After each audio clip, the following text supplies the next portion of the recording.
coś też to, nie? Bo to jest zewnętrzne zasilanie i nie musi nagrywać. Wystarczy, że wewnątrz samo chwyci.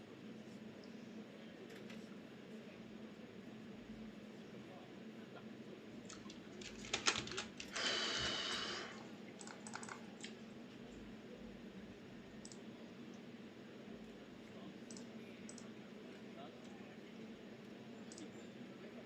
Dobra. Nie ma zasilacza stałego. Ale powiem, że jest pełno ładowanie. Zeszło, to jest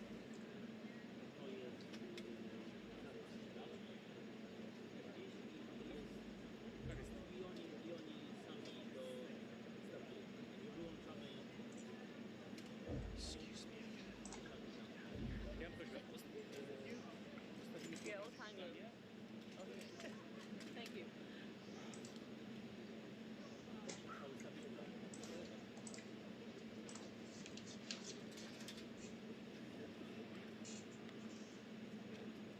Ja zdążę pójść odłożyć jedną rzecz?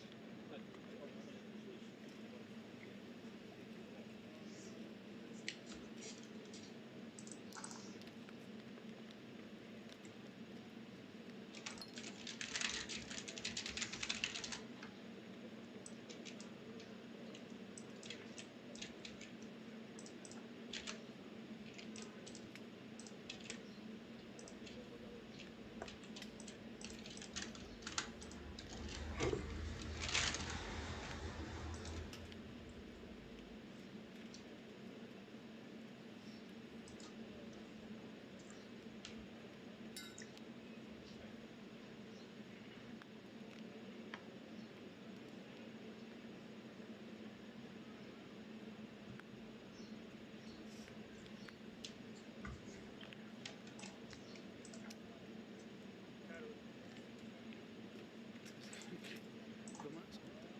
Depende, porque estamos pendientes de tengo que pregrabar.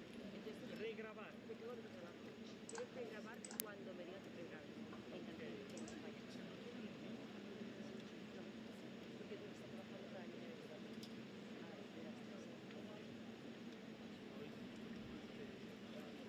Y yo acabo de regresar a todo. Ya ellos están viendo que Me necesitan. estás aquí durante... O sea, tú te tienes que ir. Ahora hasta. No, I mean, the White House feels like the president Por eso stood up tienes for que grabar. American taxpayers. En función de lo que salgas, me dirán graba ahora, graba a las 8:30, graba a partir de las 9:30, Beloved a figure is President Days. But it's worth remembering that was not the last meeting of President Trump and Zelensky. It's only their last una vez que grabe a las They've met twice Bueno, since vamos a ver. 40. Ma tanto una vez que entro Zelensky io me regreso da allá. relationship. È solo il The other momento points di are libertà correct. di The espressione. president's European Union have much longer personal relationships with President Trump could blunt some of that animosity if it remains out. I'll add this, even with J.D. Vance, who was kind of the instigator of some of that Oval Office tension in that last meeting, has sounded a much more positive note about the Ukrainian cause, about the White House's involvement in these talks in recent weeks. So it's not my expectation that we'll see anything like what we saw 6 months ago, but it wasn't my expectation that day either.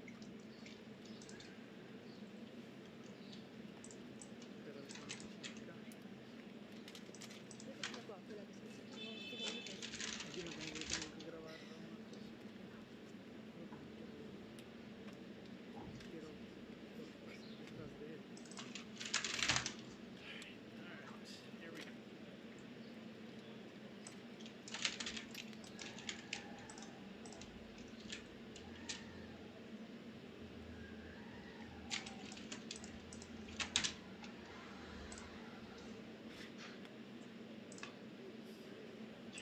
Alright, I'm not going to pull the plug until you tell London that they're not going to see anything for about 10 minutes.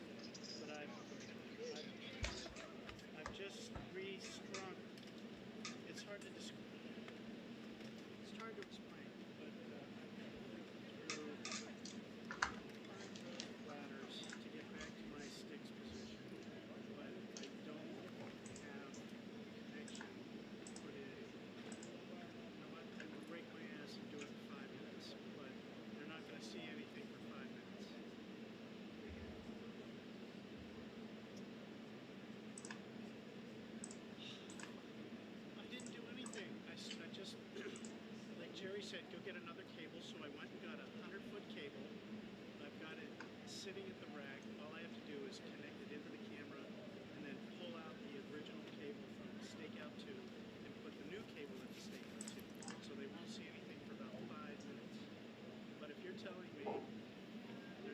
branches. Dude, it's some electronics between White House and Master Control. It ain't me. It's not my camera, it's not the cable, but I just spent the past 2 minutes trying to thread a new cable, so do you want me to try it out or not?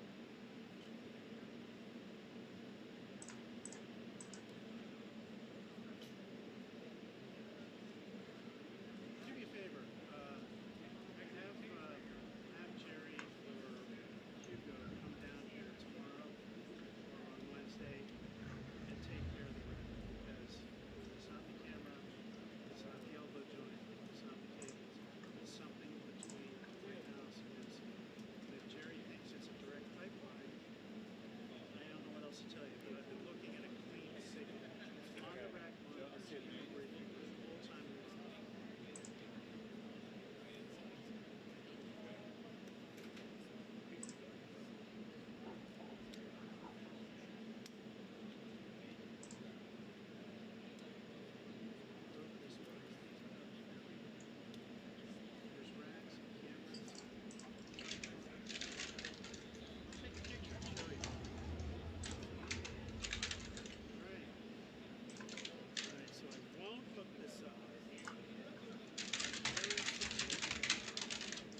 To confirm a bit more. All right. Good to hear that.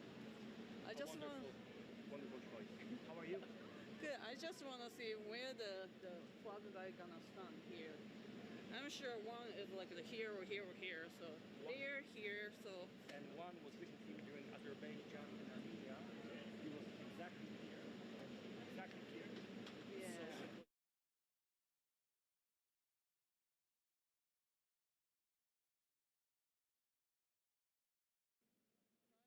Okay.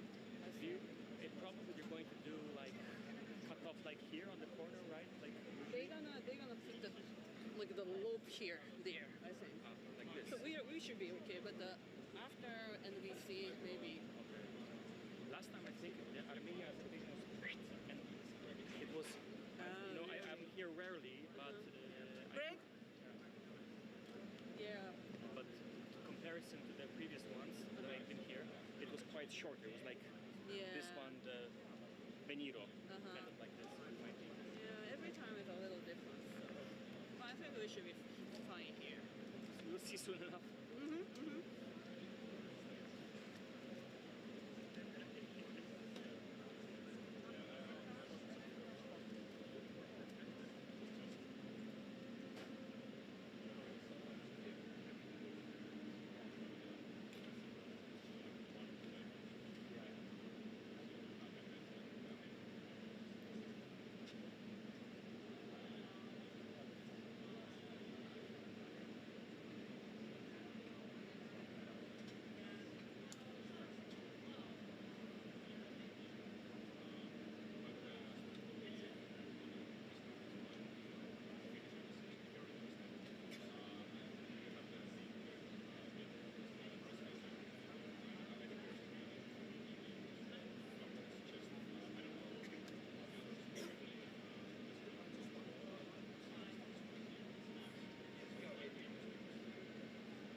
zaczyna się krystalizować ostatni operator live view Macieja Dorocha i ono będzie w cudzysłowie przypisane do mnie, przypisane do zespołu, w sensie no, przeznaczone do tego live'a dla klonia, ok?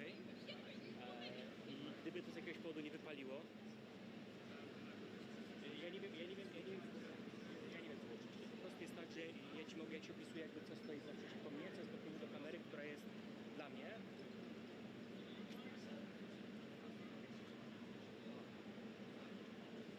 Tylko ja nie wiem, czy live jest, ty mnie chyba nie zobaczysz.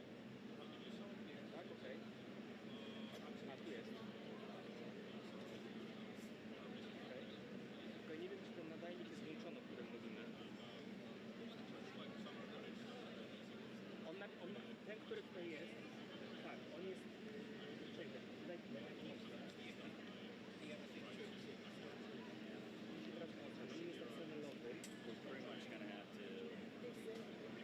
Daj mi tutaj się włączyć. Podobnie to działa tak, że ja wciskam włącz, a Warszawa przyjdzie.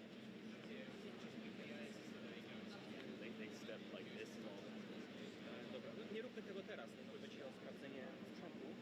We run this for open stanchion directly across.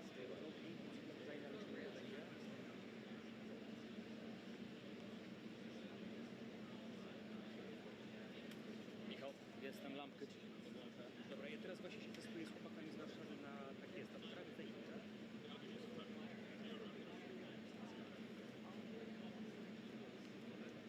O dobra, powinieneś widzieć. Macha. Jak on jest na obiektywie.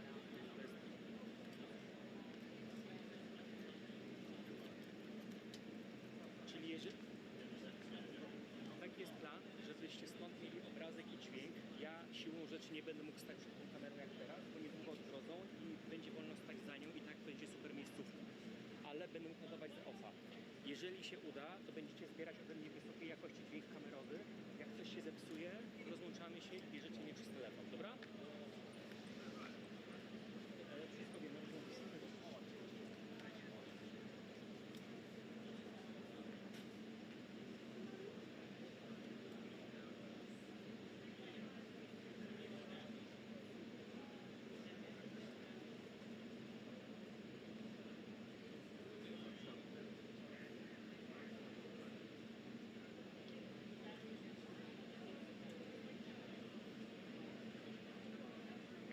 Cześć, Marcin Przydrowski z tej strony. Słuchaj, muszę się sprawdzić z Michałem, którego tu zaraz...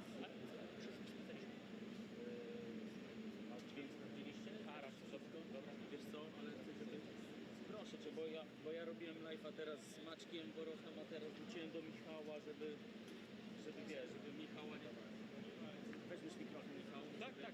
Sprawdzony też, tak? Dobrze, a powiedz mi, jak to tutaj... Gdzieś tak staraj się tego kolega prosić, widzisz to? Wyłączę to. A nie chcemy dać jej trochę wyżej na mój... Bo ja tu jeszcze jestem wyżej w stosunku do ciebie. Co wyżej? Ja jestem tutaj wyżej w stosunku do kamery, nie chcę podwyższyć jej trochę, żeby wyżej mnie zbierała. Ale jak pójdę wyżej, to już zasłaniam koledze. Dobra. Wyżej już nie możemy. Rozumiem, tak, dobra. On ma to pierwszy. Dobrze. To jest dobra. A teraz jeszcze powiedz mi. Dobra.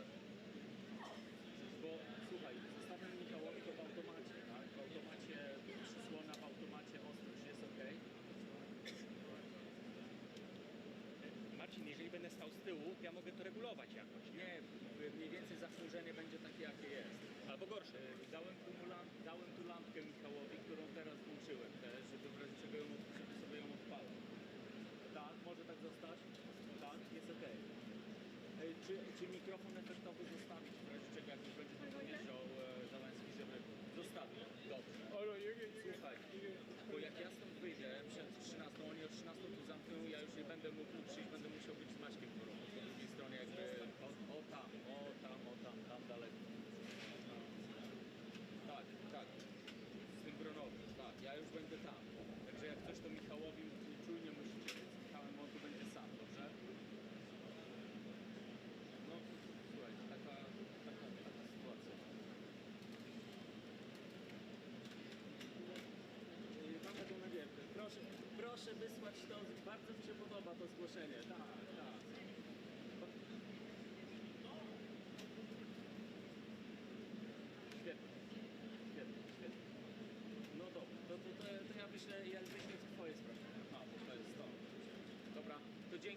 sprawdzenie i słuchaj, jeszcze jedna rzecz.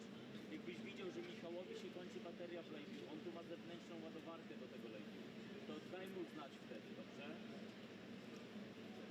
No, bo on wtedy się podepnie i żeby go doładować. Ja nie wiem, kiedy teraz Michał ma wejście następne? Ma wyłączyć to lejku? Tak, sprawdźmy się nie wyłączamy. Za pół godziny. No mamy? Za pół godziny masz wejście. Nawet nie widziałem. Wyłączymy, szkoda baterii. Nawet nie widziałem, dobra. To Michał, zobacz, jak się włączy. Dobra, dzięki.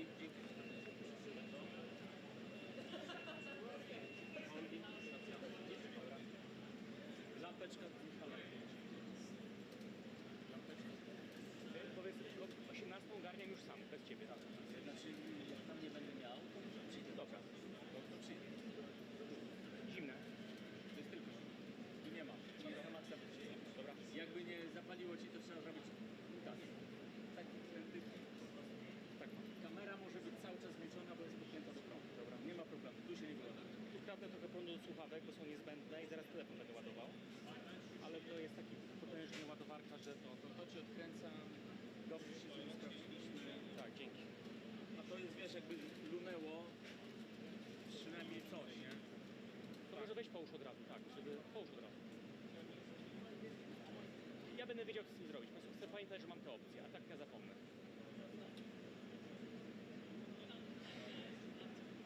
Radzisz mi, jak będzie Zelensky, żebym stanął... Radzę, tak mi zabiję ten kabel w końcu.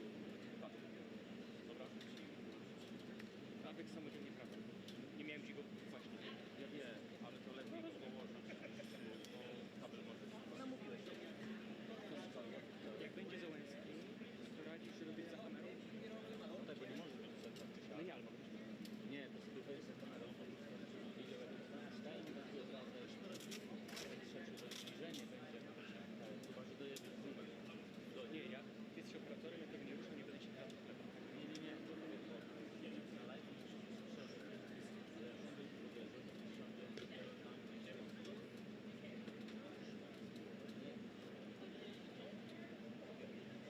Jak chcę, to będzie zrób precedens, jak ja będę robił operatorkę. To ty zrób tak, będzie Szeroki. ja wiem. Ta limuzyna diesel, to że może nawet jakieś trzymaj na tym czasu. Będą mieli Nie nawet nie wiem, dobrze było, żeby to nagrać swoje nagrane. zobacz, tak. Ja nie jestem operatorem. Tak, ale ja uważam, że jest osobne coś, co będziesz zrobił, to wynik nie będzie tego z ciebie. Ja zapisuję. No dobra, jak po prostu nie musi było, ale żeby ten Cokolwiek było. był taki ten obraz teraz. I trzymaj, niech ta limuzyna ona później albo tu cofa, albo tu wyjedzie. Przez Marcina, dokładnie, to jest lajka, który nie wiedział, więc ja mogę nie mieć w stanie z tym zrobić. To trzymasz taki. I są zafiksowane. Trzymasz taki. Dobra, nic nie robisz, bo będzie widać samochód i lepiej szerzej niż za ciasno, bo tak jak zrobisz ciasno, to tu limuzyny nie będzie widać, tu wyjedzie. Nie? O. Nawet jeszcze szerzej, żeby była ta flaga amerykańska. Czyli jak o 18 nie masz takiego zborowy pomóc, jak masz, to ja... Bo ciebie fakty 18 się nie angażują. To jest za wcześnie, nie? To jest za wcześnie. No to masz na to, ja przyjdę. Idę teraz. Zasłużyłeś. Michał.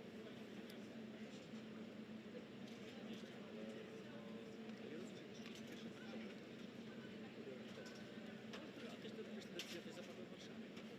To jest nie twoja wina, ja rozumiem, że to mówisz. Natomiast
Jakby co, zapraszam o 12, przed 12. Ja muszę. Czekaj.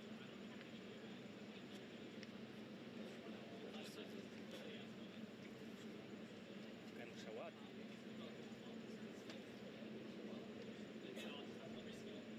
Na drugą stronę.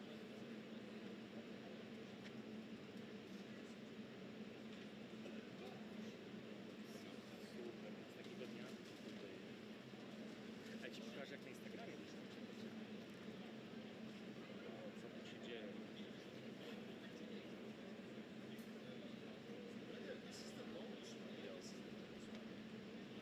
Są lajki na Instagramie.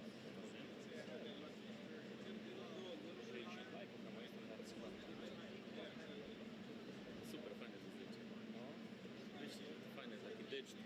Myślane teraz idę zrobię filmik sobie tutaj i idę do łazienki. No i tak, proszę Państwa, znajdujemy się w domu na ważnych spotkaniach. Interesujący poniedziałek. Interesujące. So are you doing 1 o'clock or 12 o'clock? I'm doing stuff outside.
do. You gotta keep sniffing till you find a spot. All right, well, I guess I'm gonna have to be right here.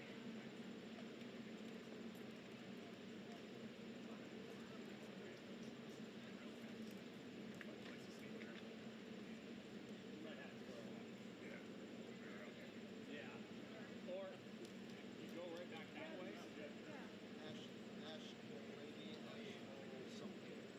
There's also a chance all of these channel A that push back. There's a chance they might try to push everybody to your back. Yeah. Okay.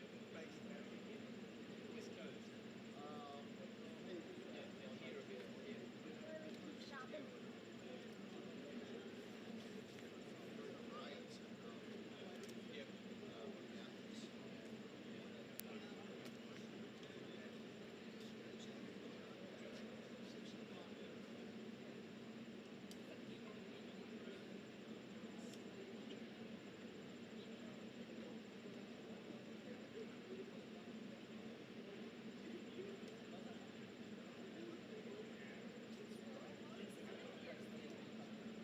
I will charge my phone.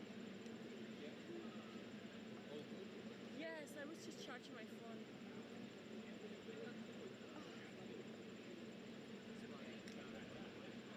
Oh, thank you, John Lyons. Nice meeting you. I don't have my business card because I just changed. I was with Voice of America. You know what happened. Shut it down. Yeah. Yes, I was the White House correspondent for VOA. But now I just... Yes, for the Latin American service. So it's been very strange because I had to go to the office and say, hi, this is Carolina. I used to work for VOA. Now I'm changing. They were okay, oh fine. But I'm going to be asking the same questions. Antena 3. Antena 3 is the leading news channel in Spain. But it's the same person. She changed network. You know? It's and we have a chair in the newsroom. So I was just sitting in my... It's still empty because we went to court. We are suing them. The case is still in the court. Of course, yes. So let me just put this here.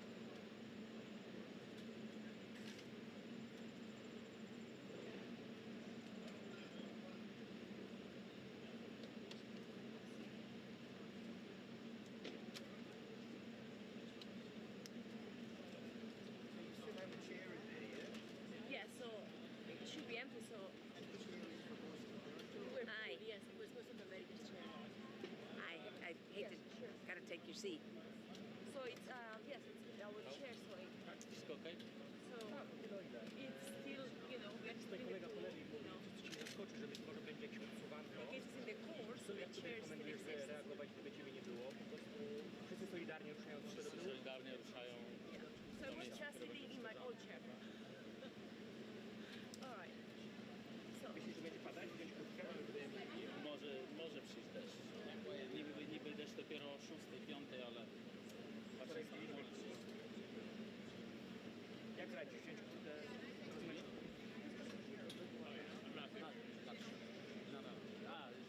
That's okay.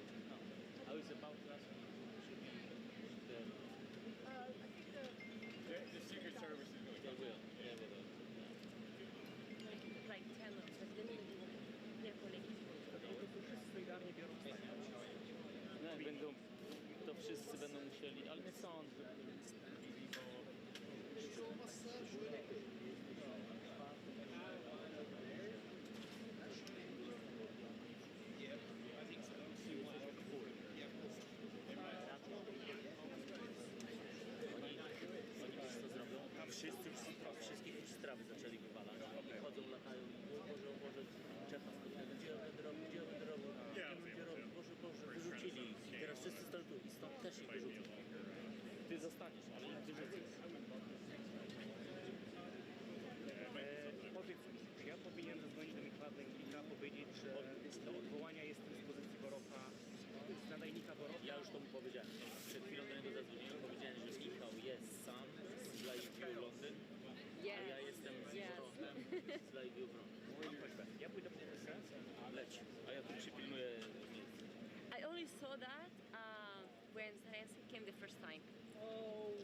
You know, when everything that happened in the oval, that was similar.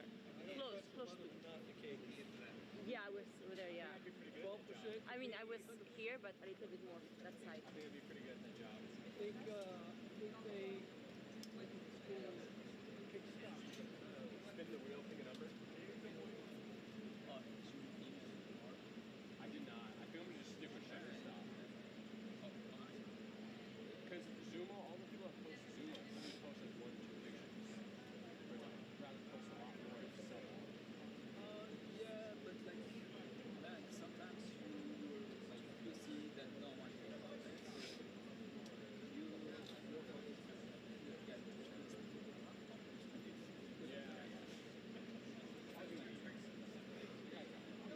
just when you're gonna log, you're not gonna lose anyone. Yeah. They just But the process of Zoom is a lot harder than Shutterstock. you just need to know that that's okay. Yeah, I can. I'm still waiting. Shutterstock from when Azerbaijan and Armenia came. Hey, New York, White House here. Ja mam jeszcze jeden taki, mogę ci dać, jakbyś chciał kiedyś. To jest fantastyczny gadżet na kurtce taki. Jakbyś chciał, mam w pokoju, kupiłem sobie, jak sobie taki panel. Mogę ci odstąpić, jakbyś chciał, zostać linkę, jakbyś chciał sobie kupić. Zobacz, co Wiktor napisał, bo wysłałem mu to, co nagraliśmy, to gdzie stoimy. Co ci wyślę, co ci pokażę, sobie to ci zrobię. To mój syn to docenia, gdzie jesteś. Ale się orientuje. On jeszcze operatorem został. Nie. Nie pozwolisz? Nie.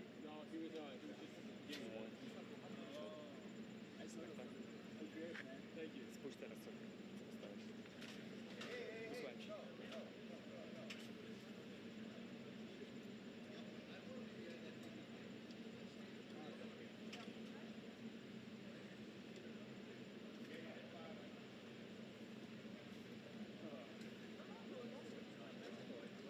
No tak, tu jest. No. Ale słuchaj, te dziewczyny z internetu to już tak no, teraz widzę, że się nie zachodzimy w kółko, ale wy tam macie.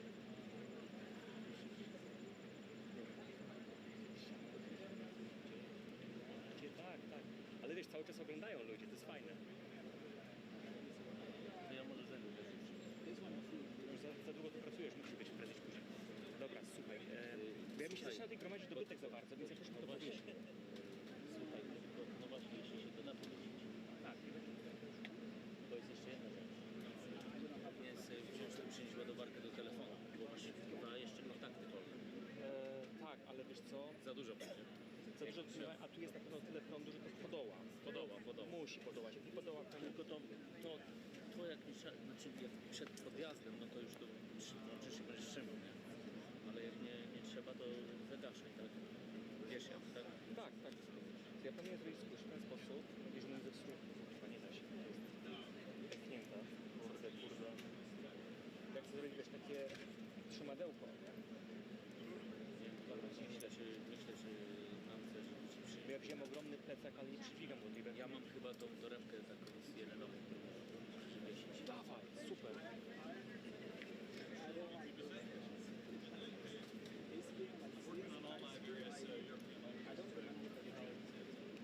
We can practice Spanish. Okay?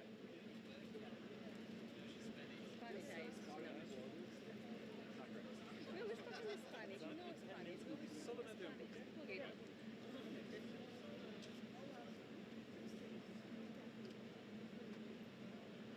I mean, like I agree.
your way.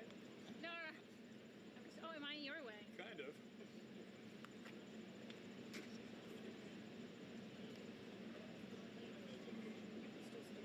Yes?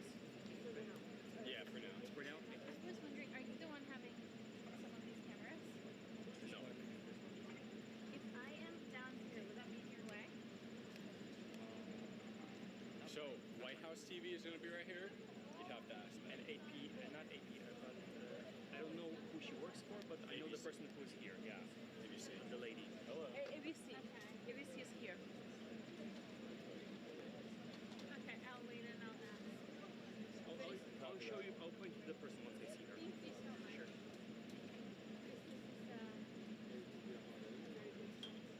But I understand if I'm in the way. Well, there is that list here. We'll find out soon.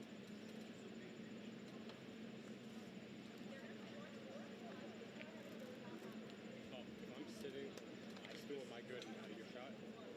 Likely you're good, yeah, as long as you don't stand up. And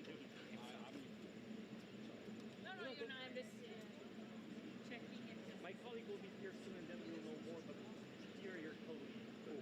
I appreciate you asking. This might be the worst spot for that day.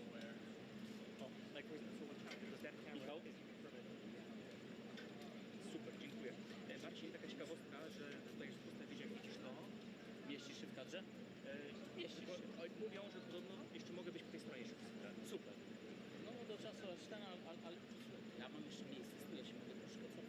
Nie, wiesz co, może lepiej nie, bo ja bym tak jeszcze trzymaj na razie. Słuchaj, mamy live coś. Zapytam, czy masz też na pewno...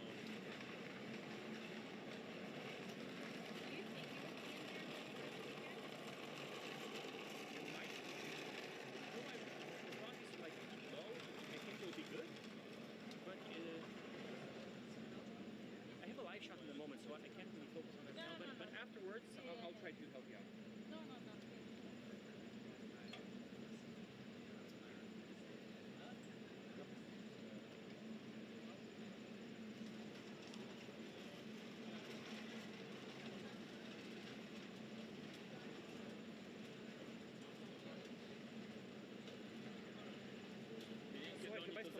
Nie wiem, kiedy oni to zafryzują, że teraz... Bo jak chyba o 19, wiesz co, to nie, to ustaw i uciekaj tam. Poczekaj, ja zapytam. And they're like, this isn't happening, it's going to be raw. And then so and you can't put like a Band-Aid on it. You know what I mean? Like, what do you do? So, I know. It's almost healed though. How are you? Not you're paranoid. No. Done with that. You know me. I'm not Is the bench better when? Y'all gonna do the bench? Oh, I have to see. Yeah, I don't think I'm gonna be shooting. Come on, I'm gonna photograph you guys. Are you gonna go in there? I'm gonna ship this to the thing. I might go right. Are you gonna be inside? I think Oh, well, yeah, I was never there. I mean, you That's unfortunate. You go first.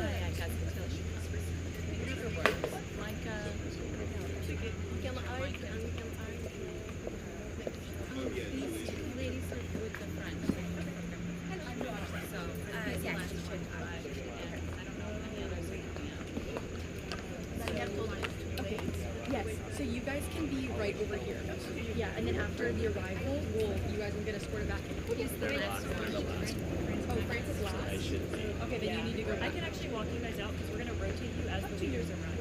Yeah, okay, Mike, okay. I heard it was Cam Newcomb, but do you just want to take over from... Yeah, I know. That's the thing.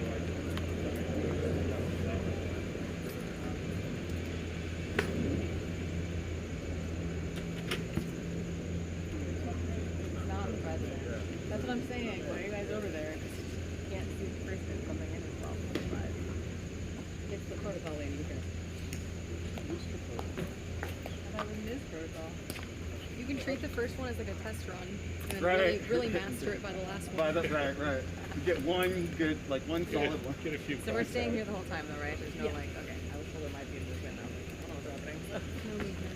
Fine moving. And then on departure, how's that going to work? Like the last one. Well, no, when everyone's like done. the actual part. Yeah. Oh, So Yeah, right. Yeah, So we change our guess.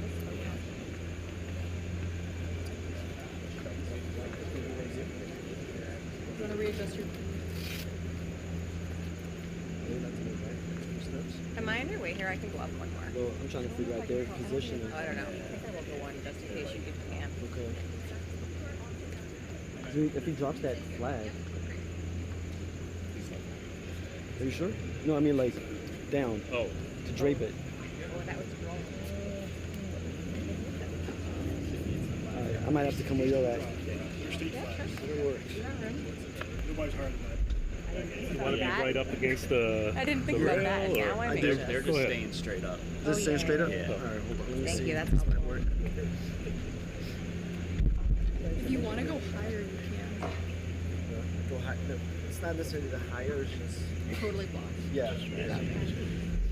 Just make sure you're never in the way of this camera. I try to keep never in this way. Do you know the choreography? The concept? Yeah, the Usually right there. Get out. And you should do it. Yeah, and then go in this way. Okay, good. Thanks.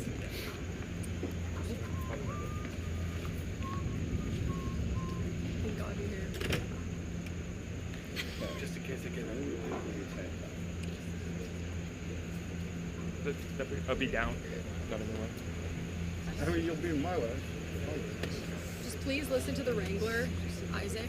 That should work. You are in. Your head's in the way. Apparently, like Alaska. Whose head? Mine or his? No one was listening to like I was here first. So they were like, Isaac, we need Is you. this He, like, okay? stood up. If I go here? Everyone listened to him. Even more than a shot. If you go up one more. I mean, you want to go up one more? I don't, because then I'll be really high over them. Can you just come next to me? Yeah, that should work.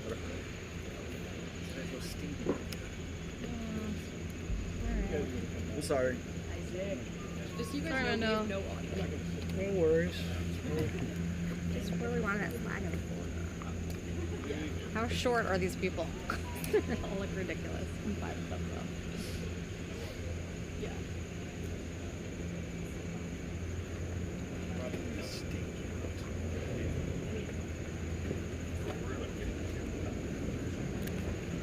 Alright, these front two are no longer an option. These TV sets. Oh, Where I am an option. I got confused for a second too. Alright, good. Oh, Jacqueline, I think you're in the TV shot. No, he just had me move. Oh, okay, good. Am I still in the TV shot? I don't know, Olivia texted me, but it might have been a minute ago. Yeah, he asked me to move from 2 to 3, so I did.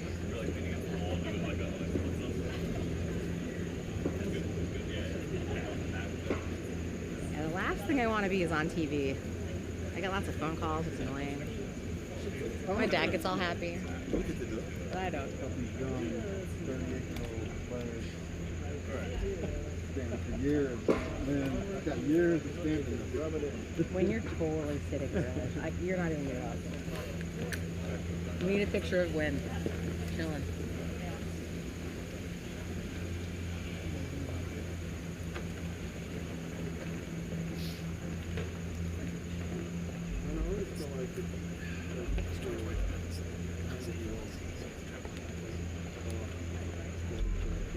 Test from shot.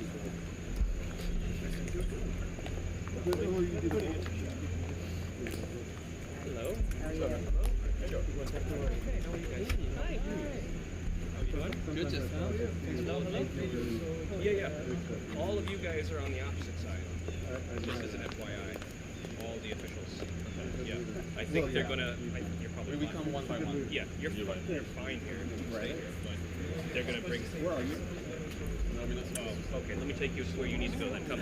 No, we the arrival here. Yeah. Alexis is she first? But I'm helping the gym. Oh, okay, perfect. That's why you're standing up here. Okay. Now I'm tracking. And then we go in. No, then we go back down. Yeah, you'll just meet up with them. And then they'll take you upstairs. Right. We set up a so that you can be, we set up a family photo with the lights and everything. It's nice. Yeah, she came from early. Oh, are they going? Yeah. For these two or the ones in Training's gonna these two arrive are around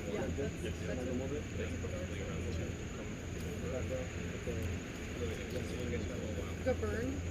They lie. And then you drop it, and then literally my shot just like a flag. Okay, thank you. You are young. This is okay. This is okay. It's just humid. A day or two ago, outside, slammed for 20 minutes. I'm a hot.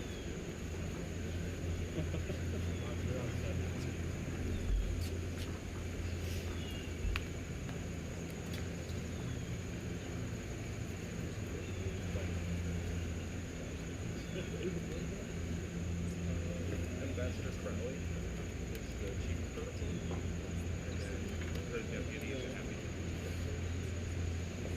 She is, yeah. One blonde hair, you'll see her.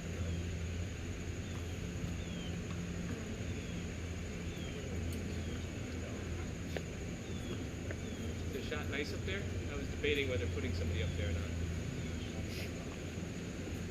Where is Andrea? Well, they can't hear us. We just need visual. Do you have Andrea's cell phone number? Can you call or text her and ask her if you would like? What's wrong now? It's live. Oh, okay. Am I in the shot though? Okay, great. Just to tap me if you need to, like, whatever. Wiggle.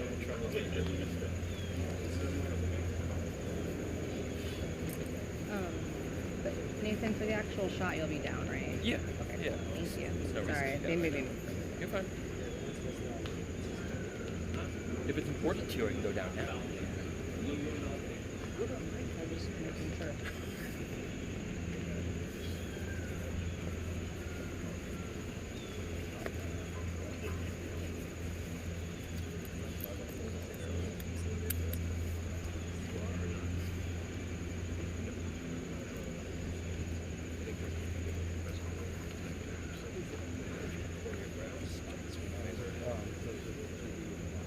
After everything, when there's multi-lat, when I get all of you guys, probably do groups of video and photo, and bring you in for 5 or 10 minutes to do your own thing. You'll also be in there with the press, so you'll follow the press around.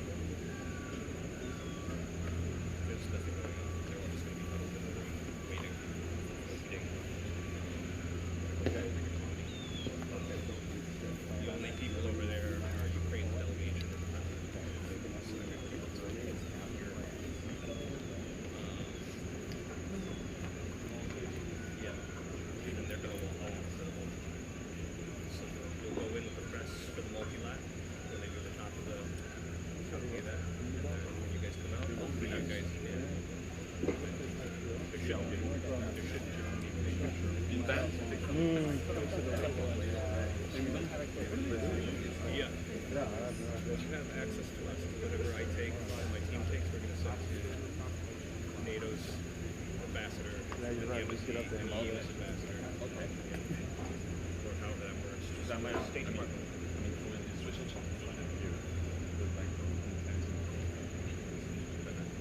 Yeah. No, there shouldn't be, and there shouldn't be anybody that you guys are covering other than Zelensky. Yeah, but I know he didn't do anything with food. He just kept it very remarks and then sprays. That was it, yeah. Things are too sensitive to run everybody's mouth. She wanted to do something for me outside, right? And I was like, and then she was like, just kind of stumbled upon it. And when I was I had like U.S. Air Force and stuff. Yeah, something like the head And so she's now since stopped working, so I've had to try and find like just a different person that will do the same thing. Which I've found, but they're kind of on and off, you know. She was doing it like as her.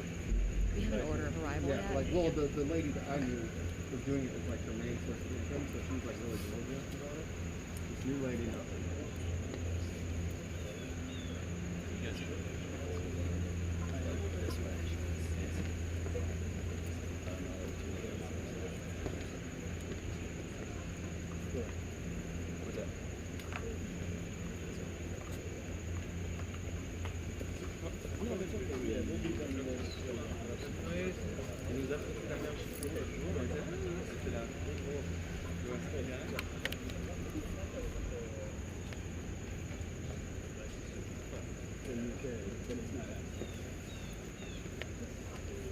mean, that's what I've been doing. Thank you. Could you just sort of tell us? Thank you.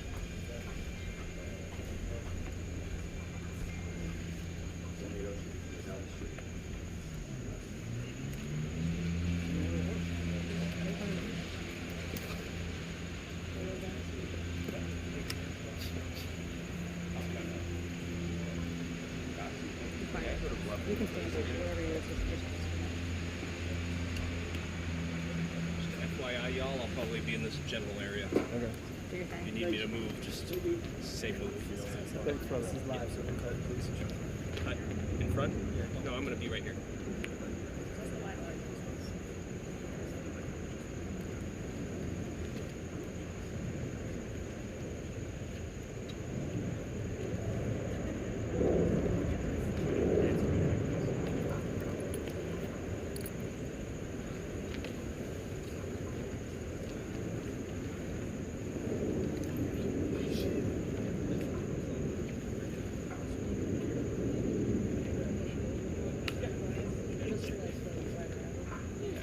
No, you're good. It's just like the quarter top of your head. Totally fine. Just sit.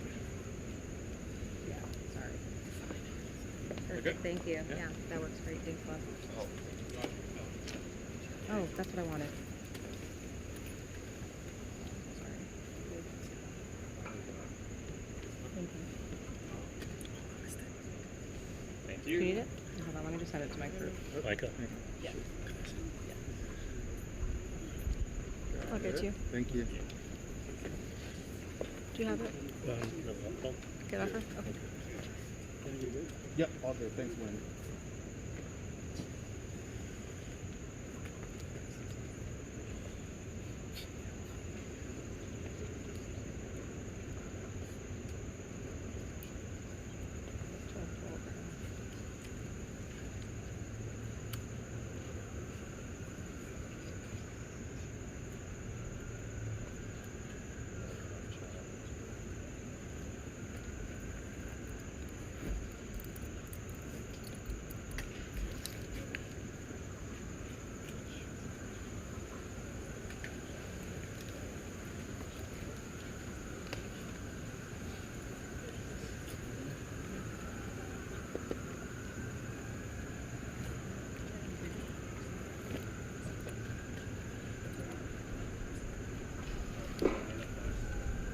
Cars in the hole.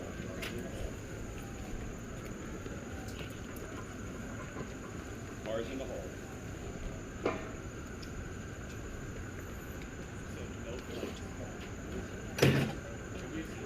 Release.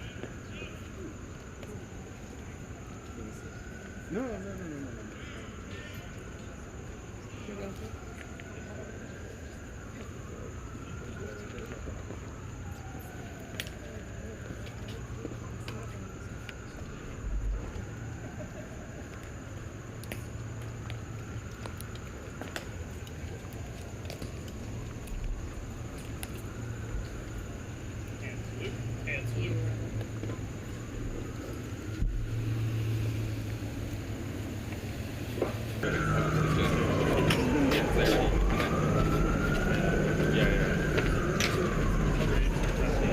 It's Italy. Italy's next.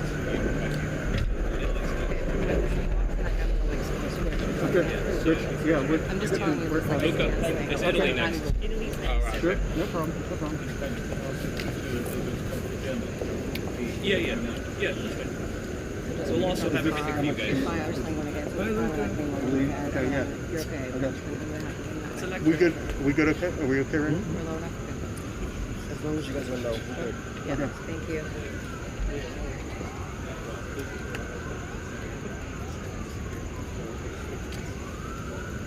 Right in there,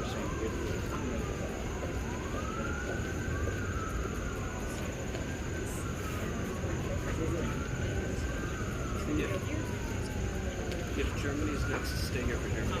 Yeah. Simon asked that you would come. Sign up. Yeah.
pictures upstairs. Yeah. Yeah, those are. They took up the grass and they put them like that. You know, remember when you weren't allowed to before? Yeah, it's all the same premise.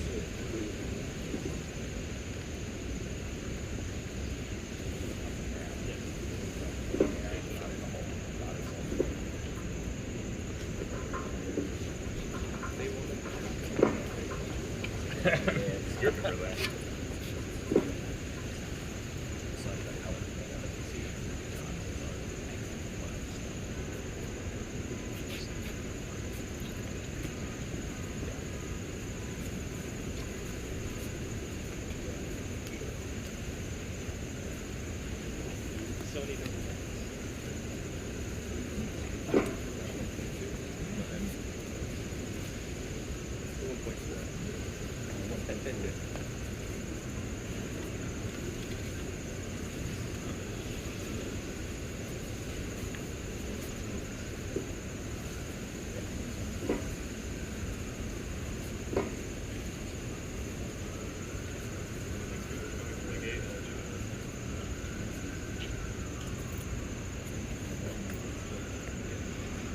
Kenny, how is that?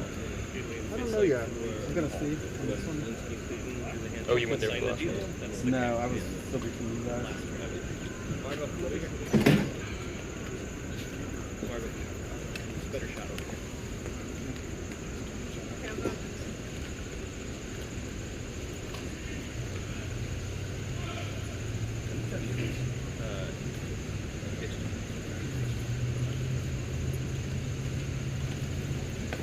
I'm gonna step back to get there.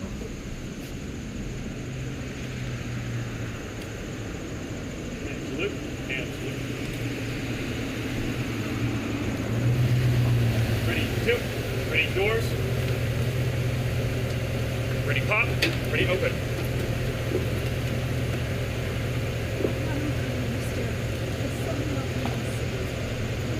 Ready, close.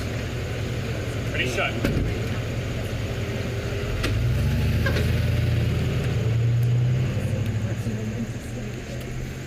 Yep. Ready, two. Ready, face. Finland is next. Yes. Do they have a photographer? Oh,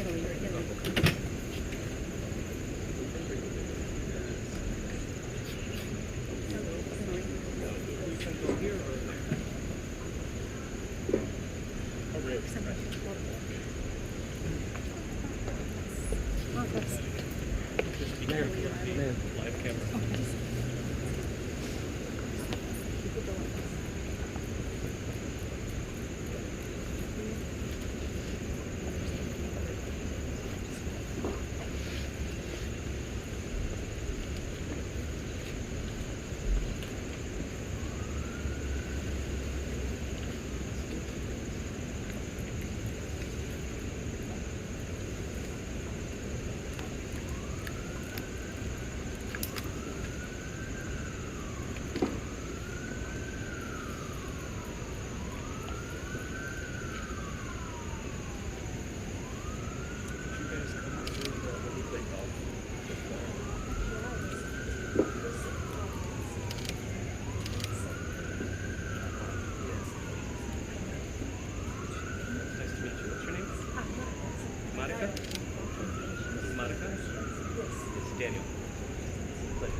pop, ready, open.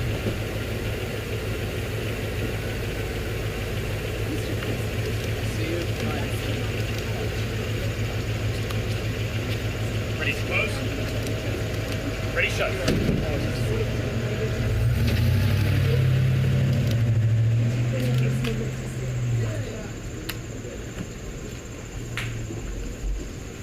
Ready, two. Ready, face.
Yeah, I just went off that, assuming. I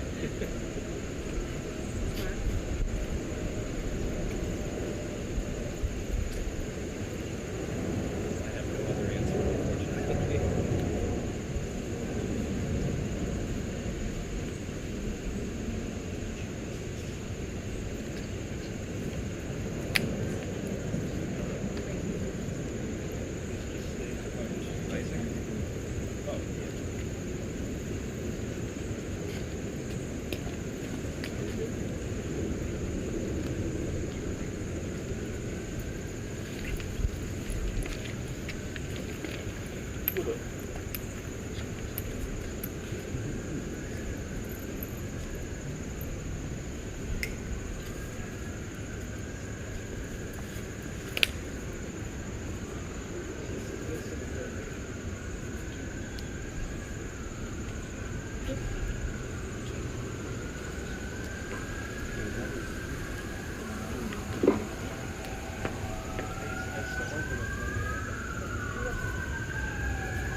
We're on a tight timeline now. We're going to get on the other side of the train.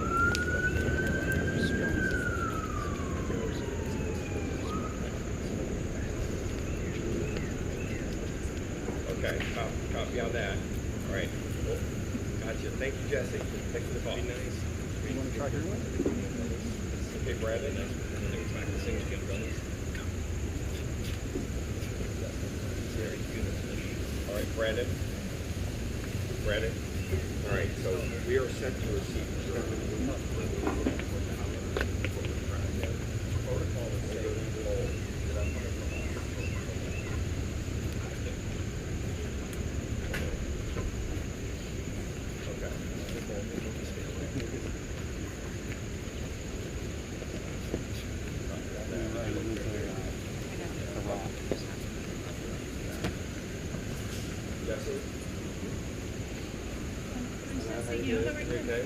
Excellent, excellent. That's great. Thank you. Are you going to take vacation? No.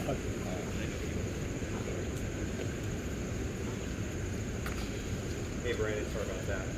Okay, Brandon. Brandon. Brandon.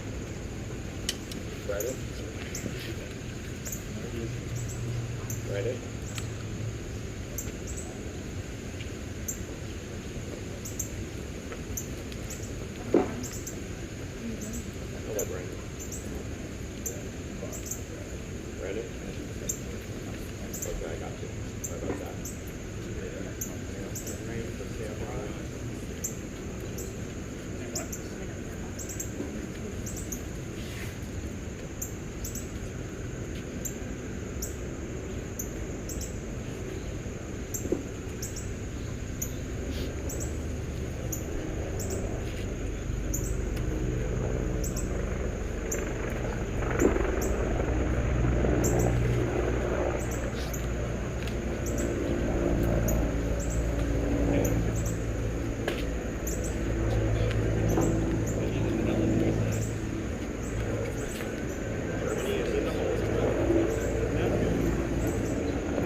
very top of the card base.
Hey Brandon, yeah, make sure that they're clear. Hold at the gate.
Ready doors, ready pop, ready open.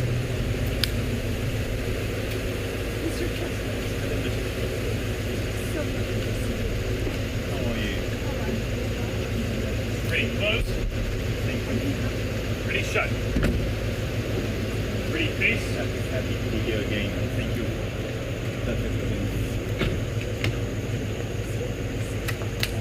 And forward march.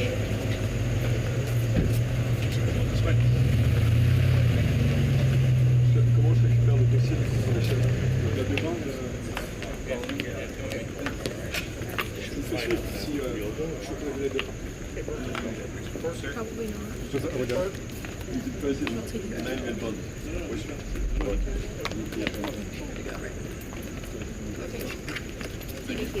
Ready two. Ready face. Okay, Brandon, I'll talk to you up there, okay?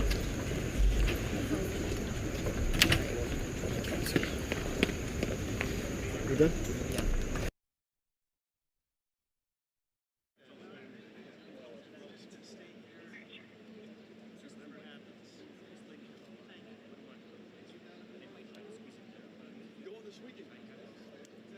That might not, yeah, so that means that like a bit of you.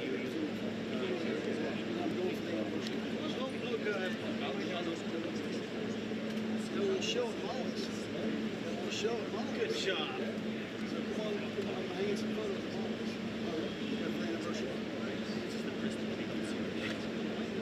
That's so much fun. So we'll remember.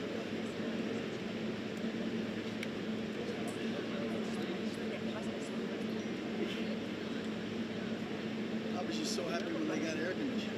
I remember when they didn't have air conditioning.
And then because it looks like a picture of like one, and then it was like, get in.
what? Should I turn the light?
Everybody that's on the sidewalk, you need to go behind this black pole, please. Thank you. Everybody over here. Over there. Just behind the black pole, I like it. Is this your business? If it's not your business, behind the black pole. Thank you. Talking. Question. Appointment from where are you guys doing with people with appointments? Appointments for what?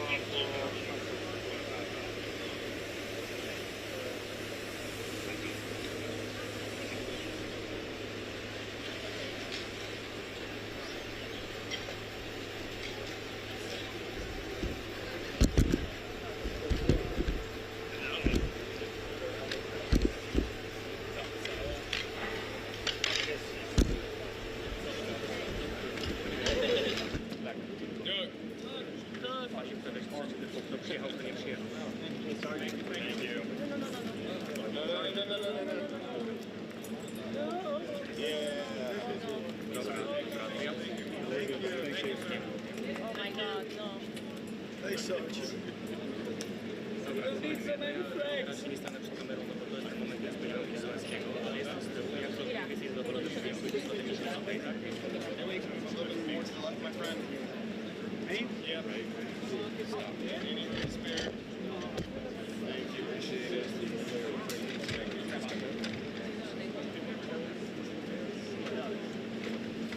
How's that? There you go. I got a little bit more. This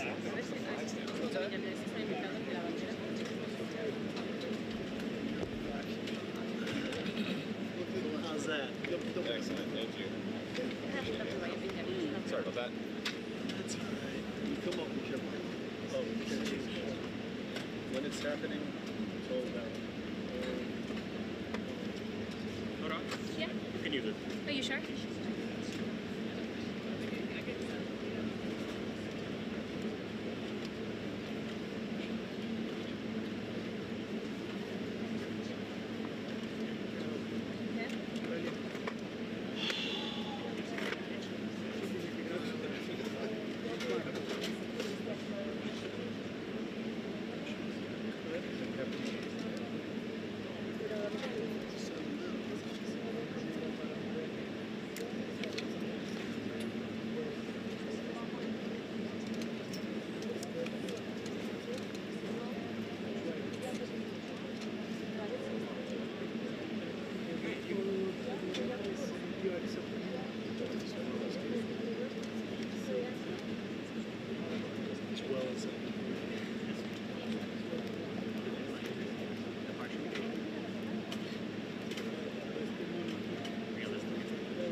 hilarious.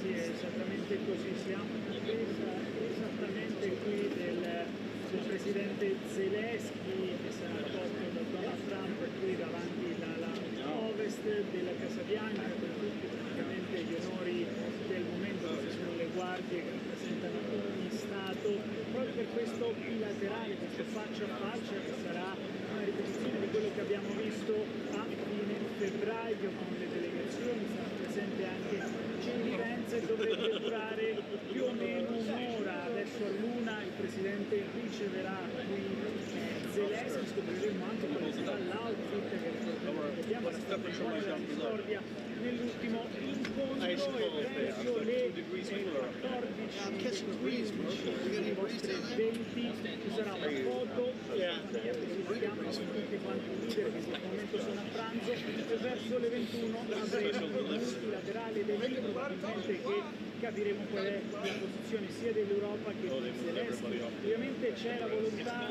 che non si ripeta quello che è successo con Zelensky cacciato e Donald Trump arrivato con l'Ucraina. Ovviamente sono passati quasi 6 mesi, tanta acqua sotto i ponti, ovviamente adesso la volontà, come ha detto Trump, è quella di ottenere una pace, ottenere dei risultati, soprattutto la A teraz trzymamy nasz mikrofon. Czy jest dobry dźwięk? Jest ok? Może tak być, jak teraz trzymam mikrofon.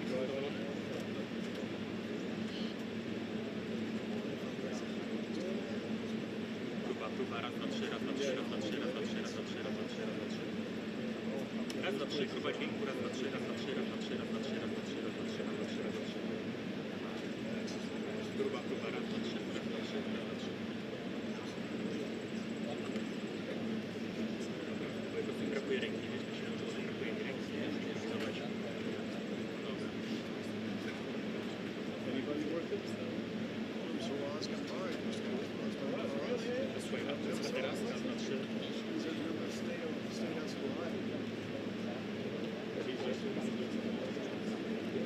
Oba akceptowane, tak?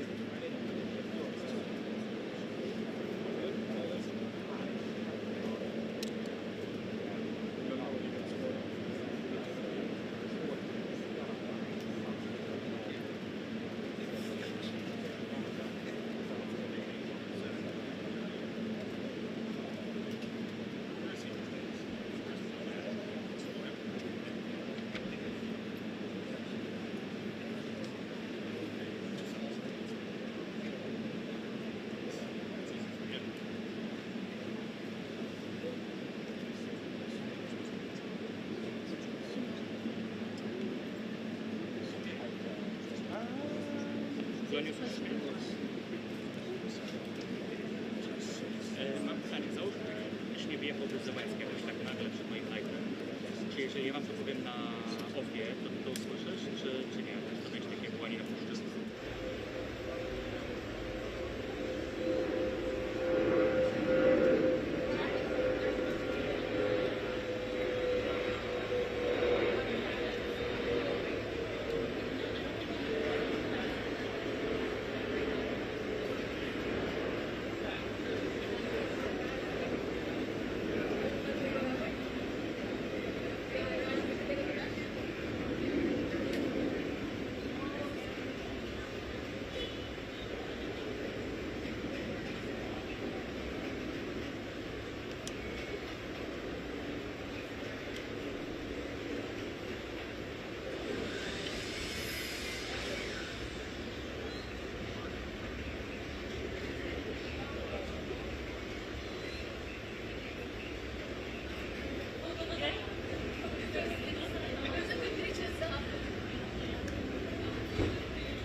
get doors. The back door doors. no. Back. After all that. Unless it's pulling round.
Yeah, so we do all from our time. So, I'm not going to do so that was Mr. Fletcher and Sergeant Becht. Sergeant Becht. Mr. Becht.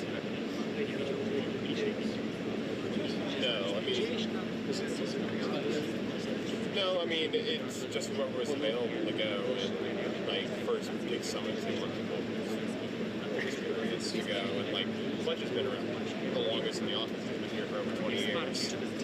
20 plus years, yeah. Like 20 years. He's been here because he first started off in the military and came on as a couple of civilian afterwards. So, yeah, he's been around forever.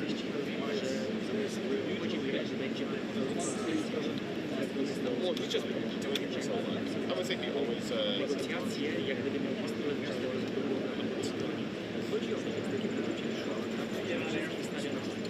I actually haven't been in a while. I think I've been twice. I did one of our Orlando trips back in March, and then I got to do G7 actually, where we got the, hey, y'all are going home today. It's like, oh, okay.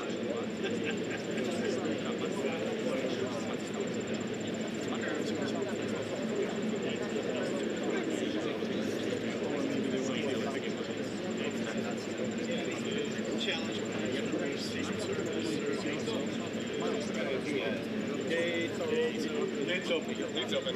Gates open. Is that a rainy contract? Gates are open. Gates open. Oh, it's raining. They're not. Nobody's come out. So they are.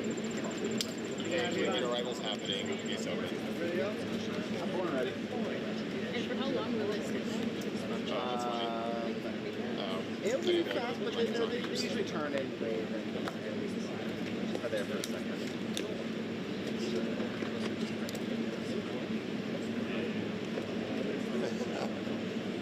right, what's happening? Yeah, I gotta go. Bye.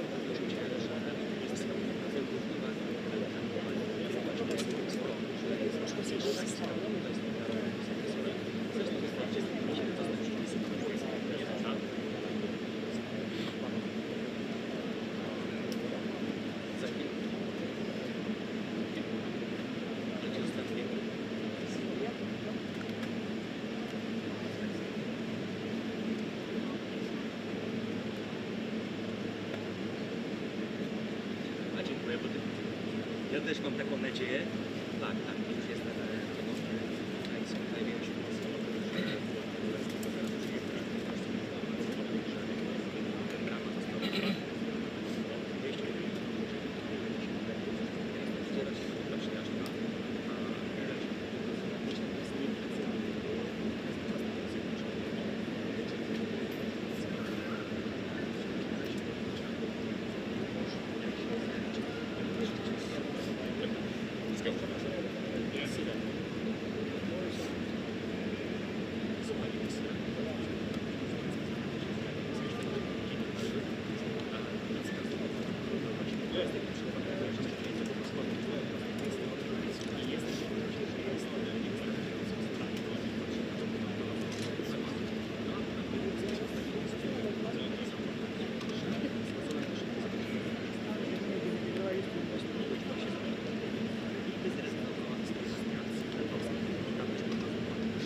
Sta arrivando.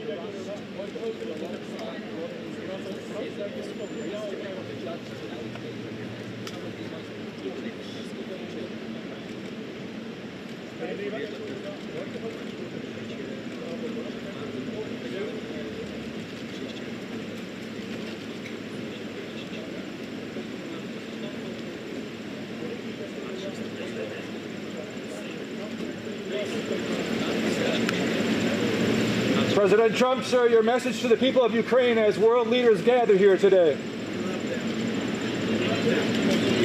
And Russia continues to attack civilians, this time in Kharkiv, killing many. Is there a just offer for peace on the table? Will you cede land to Russia?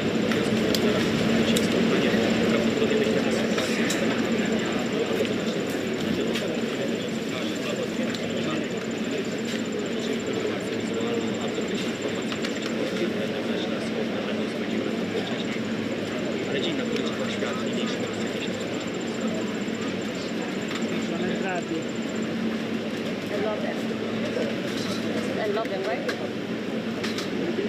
You said I love them, right? I never listened to it again. I'm sorry. Yes, I never listened to it.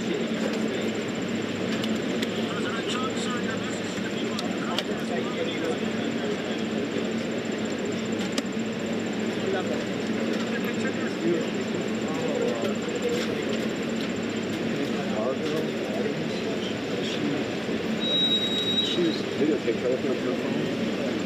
Follow her. Margot. I love them, right? Benjamin? I love them, right? Alright, I'm headed inside. See you watch us. Yep. Thank you. Yeah. Thank you. Appreciate it. Coming through, hot coffee. Yep, hot coffee. Hot coffee. Hot pot. Hot pot. Hot pot.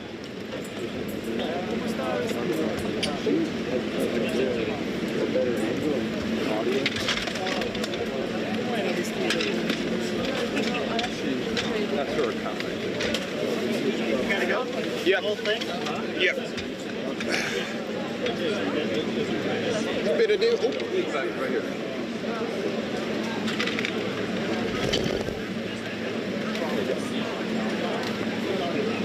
Love them. Right. Good.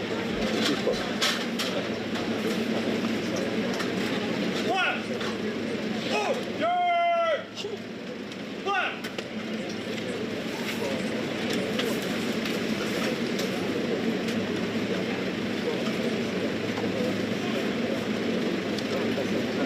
One! Forward! One!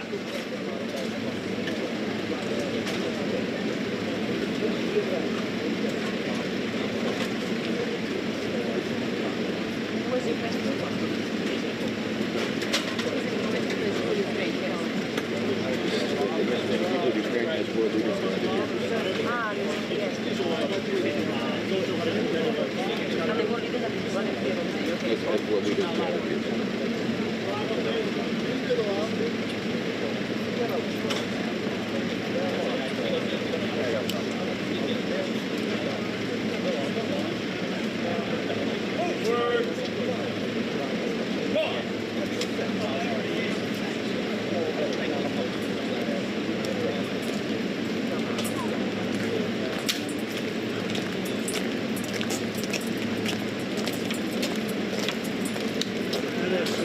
Ahora se van.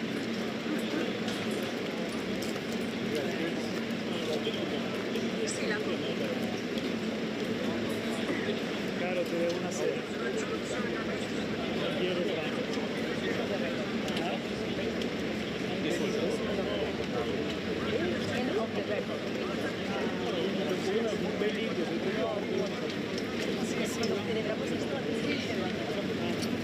Vamos el 26. Ciao, éxito.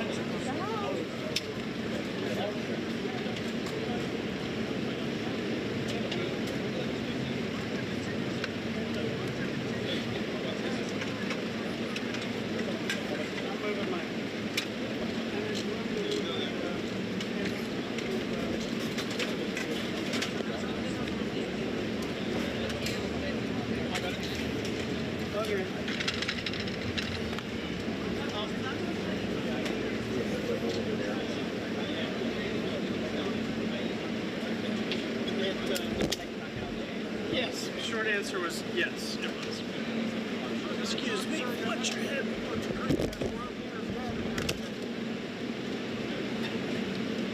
Yeah. Well, thank you very much. It's an honor to have the President of Ukraine with us. We've had a lot of good discussions, a lot of good talks, and I think progress is being made, very substantial progress in many ways. We had a good meeting, as you know, just a short while ago with the president of Russia.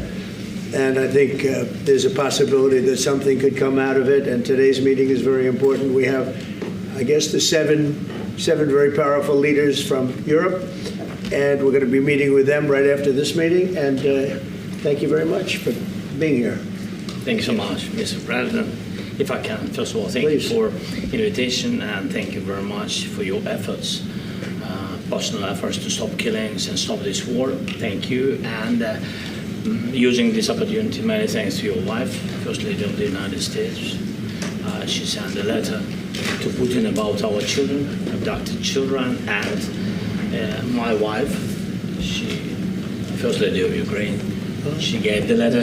It's not to you, to your wife. Oh, I want it. Yeah. So we are saying this sensitive topic, yes, please. And thanks to our partners, and that you supported this format, that after our meeting we can have leaders who are around us, UK, France, Germany, Italy, Finland, EU, NATO, I mean all partners around Ukraine supporting us. Thanks to them, and thank you very much for invitation. Thank you very much for being here. President Trump. Do you think it's fair? Yes, Peter, go ahead. Thank you, President Trump. So, President Zelensky, you say in a post on X today, Russia must end this war, which it itself started. President Trump, you say President Zelensky of Ukraine can end the war with Russia almost immediately if he wants to. Which is it? Yeah, I think that's true. I think we're going to have a meeting. I think if everything works out well today, we'll have a trilat. And I think there will be a reasonable chance of ending the war when we do that. And is this the end of the road for American support for Ukraine? Is today's meeting deal or no deal? I can never say that. It's never the end of the road. People are being killed, and we want to stop that. So I would not say it's the end of the road. No, I think we have a good chance of doing it. It's been almost 4 years now that a lot of people were killed last week. A lot of people last week. I mean, millions of people killed, but a lot of people last week for whatever reason. A big number, a lot of soldiers, on both sides. And I know the president, I know myself, and I believe Vladimir Putin wants to see it ended. And as you met with Putin on Friday, today you've got President Zelensky here. As you listen to Russia and Ukraine, which side has the better cards? Right? Well, I don't want to say that. I'm just here to be. Look, this isn't my war. This is Joe Biden's war. He's the one that had a lot to do with this happening, and we want to get it ended. And we want it to end good for everybody. We want it to end good. The people of Ukraine have suffered incredibly. President Zelensky, are you prepared to keep sending Ukrainian troops to their deaths for another couple years, or are you going to agree to redraw the maps? Thank you for your question. So, first of all, we live under each day attacks. That today have been a lot of attacks and a lot of wounded people, and the child was dead, small one year and a half. So we need to stop this war, to stop Russia, and we need support American and European partners. And we will do our best for this. So, and I think we show that we are strong people, and we supported the idea of the United States, personally of President Trump, to stop this war, to make a diplomatic way of finishing this war. And we are ready for trilateral, as President said. This is a good signal about trilateral. I think this is very good. Thank you. Mr.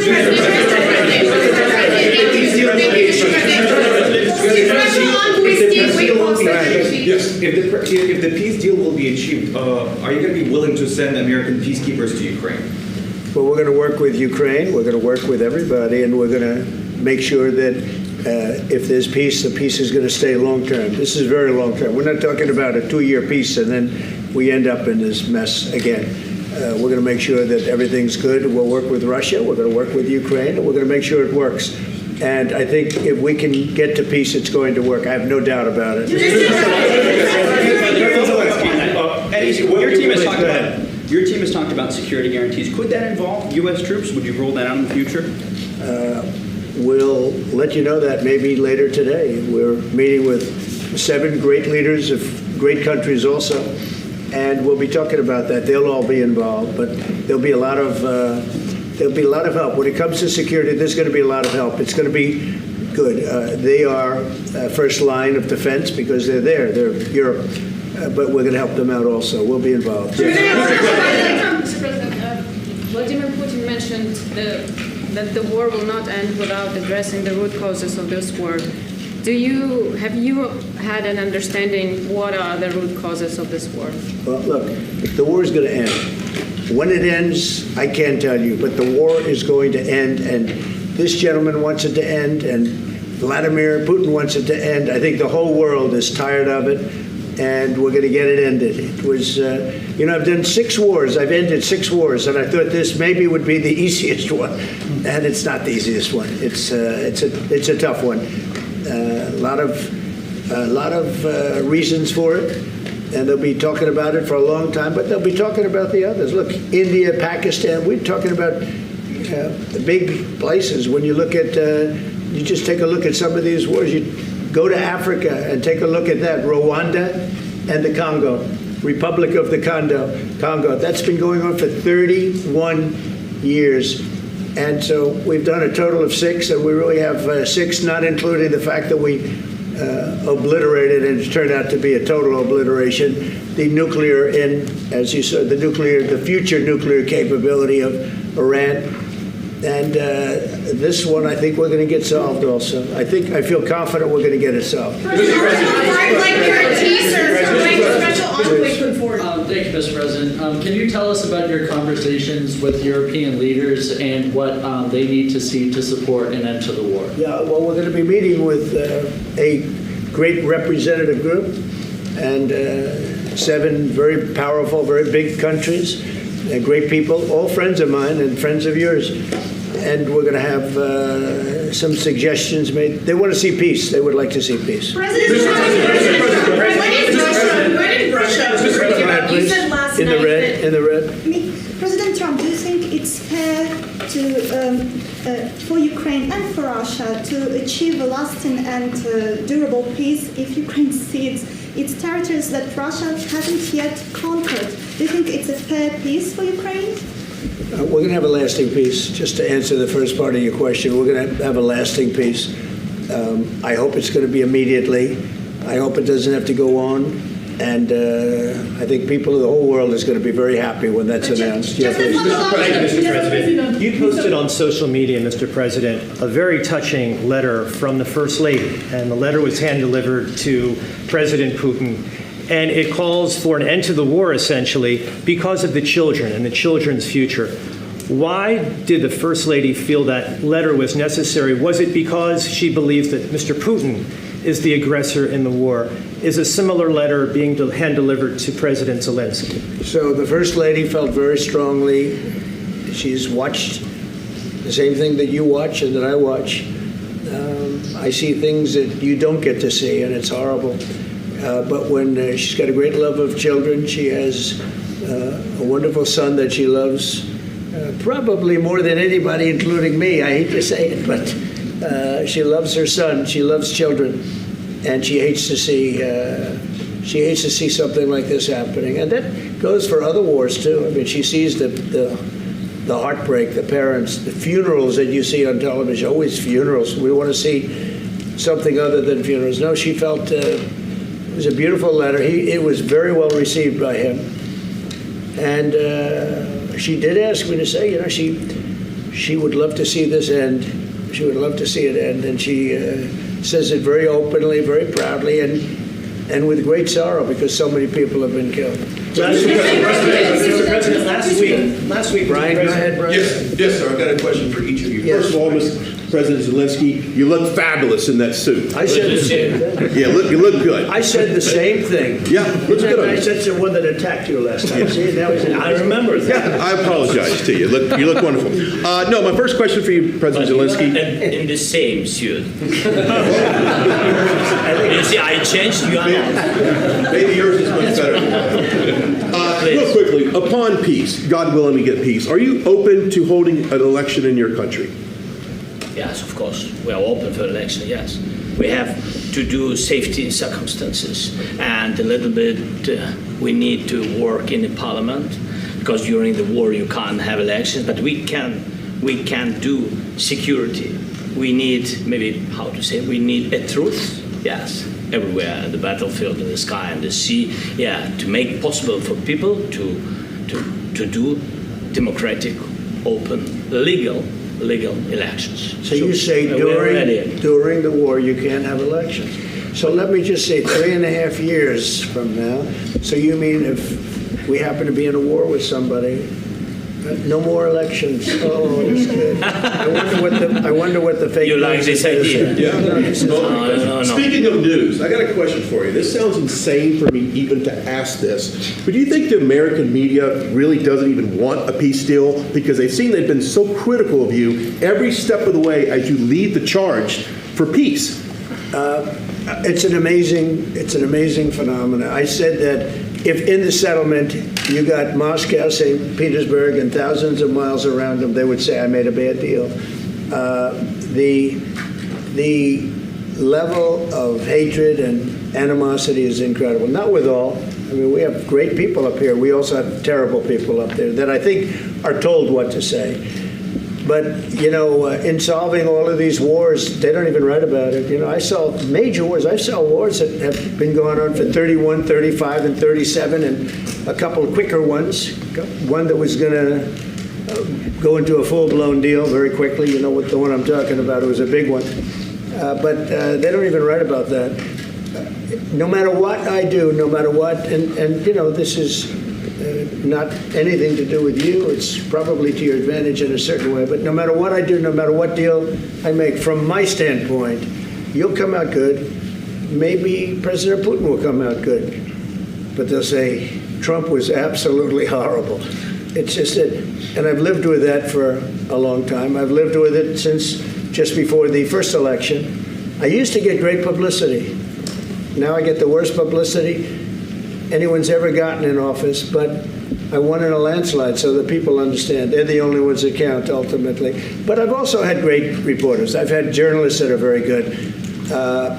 But it's very sad when you do the right thing. As an example, they said, because of the fact that Vladimir Putin came to American soil, this was a tremendous defeat for Donald Trump. No, it was really wonderful that he did it.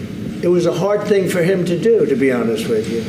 It was the opposite of what they said, but they said it. Now, if he didn't come, they'd say that was also bad for Trump. There's no way. And there's just a great dishonesty of the press, and I think that's why it's lost its credibility. Its credibility is at an all-time low. We have a thing going on right now in D.C. We went from the most unsafe place anywhere to a place that now friends are calling me up, Democrats are calling me up, and they're saying, sir, I want to thank you. My wife and I went out to dinner last night for the first time in 4 years, and Washington, D.C. is safe, and you did that in 4 days. I'll tell you, it's safe. I had another friend of mine, he has a son who's a great golfer, he's on tour, and he came in 4th yesterday in the big tournament where Scotty Scheffler made the great shot, and he said his son is going to dinner in Washington, D.C. tonight. I said, would you have allowed that to happen a year ago? He said, no way, no way. He said, what you've done is incredible. And I think the people realize it. But the press says, he's a dictator, he's trying to take over. No, all I want is security for our people. But people that haven't gone out to dinner in Washington, D.C. in 2 years are going out to dinner. And the restaurants the last 2 days were busier than they've been in a long time. Thank you. I walked around yesterday with MTG. If you can walk around with D.C. with MTG and not be attacked, the city is safe. Thank you, Mr. President. Last week, you warned of what you called severe consequences if a 30-day ceasefire or any type of ceasefire were not agreed to by Russia. Will there be severe consequences? Does that change because of I don't think you need a ceasefire. If you look at the 6 deals that I settled this year, they were all at war. I didn't do any ceasefires. And I know that it might be good to have, but I can also understand strategically why, one country or the other wouldn't want it. You have a ceasefire and they rebuild and rebuild and rebuild, and, maybe they don't want that. But if you look at the 6 deals that we made peace, and long-term, long-running wars, I didn't do any ceasefires. Would I like the concept. I like the concept of a ceasefire for one reason, because you'd stop killing people immediately, as opposed to in 2 weeks or 1 week or whatever it takes. But we can work a deal where we're working on a peace deal while they're fighting. They have to fight. I wish they could stop. I'd like them to stop. But strategically, that could be a disadvantage for one side or the other. But all of these deals I made without even the mention of the words ceasefire. President Zelensky, can you explain the decision to offer Ukraine Article 5-like security guarantees, but stop short of pushing for their full membership? Yeah, well, we haven't done anything on that yet. If you look back and you go back long before President Putin, it was always a statement that they would never allow Ukraine into NATO. So that was a statement that was made, but we haven't discussed any of that yet. We're going to be discussing it today, but we will give them very good protection, very good security. That's part of it. And the people that are waiting for us, they are, I think they're very like-minded. They want to help out all. Thank you, President. Thank you, President Trump. Are you disappointed there's no The United States has already given hundreds of billions of dollars to this war effort in Ukraine. At best, it is a stalemate, and the killing continues. So, President Trump, how much more is the United States willing to give Ukraine? And President Zelensky, how much more do you want? Well, I'll start off just by saying we're not giving anything now. We're selling weapons. This is something before, I guess the number is well over $300 billion. That was under Joe Biden, a corrupt politician, not a smart man, never was. By the way, go back 40 years. He was not a smart man 40 years ago either, but now he's in particular bad. This was done by a corrupt administration that shouldn't have been in, and frankly, if the right results of the election were given, if I were president, this war would have never taken place, and he would have been very happy, because he would have liked to have seen. I mean, they went through hell. He went through hell. This war would have never happened, and the people that were killed, a couple of million people, a lot of people with soldiers and everything else, and the people that have been displaced and forced into other areas and other countries because of what's happened, none of that would have happened. And I'm just saying that he was a horrible president, whether it was the borders or this.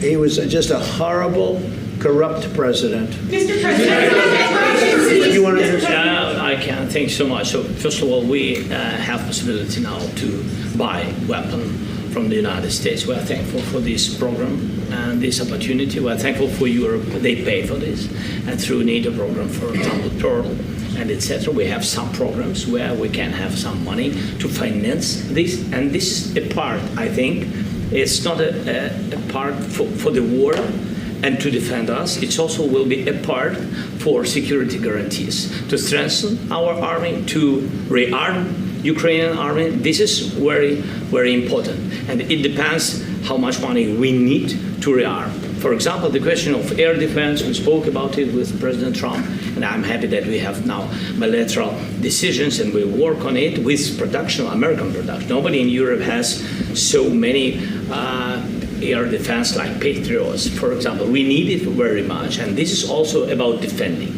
I think the good news, we make the best military equipment in the world by far. You mentioned the Patriots. How good are they? Systems. We have systems. They're literally 100% foolproof, and it's really like shooting two bullets. Two bullets hitting each other in the air in a space like this. The chances, 100%. It's 99 to 100%. So we sell the equipment to NATO. And NATO does what, I don't know what the arrangement is that you have with, but I know that they want you to have the equipment. And we're getting the best equipment in the world, but they pay us for the equipment. Under Biden, it was just crazy what was going on. I believe the number is over 300. I think it could be $350 billion worth of equipment and money and everything else.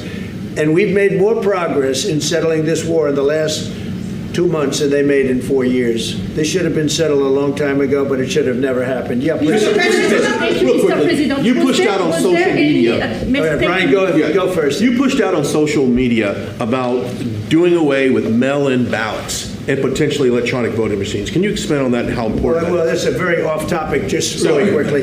Mail-in ballots are corrupt. Mail-in ballots, you can never have a real democracy with mail-in ballots.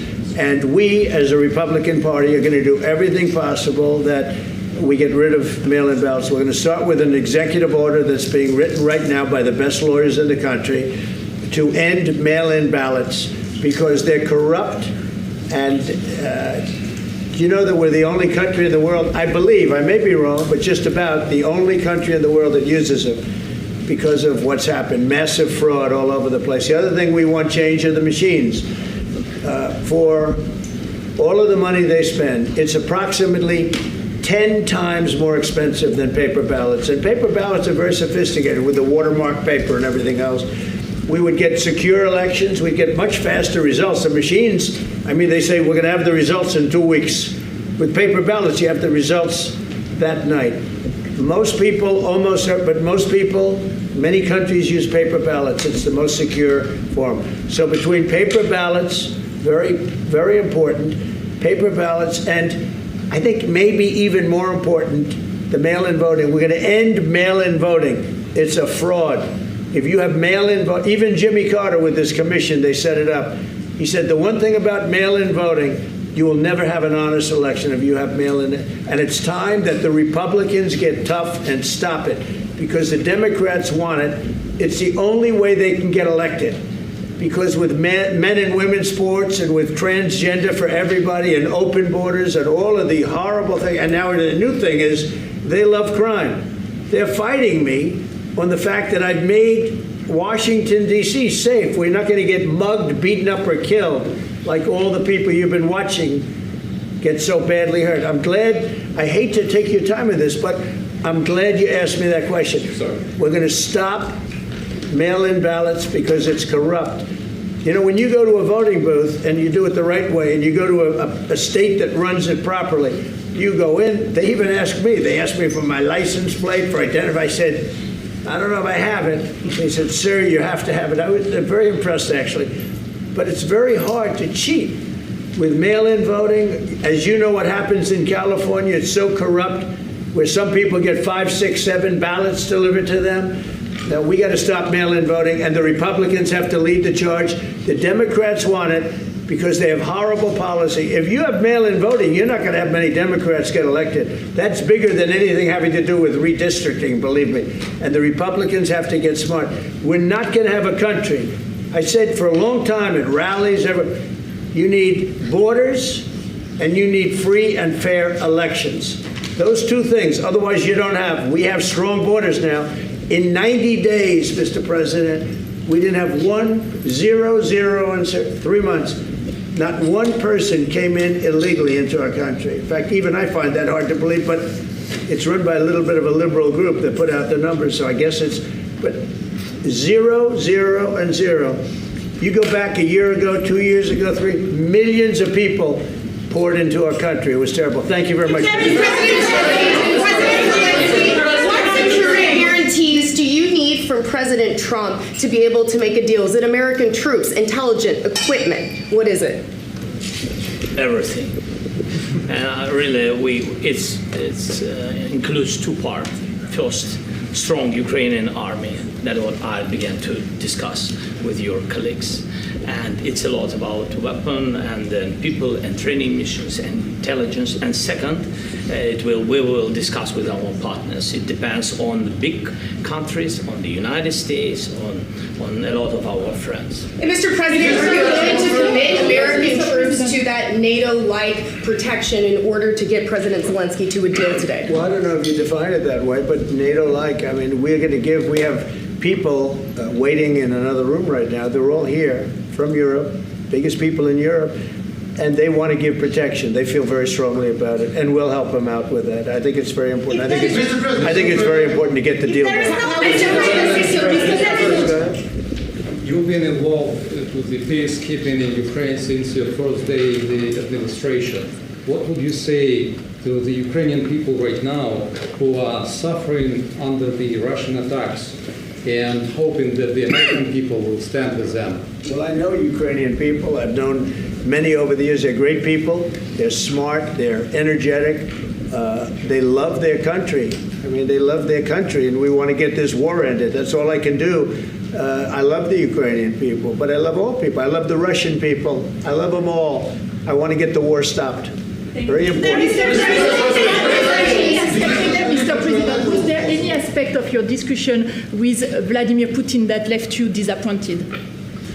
Look, we just spoke to, I was just telling the president, I just spoke to President Putin indirectly, and we're going to have a phone call right after these meetings today. And we may or may not have a trilat. If we don't have a trilat, then the fighting continues. And if we do, we have a good chance. I think if we have a trilat, there's a good chance of maybe ending it. But he's expecting my call when we're finished with this meeting. Thank you very much, everyone.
jeszcze światowi liderzy, europejscy liderzy, którzy również przyjechali tutaj na rozmowy.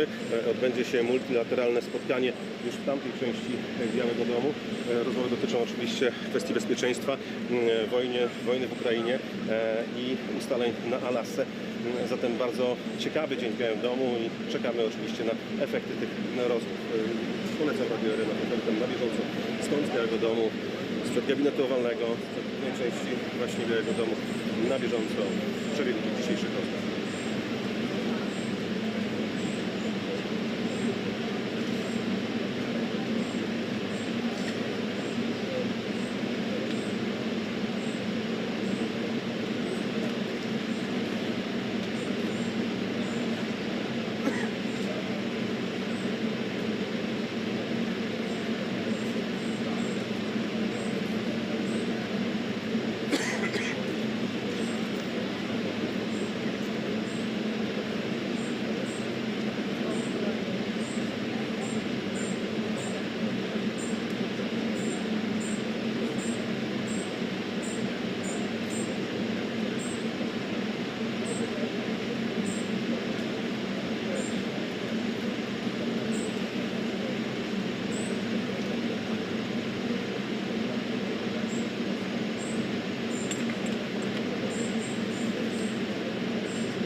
3, no entiendo este audio.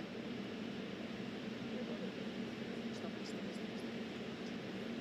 1, 1, 1, 2 y 3, 1, 2 y 3, 1, 2 y 3.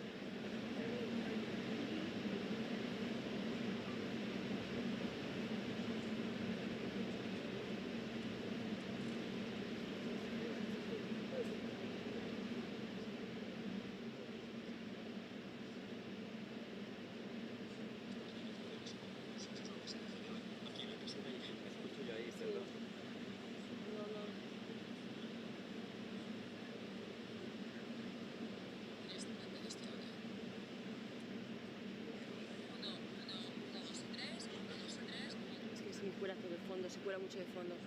Bueno, voy a repetir.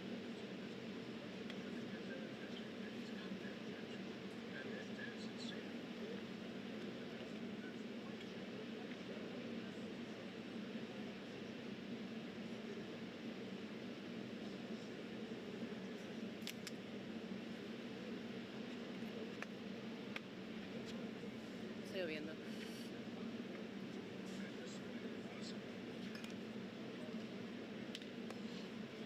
¿Qué quiere decir, hombre? Esto de la laca. A ver. Se escucha mejor esto. 1, 2, 3 y 8.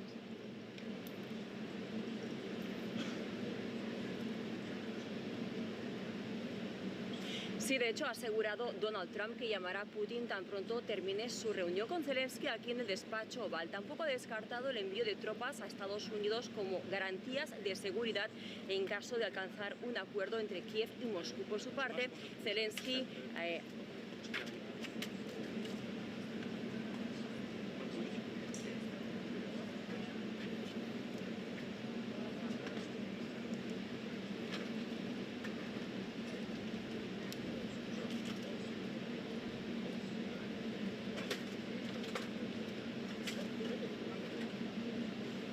Sí, de hecho ha asegurado Donald Trump en el despacho Oval que está dispuesto a llamar a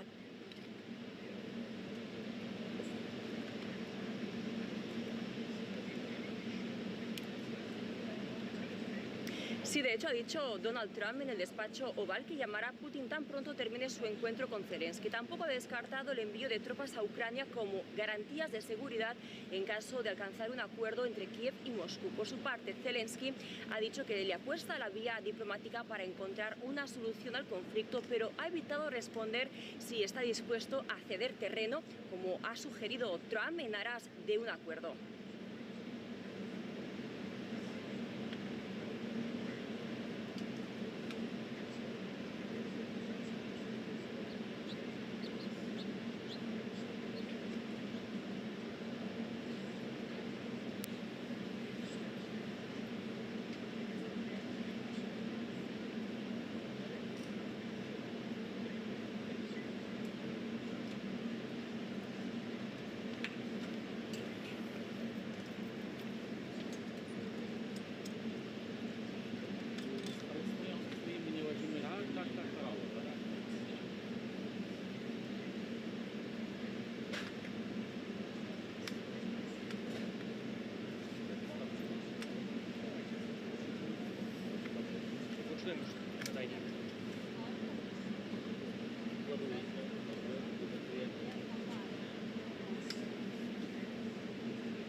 Ale mi internet momentami siedział. Tobie też? Co? Tobie też momentami internet siedział?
Lepiej z tą lampą, co? Że ona starcza maks na 20 minut. Macie tu jest cięższa ładowa. Może połóżmy na razie. Suwa coś tam.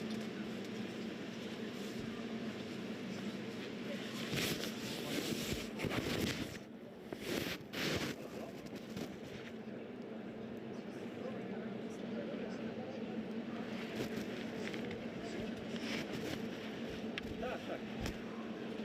Kiedy?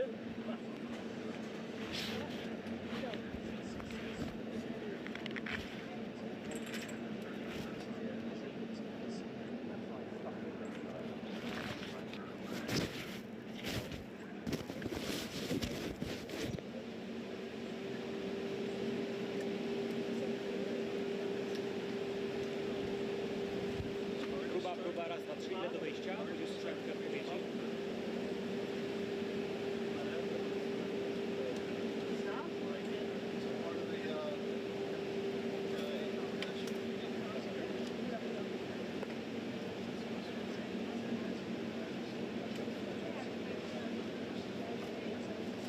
Nie 6 do nas, 6 minut do nas, możemy włączyć wszystko.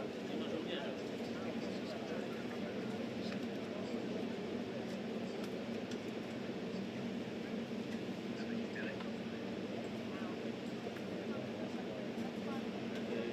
Daj mikrofon tutaj troszkę złamany z torów, żeby nie poczuło. Tyle muszę uczyć. Do sąsiada.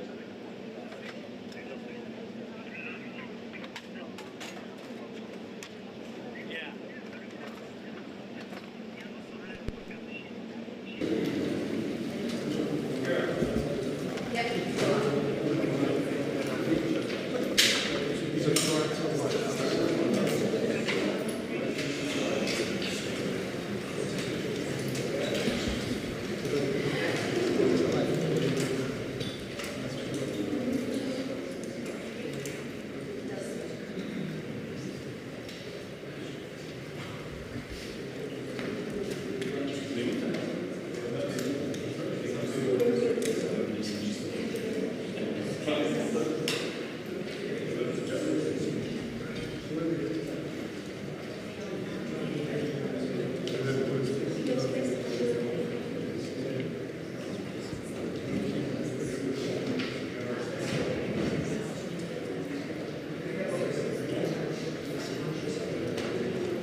last 10 minutes.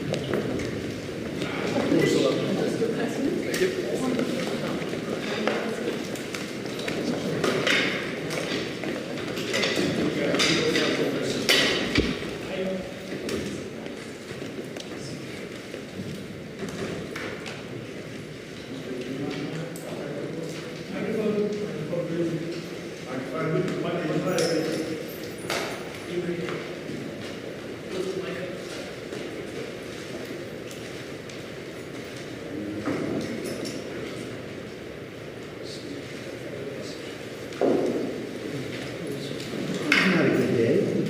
That was not a great day. See the picture.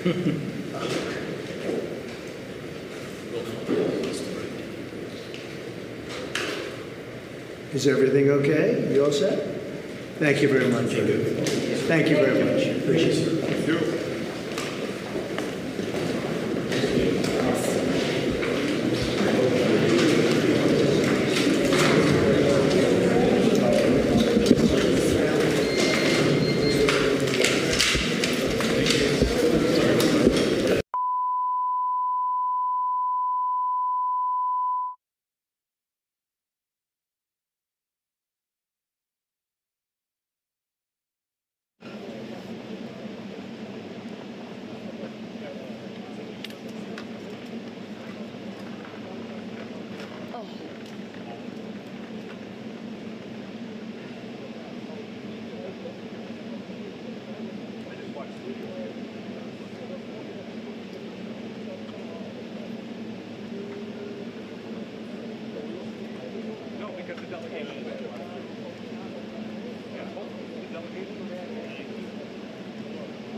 Dobry wieczór. To, co czyni ten dzień niezwykły w Stanach Zjednoczonych, w Waszyngtonie, to jest to, że w tak krótkim czasie zorganizowano coś, co porównywane jest wśród dziennikarzy tutaj na miejscu niemalże do szczytu G7 w swój sposób, jeżeli chodzi o liczbę przywódców, którzy zjawili się na miejscu, ale chociaż na swój sposób to porównanie do G7 jest nawet nieadekwatne, dlatego że szczyty organizuje się z reguły o wiele dłużej, a tutaj to wszystko powstało tak naprawdę w kilkadziesiąt godzin.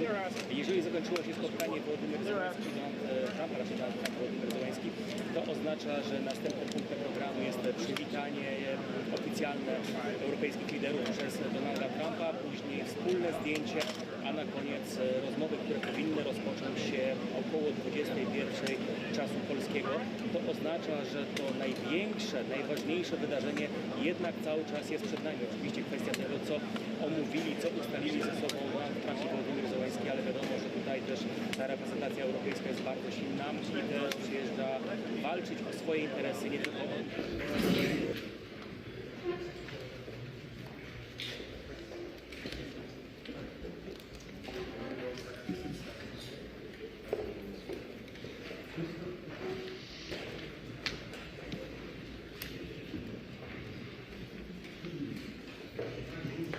Present so much, and it really is beautiful. And thank you for all of the wonderful things that took place today. We've had a very successful day thus far, and important discussions as we work to end the killing and stop the war in Ukraine. We're all working for the same goal, very simple goal. We want to stop the killing, get this settled.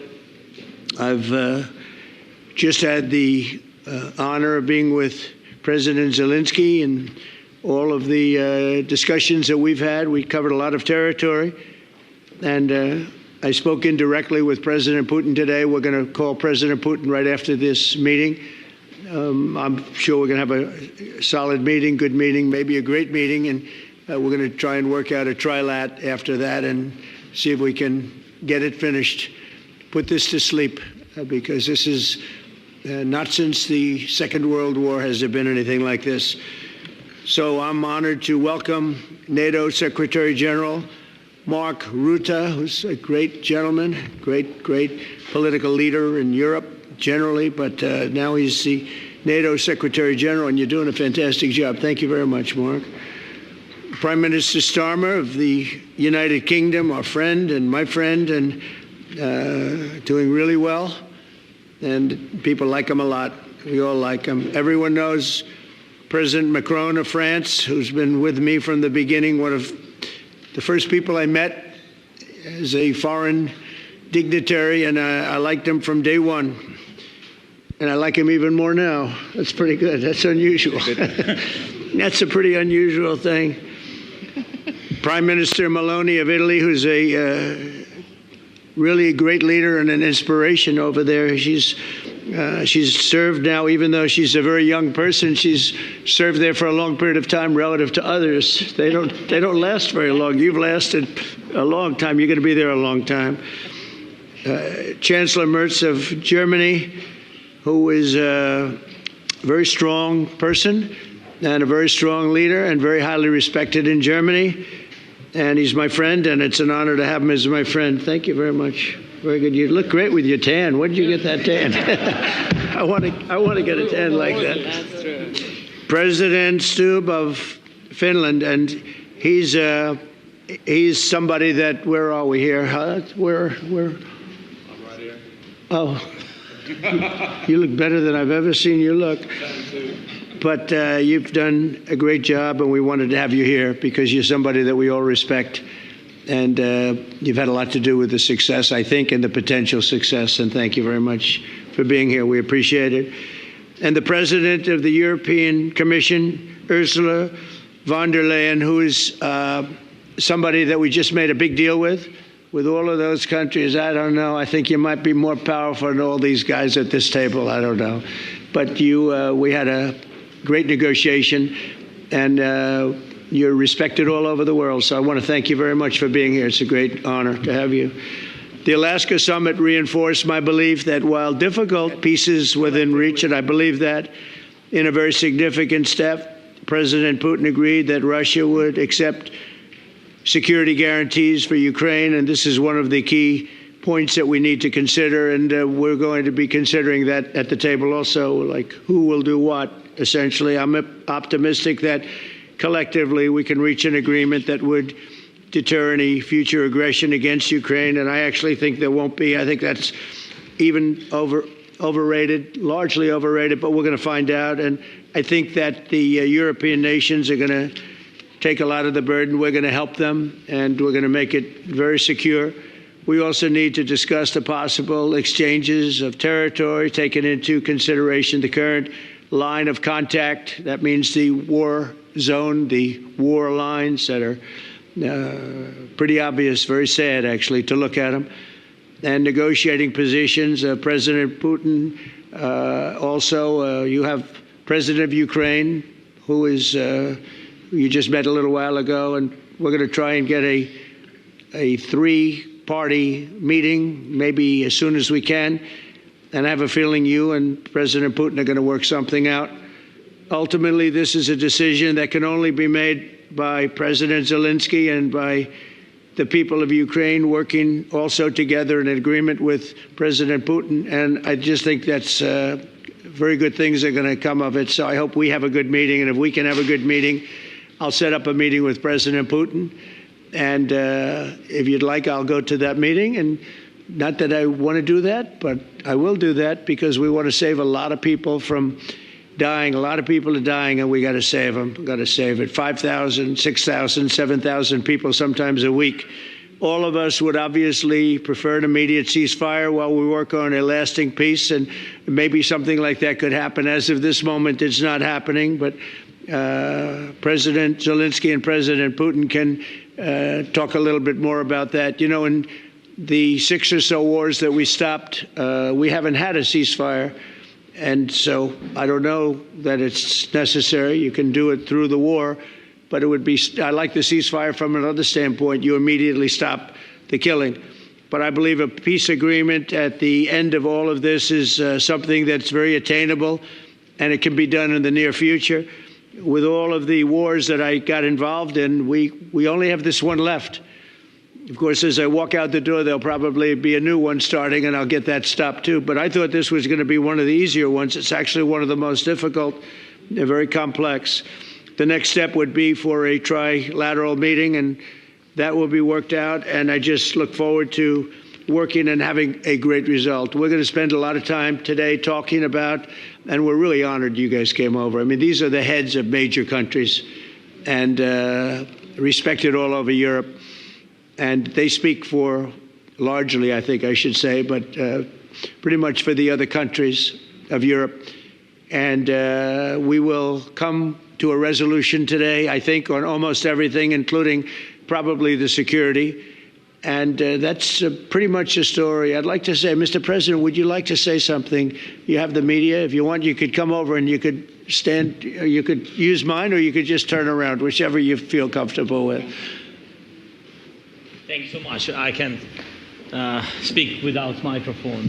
Thank you so much. I think that we had very good conversation with President Trump. Very good. And it really was the best one. Maybe the best one will be in the future.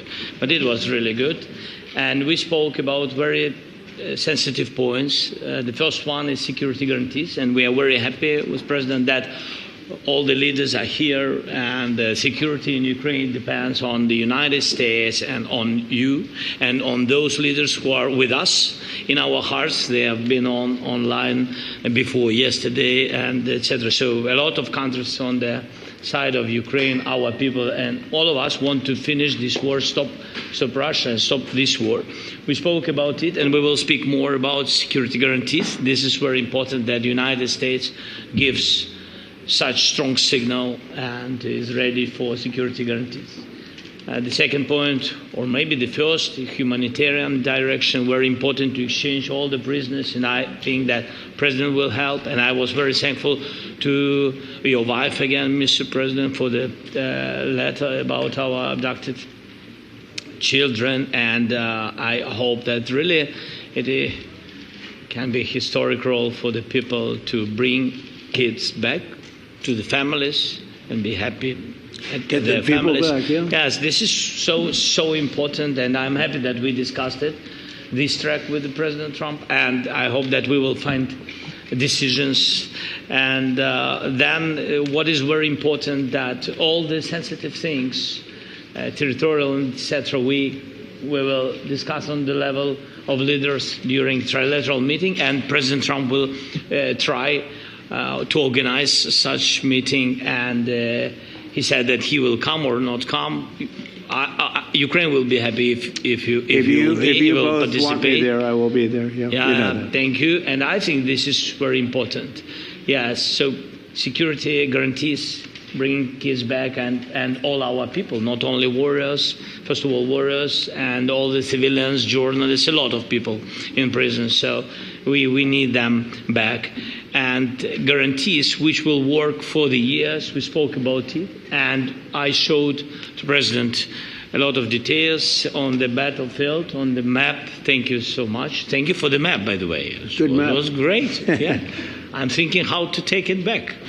We'll get you. No. I think that we had constructive, specific meeting, and I'm very thankful to all the leaders who are here, and you help a lot, and so we are happy that we have such big unity today. Thank you, Mr. President. Thank you very much, for hosting us. Mr. Thank President. And I think you'll see that President Putin really would like to do something else. I think when we set that up, when we do, I think it's going to be when, not if. I think you're going to see some really positive moves. I know there's over 1,000 prisoners, and I know they're going to release them. Maybe they're going to release them very soon, like immediately, which I think is great. But we're going to set that up today after this meeting. So very good and great remarks. I appreciate it. Mark, as head of NATO, maybe you could say a few words, please. Yes, I will be very brief. I really want to thank you, President of the United States, dear Donald, for the fact that you, as I said before, broke the deadlock with President Putin by starting that dialogue. And I think it was in February that you had the first phone call, and from there we are now where we are today. And that is, I think, if we play this well, we could end this. And we have to end this. We have to stop the killing. We have to stop the destruction of Ukraine's infrastructure. It is a terrible war.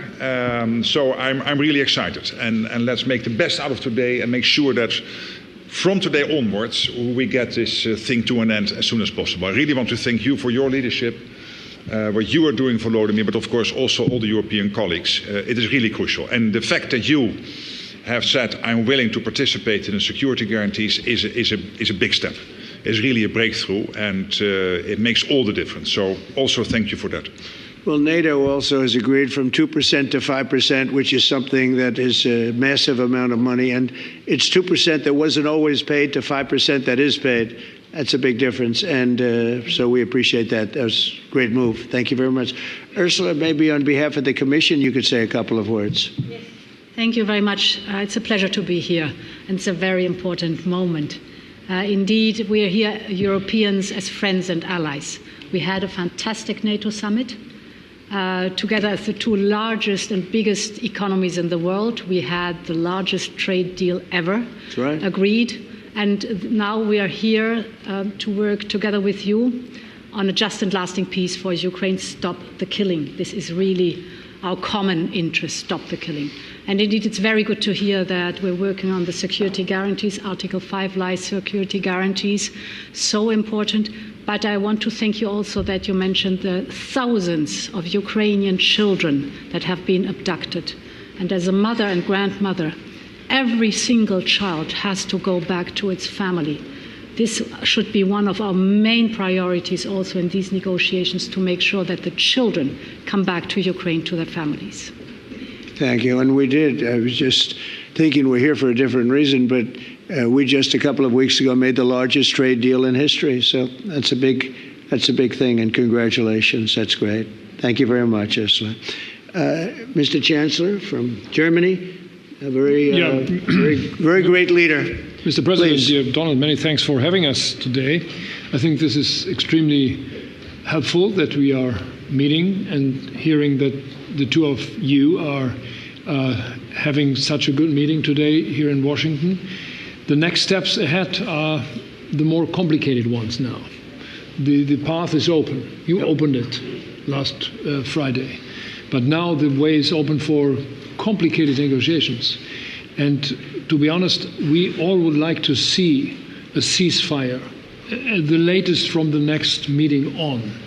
I can't imagine that the next meeting would take place without a ceasefire.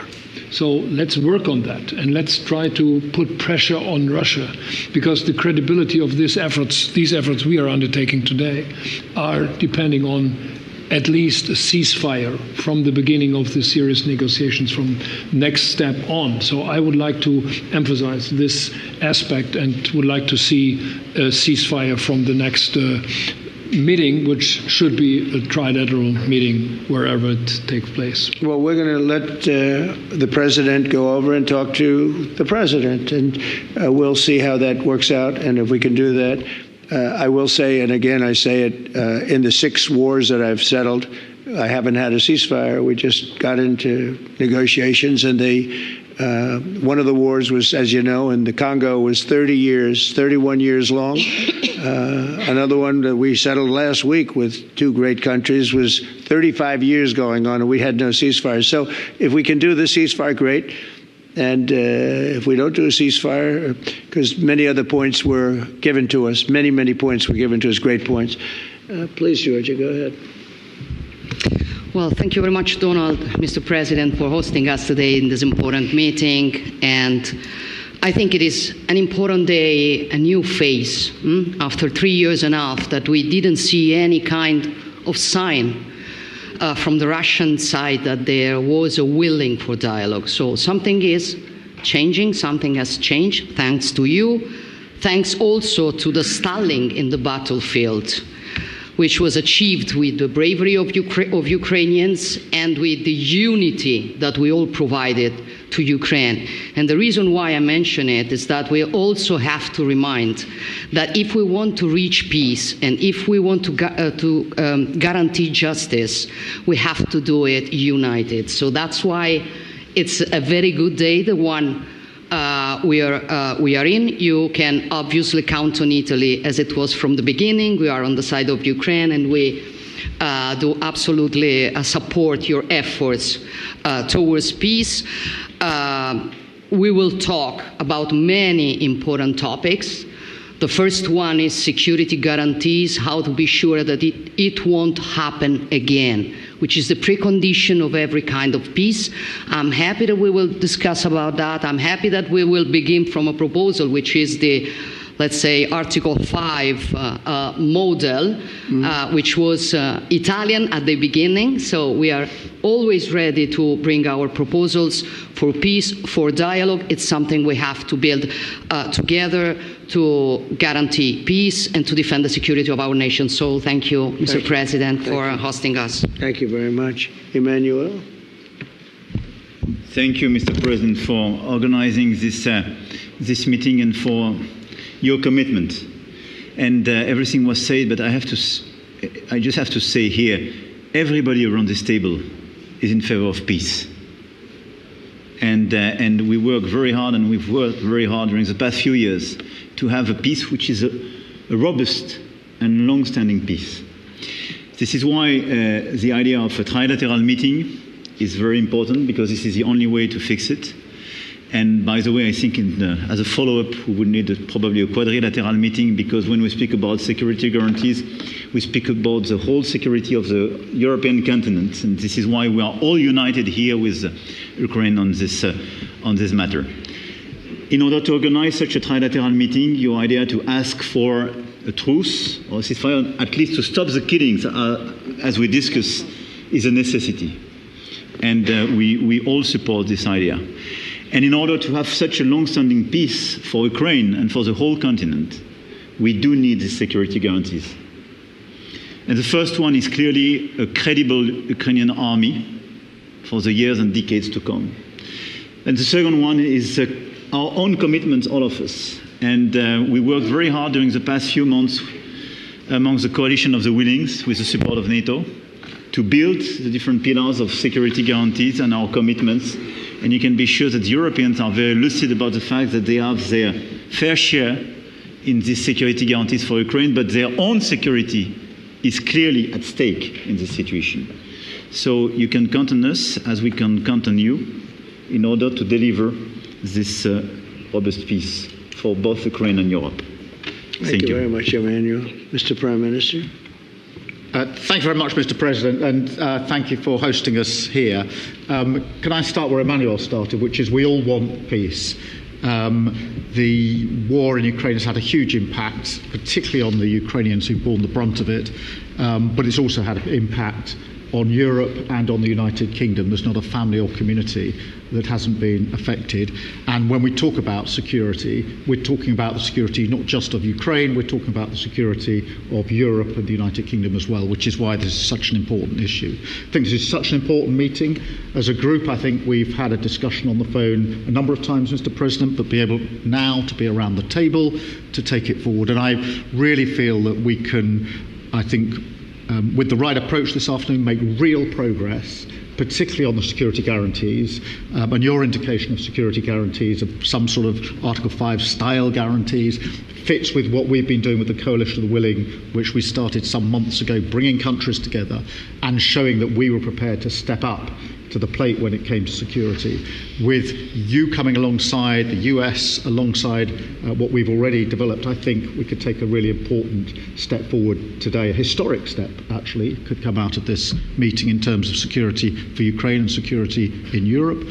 I also feel that we can make real progress towards a just and lasting outcome. Obviously, that has to involve Ukraine, and a trilateral meeting seems the sensible next step. So thank you for being prepared to take that forward, because I think if we can ensure that that is the progress out of this meeting, both security guarantees and some sort of progress on trilateral meeting of some sort to bring some of the difficult issues to a head, then I think today will be seen as a very important day in recent years in relation to a conflict which has gone on for 3 and a bit years, and so far nobody's been able to bring it to this point. So I thank you for that. Well, thank you very much. And, it's very interesting because this is the first for the White House. You can't say that very often. It's seen a lot over the years, since 1800, 1799, to be almost exact.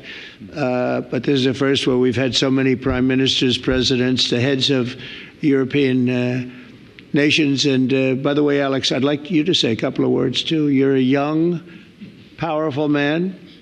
Before I finish up, I want you to say a couple of words. Go ahead.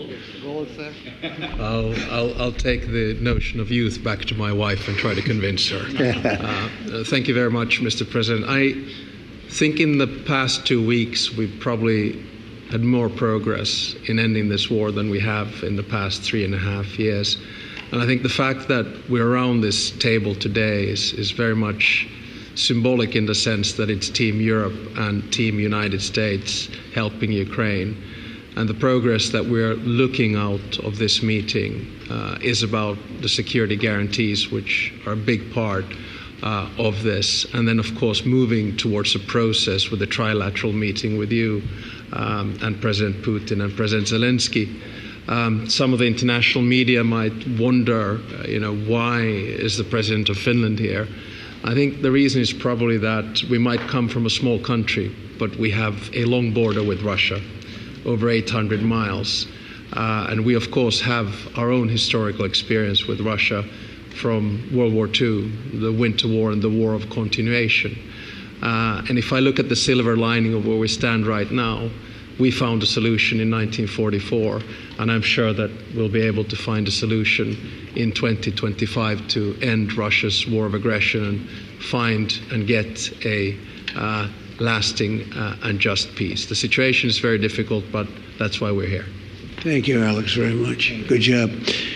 So we're going to be meeting for a while, and we're going to discuss some of the issues. And I don't think there's any issue that's overly complex. It's at a point now where people want to do things. I really do believe. I've known him for a long time. I've always had a great relationship with him. I think that President Putin wants to find an answer too.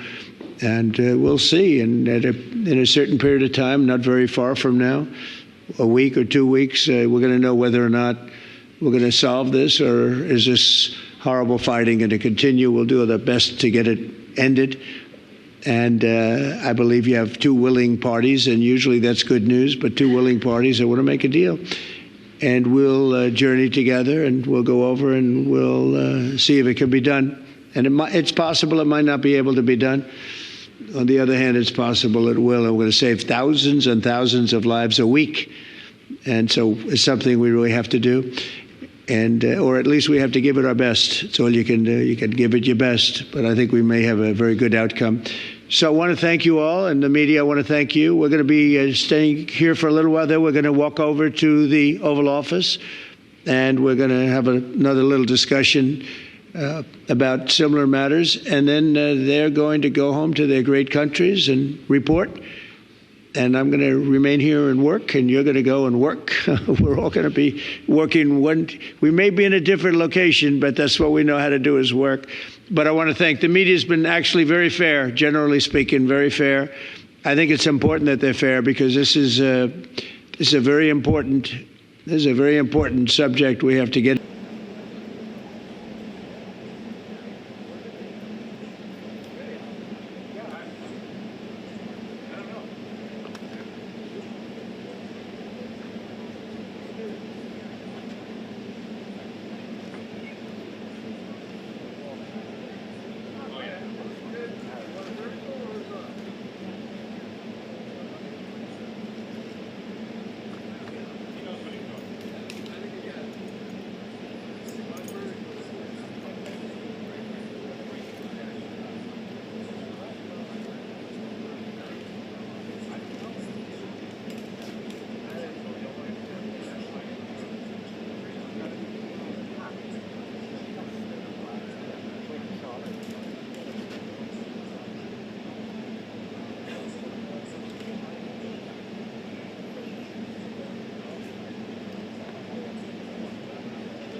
What's up?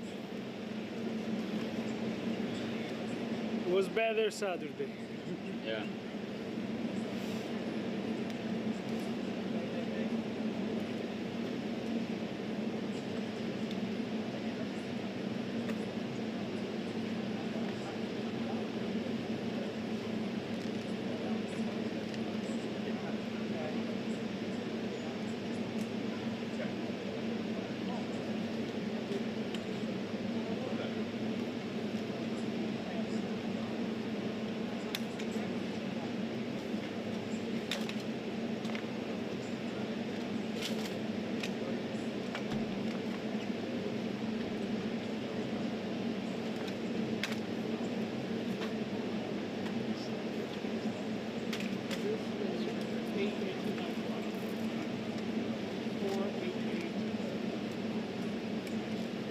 But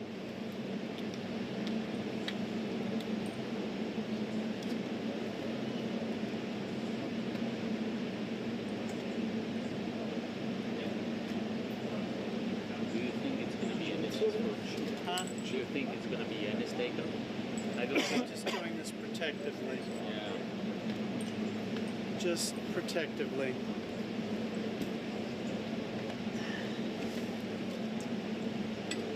Just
Yeah. Is the white one? Forte e chiaro, voi?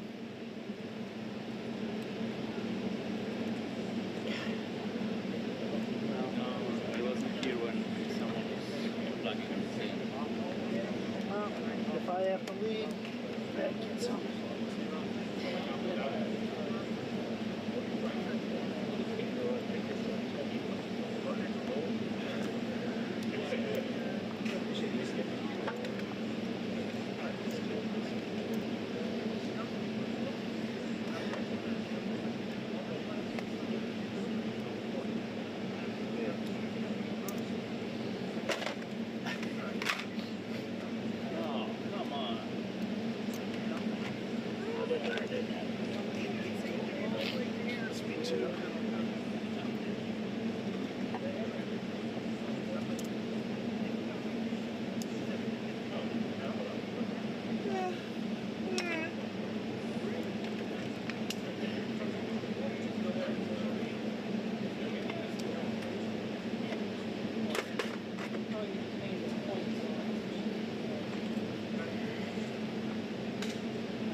I'm a mistake out there.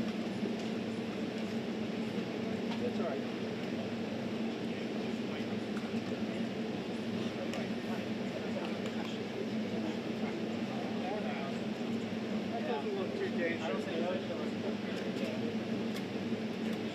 Thank you, Paul. God bless you.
And we are ready for trilateral, as President said. This is a good signal about trilateral. I think this is very good. Thank you. Mr. President,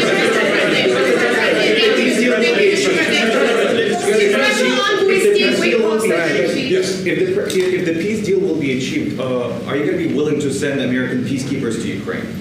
But we're going to work with Ukraine, we're going to work with everybody, and we're going to make sure that if there's peace, the peace is going to stay long-term. This is very long-term. We're not talking about a 2-year peace and then we end up in this mess again. We're going to make sure that everything's good. We'll work with Russia, we're going to work with Ukraine, and we're going to make sure it works. And I think if we can get to peace, it's going to work. I have no doubt about it. Your team has talked about security guarantees. Could that involve U.S. troops? Would you roll that out in the future? We'll let you know that maybe later today. We're meeting with 7 great leaders of great countries also, and we'll be talking about that. They'll all be involved, but there'll be a lot of help. When it comes to security, there's going to be a lot of help. It's going to be good. They are first line of defense because they're there. They're Europe. But we're going to help them out also. We'll be involved. Mr. President, Vladimir Putin mentioned that the war will not end without addressing the root causes of this war. Have you had an understanding what are the root causes of this war? Well, look, the war is going to end. When it ends, I can't tell you, but the war is going to end, and this gentleman wants it to end, and Vladimir Putin wants it to end. I think the whole world is tired of it. And we're going to get it ended. It was, I've done 6 wars. I've ended 6 wars, and I thought this maybe would be the easiest one, and it's not the easiest one. It's a tough one. A lot of reasons for it, and they'll be talking about it for a long time. But they'll be talking about the others. Look, India, Pakistan. We're talking about the big places. When you look at, you just take a look at some of these wars. You go to Africa and take a look at that. Rwanda and the Congo, Republic of the Congo. That's been going on for 31 years. And so we've done a total of 6, and we really have 6, not including the fact that we obliterated, and it turned out to be a total obliteration, the nuclear, as you said, the future nuclear capability of Iran. And this one, I think we're going to get solved also. I feel confident we're going to get it solved. Thank you, Mr. President. Can you tell us about your conversations with European leaders and what they need to see to support an end to the war? Yeah, well, we're going to be meeting with a great representative group and 7 very powerful, very big countries. Great people, all friends of mine and friends of yours. And we're going to have some suggestions made. They want to see peace. They would like to see peace. When in Russia, you said last in night the red. President Trump, do you think it's fair for Ukraine and for Russia to achieve a lasting and durable peace if Ukraine cedes its territories that Russia hasn't yet conquered? Do you think it's a fair peace for Ukraine? We're going to have a lasting peace. Just to answer the first part of your question, we're going to have a lasting peace. I hope it's going to be immediately. I hope it doesn't have to go on. And I think people of the whole world is going to be very happy when that's announced. Thank you, Mr. President. You posted on social media, Mr. President, a very touching letter from the First Lady. And the letter was hand-delivered to President Putin. And it calls for an end to the war, essentially, because of the children and the children's future. Why did the First Lady feel that letter was necessary? Was it because she believes that Mr. Putin is the aggressor in the war? Is a similar letter being hand-delivered to President Zelensky? So the First Lady felt very strongly. She's watched the same thing that you watch and that I watch. I see things that you don't get to see, and it's horrible.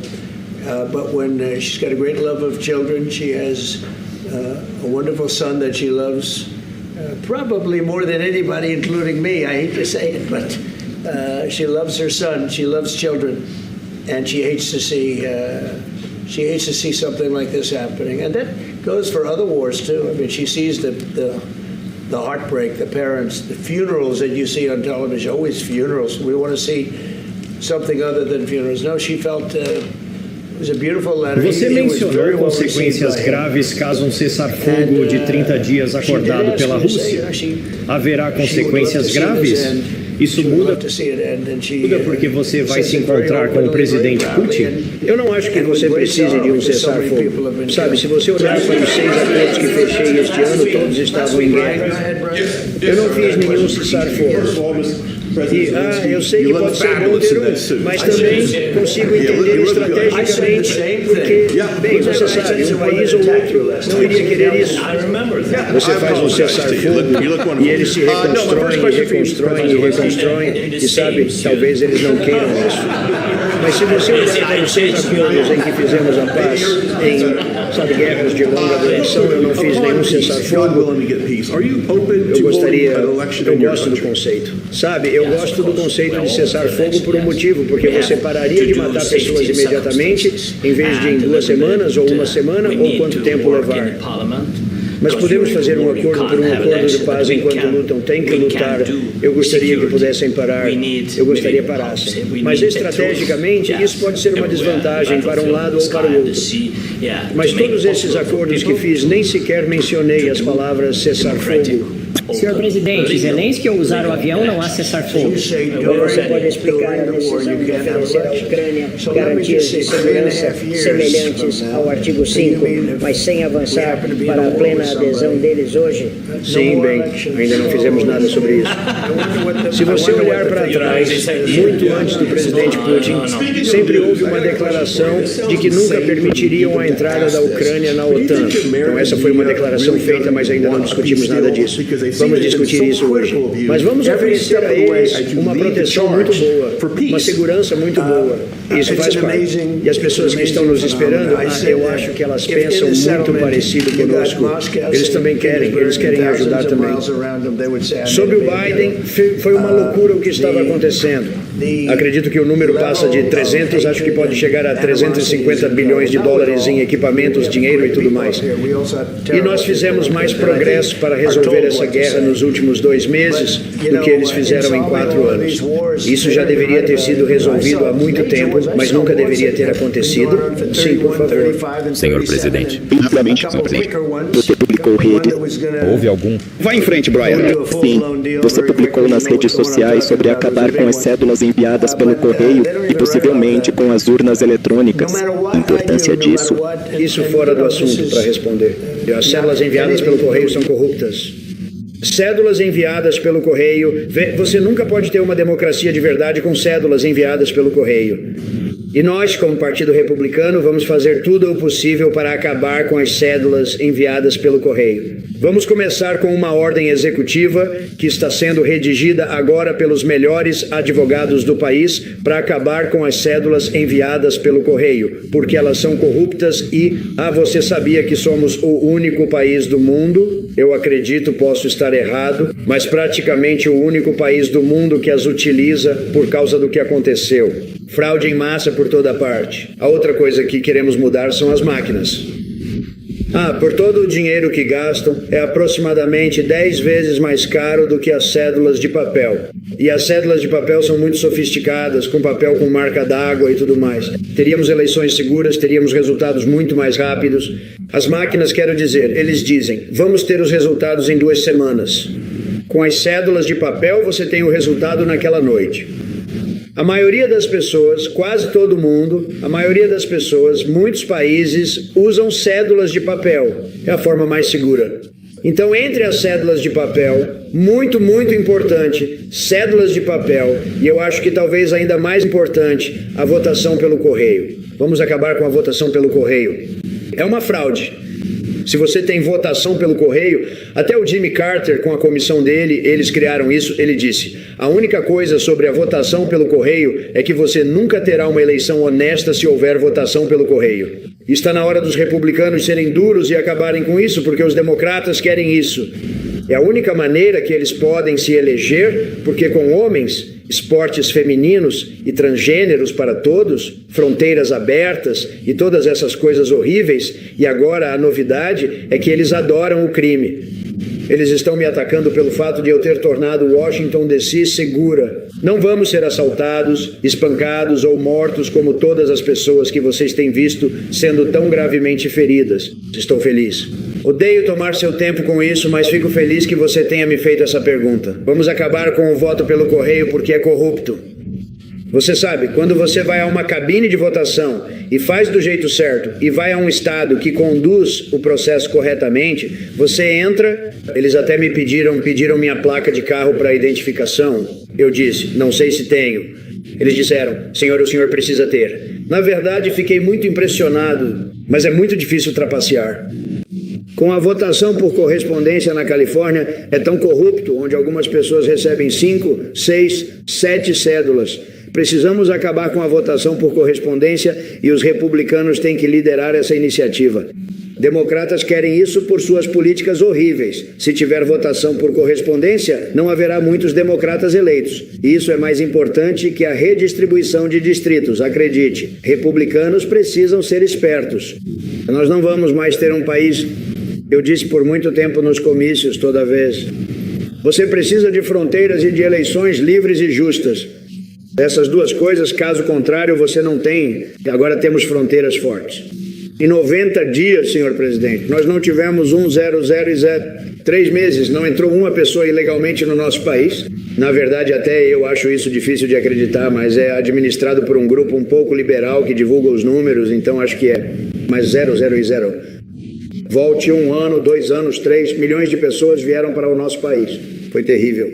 Muito obrigado. Senhor presidente, que tipo de garantias você precisa do presidente Trump para poder fechar um acordo? São tropas americanas? Inteligência?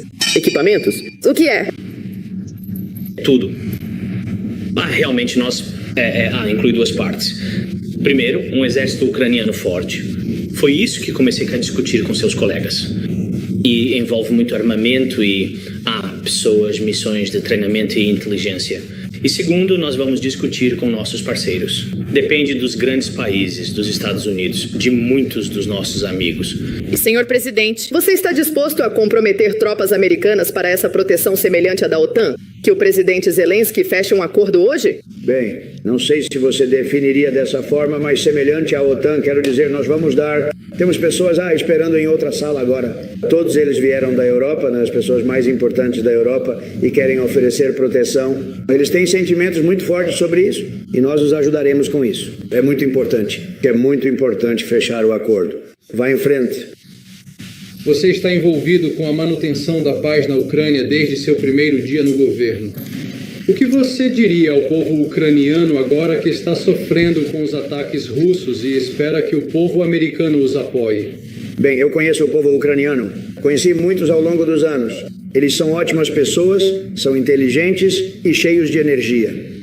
Eles amam seu país. Quero dizer, eles amam seu país e queremos acabar com esta guerra. É tudo o que posso fazer. Eu amo o povo ucraniano, mas amo todas as pessoas. Eu amo o povo russo. Eu amo todos eles. Quero acabar com a guerra.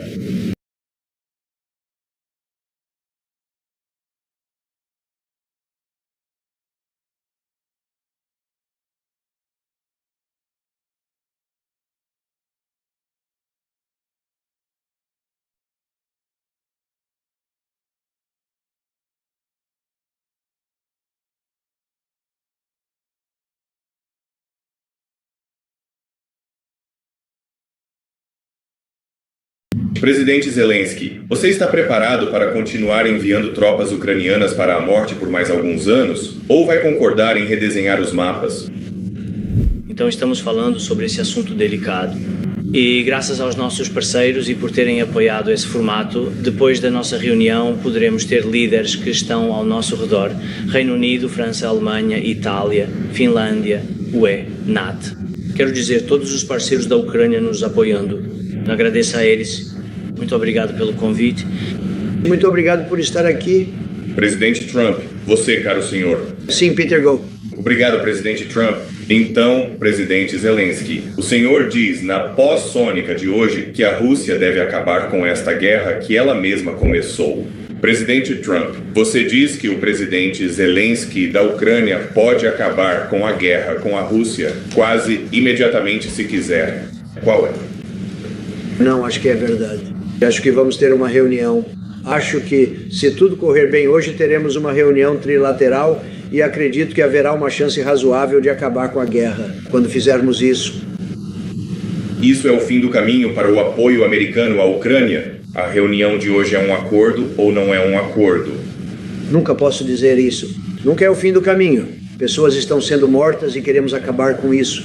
Então eu não diria que é o fim do caminho. Não, acho que temos uma boa chance de conseguir. Já faz quase 4 anos agora e muitas pessoas foram mortas na semana passada. Muitas pessoas na semana passada, quero dizer, milhões de pessoas morreram, mas só na semana passada, por qualquer motivo, foi um número grande, muitos soldados dos dois lados. E eu conheço o presidente, me conheço e acredito que Vladimir Putin quer ver isso terminado. E como você se encontrou com Putin na sexta-feira? Hoje você tem o presidente Zelensky aqui. Ao ouvir Rússia e Ucrânia, qual lado tem as melhores cartas? Bem, eu não quero dizer isso, eu só estou aqui para ser... Olha, essa não é a minha guerra, essa é a guerra do Joe Biden. Ele é quem teve muito a ver com isso acontecendo e nós queremos que isso termine. E queremos que termine bem para todos. Queremos que termine bem. O povo da Ucrânia sofreu incrivelmente. Presidente Zelensky, você está preparado para continuar enviando tropas ucranianas para a morte por mais alguns anos? Ou vai concordar em redesenhar os mapas? Obrigado pela sua pergunta. Então, antes de tudo, você sabe, nós vivemos sob ataques diários. Você sabe que hoje houve muitos ataques e muitas pessoas feridas, e a criança era tão pequena. Então precisamos parar esta guerra para deter a Rússia e precisamos apoiar os parceiros americanos e europeus. Faremos o nosso melhor para isso. Então, e eu acho que mostramos que somos um povo forte e apoiamos a ideia dos Estados Unidos, do presidente Trump, de parar esta guerra, de buscar uma solução diplomática para acabar com esta guerra. E estamos prontos para o formato trilateral, como o presidente disse, isso é um bom sinal sobre o trilateral, acho que isso é muito bom. Obrigado. Se um acordo de paz for alcançado, você estaria disposto a enviar forças de paz americanas para a Ucrânia? Bem, nós vamos trabalhar com a Ucrânia, vamos trabalhar com todos e vamos garantir que se houver paz, essa paz será duradoura. Isso é para o longo prazo. Não estamos falando de uma paz de 2 anos e depois acabarmos nesse mesmo problema novamente. Vamos garantir que tudo fique bem. Vamos trabalhar com a Rússia, vamos trabalhar com a Ucrânia e vamos garantir que funcione. E eu acho que se conseguirmos chegar à paz, vai dar certo. Não tenho nenhuma dúvida sobre isso. Sua equipe falou sobre garantias de segurança. Isso poderia envolver tropas dos EUA? Você consideraria essa possibilidade no futuro? Talvez mais tarde hoje vamos informar você. Estaremos nos reunindo com 7 grandes líderes de grandes países também e vamos conversar sobre isso. Todos eles estarão envolvidos, mas haverá muita ajuda quando se trata de segurança. Vai haver muita ajuda, vai ser bom. Eles são a primeira linha de defesa porque estão lá, eles são a Europa, mas nós também vamos ajudá-los. Nós estaremos envolvidos. Putin mencionou que a guerra não vai acabar sem abordar as causas profundas deste conflito. Você tem algum entendimento sobre isso? Quais são as causas profundas desta guerra? Bem, veja, a guerra vai acabar quando tiver que acabar. Eu não posso te dizer, mas a guerra vai acabar e este cavalheiro quer que ela acabe e Vladimir Putin quer que ela acabe. Acho que o mundo todo está cansado disso e nós vamos acabar com isso. Foi você, sabe, eu já estive em 6 guerras. Eu encerrei 6 guerras e achei que talvez essa seria a mais fácil, mas não é a mais fácil. É uma guerra difícil, há muitos motivos para isso e vão falar sobre ela por muito tempo, assim como falam das outras. Olha, Índia, Paquistão, estamos falando de lugares enormes. Quando você observa, basta dar uma olhada em algumas dessas guerras. Você pode ir à África e dar uma olhada naquilo. Ruanda e o Congo, República do Congo, isso já dura 31 anos. E então nós já lidamos com um total de 6, e realmente são 6, sem contar o fato de que obliteramos e acabou sendo uma aniquilação total. A questão nuclear, como você disse, a questão nuclear, a futura capacidade nuclear do Irã, e esta eu acho que vamos resolver também. Acho que estou confiante de que vamos resolver isso. Senhor presidente, pode nos contar sobre suas conversas com os líderes europeus e o que eles precisam ver para apoiar e acabar com a guerra? Sim. Bem, vamos nos reunir com um grande grupo representativo e 7 países muito poderosos, muito grandes e grandes pessoas, todos amigos meus e amigos seus, e vamos dar algumas sugestões. Eles querem ver paz. Eles gostariam de ver país vermelho. Presidente Trump, você acha que é justo para a Ucrânia e para a Rússia alcançar uma paz duradoura e durável se a Ucrânia semear seus territórios que a Rússia ainda não conquistou? Você acha que é uma terceira fatia para a Ucrânia? Teremos uma paz duradoura. Só para responder a primeira parte da sua pergunta, teremos uma paz duradoura. Espero que seja imediatamente. Espero que não precise continuar. E eu acho que as pessoas do mundo inteiro vão ficar muito felizes quando isso for anunciado. Por favor. Senhor presidente, o senhor publicou nas redes sociais, senhor presidente, uma carta muito comovente da primeira-dama. E a carta foi entregue em mãos ao presidente Putin e pede essencialmente o fim da guerra por causa das crianças e do futuro delas. Por que a primeira-dama sentiu que essa carta era necessária? Foi porque ela acreditava que o senhor Putin é o agressor na guerra? Uma carta semelhante está sendo entregue em mãos ao presidente Zelensky? Então, a primeira-dama sentiu muito fortemente. Ela assistiu às mesmas coisas que você assiste e que eu assisto. Eu vejo coisas que vocês não têm a oportunidade de ver e é horrível. Mas ela tem um grande amor pelas crianças, tem um filho maravilhoso que ela provavelmente ama mais do que qualquer pessoa, inclusive eu. Odeio dizer isso, mas ela ama o filho, ela ama crianças e ao ver, ela odeia ver algo assim acontecendo. E isso vale para outras guerras também. Quero dizer, ela vê a dor, os pais, os funerais que você vê na televisão, sempre funerais. Queremos ver algo diferente de funerais. Não, ela achou que foi uma carta bonita. Foi muito bem recebida por ele. E ela me pediu para dizer, você sabe que adoraria ver isso acabar. Ela adoraria ver isso terminar. E ela diz isso de forma muito aberta, muito orgulhosa e com grande tristeza, porque tantas pessoas foram mortas. Presidente Zelensky, você está fabuloso nesse terno. Eu disse o mesmo. Eu disse a mesma coisa. Eu disse aquele que te atacou da última vez. Viu? Eu me lembro disso. Eu peço desculpas a você. Você está maravilhoso. Minha pergunta, presidente. Zelensky com o mesmo terno. Veja, eu te troquei. Bem rapidamente sobre a paz. Se Deus quiser alcançar a paz, você está aberto a realizar uma eleição em seu país? Sim, claro que estamos abertos para a eleição.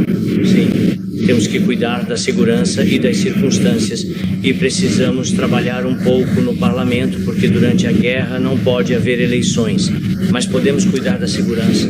Nós precisamos, talvez como dizer, precisamos de uma verdade. Sim, em todos os lugares no campo de batalha, no céu e no mar, para tornar possível que as pessoas ajam de forma democrática, aberta e legal. Eleições legais. Então você diz...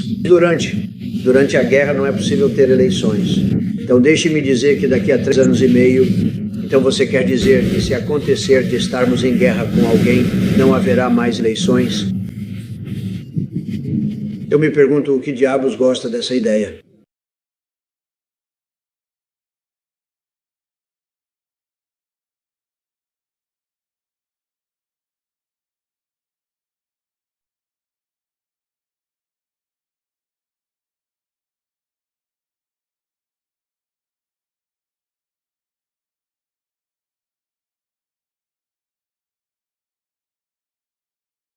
Tremenda enrascada.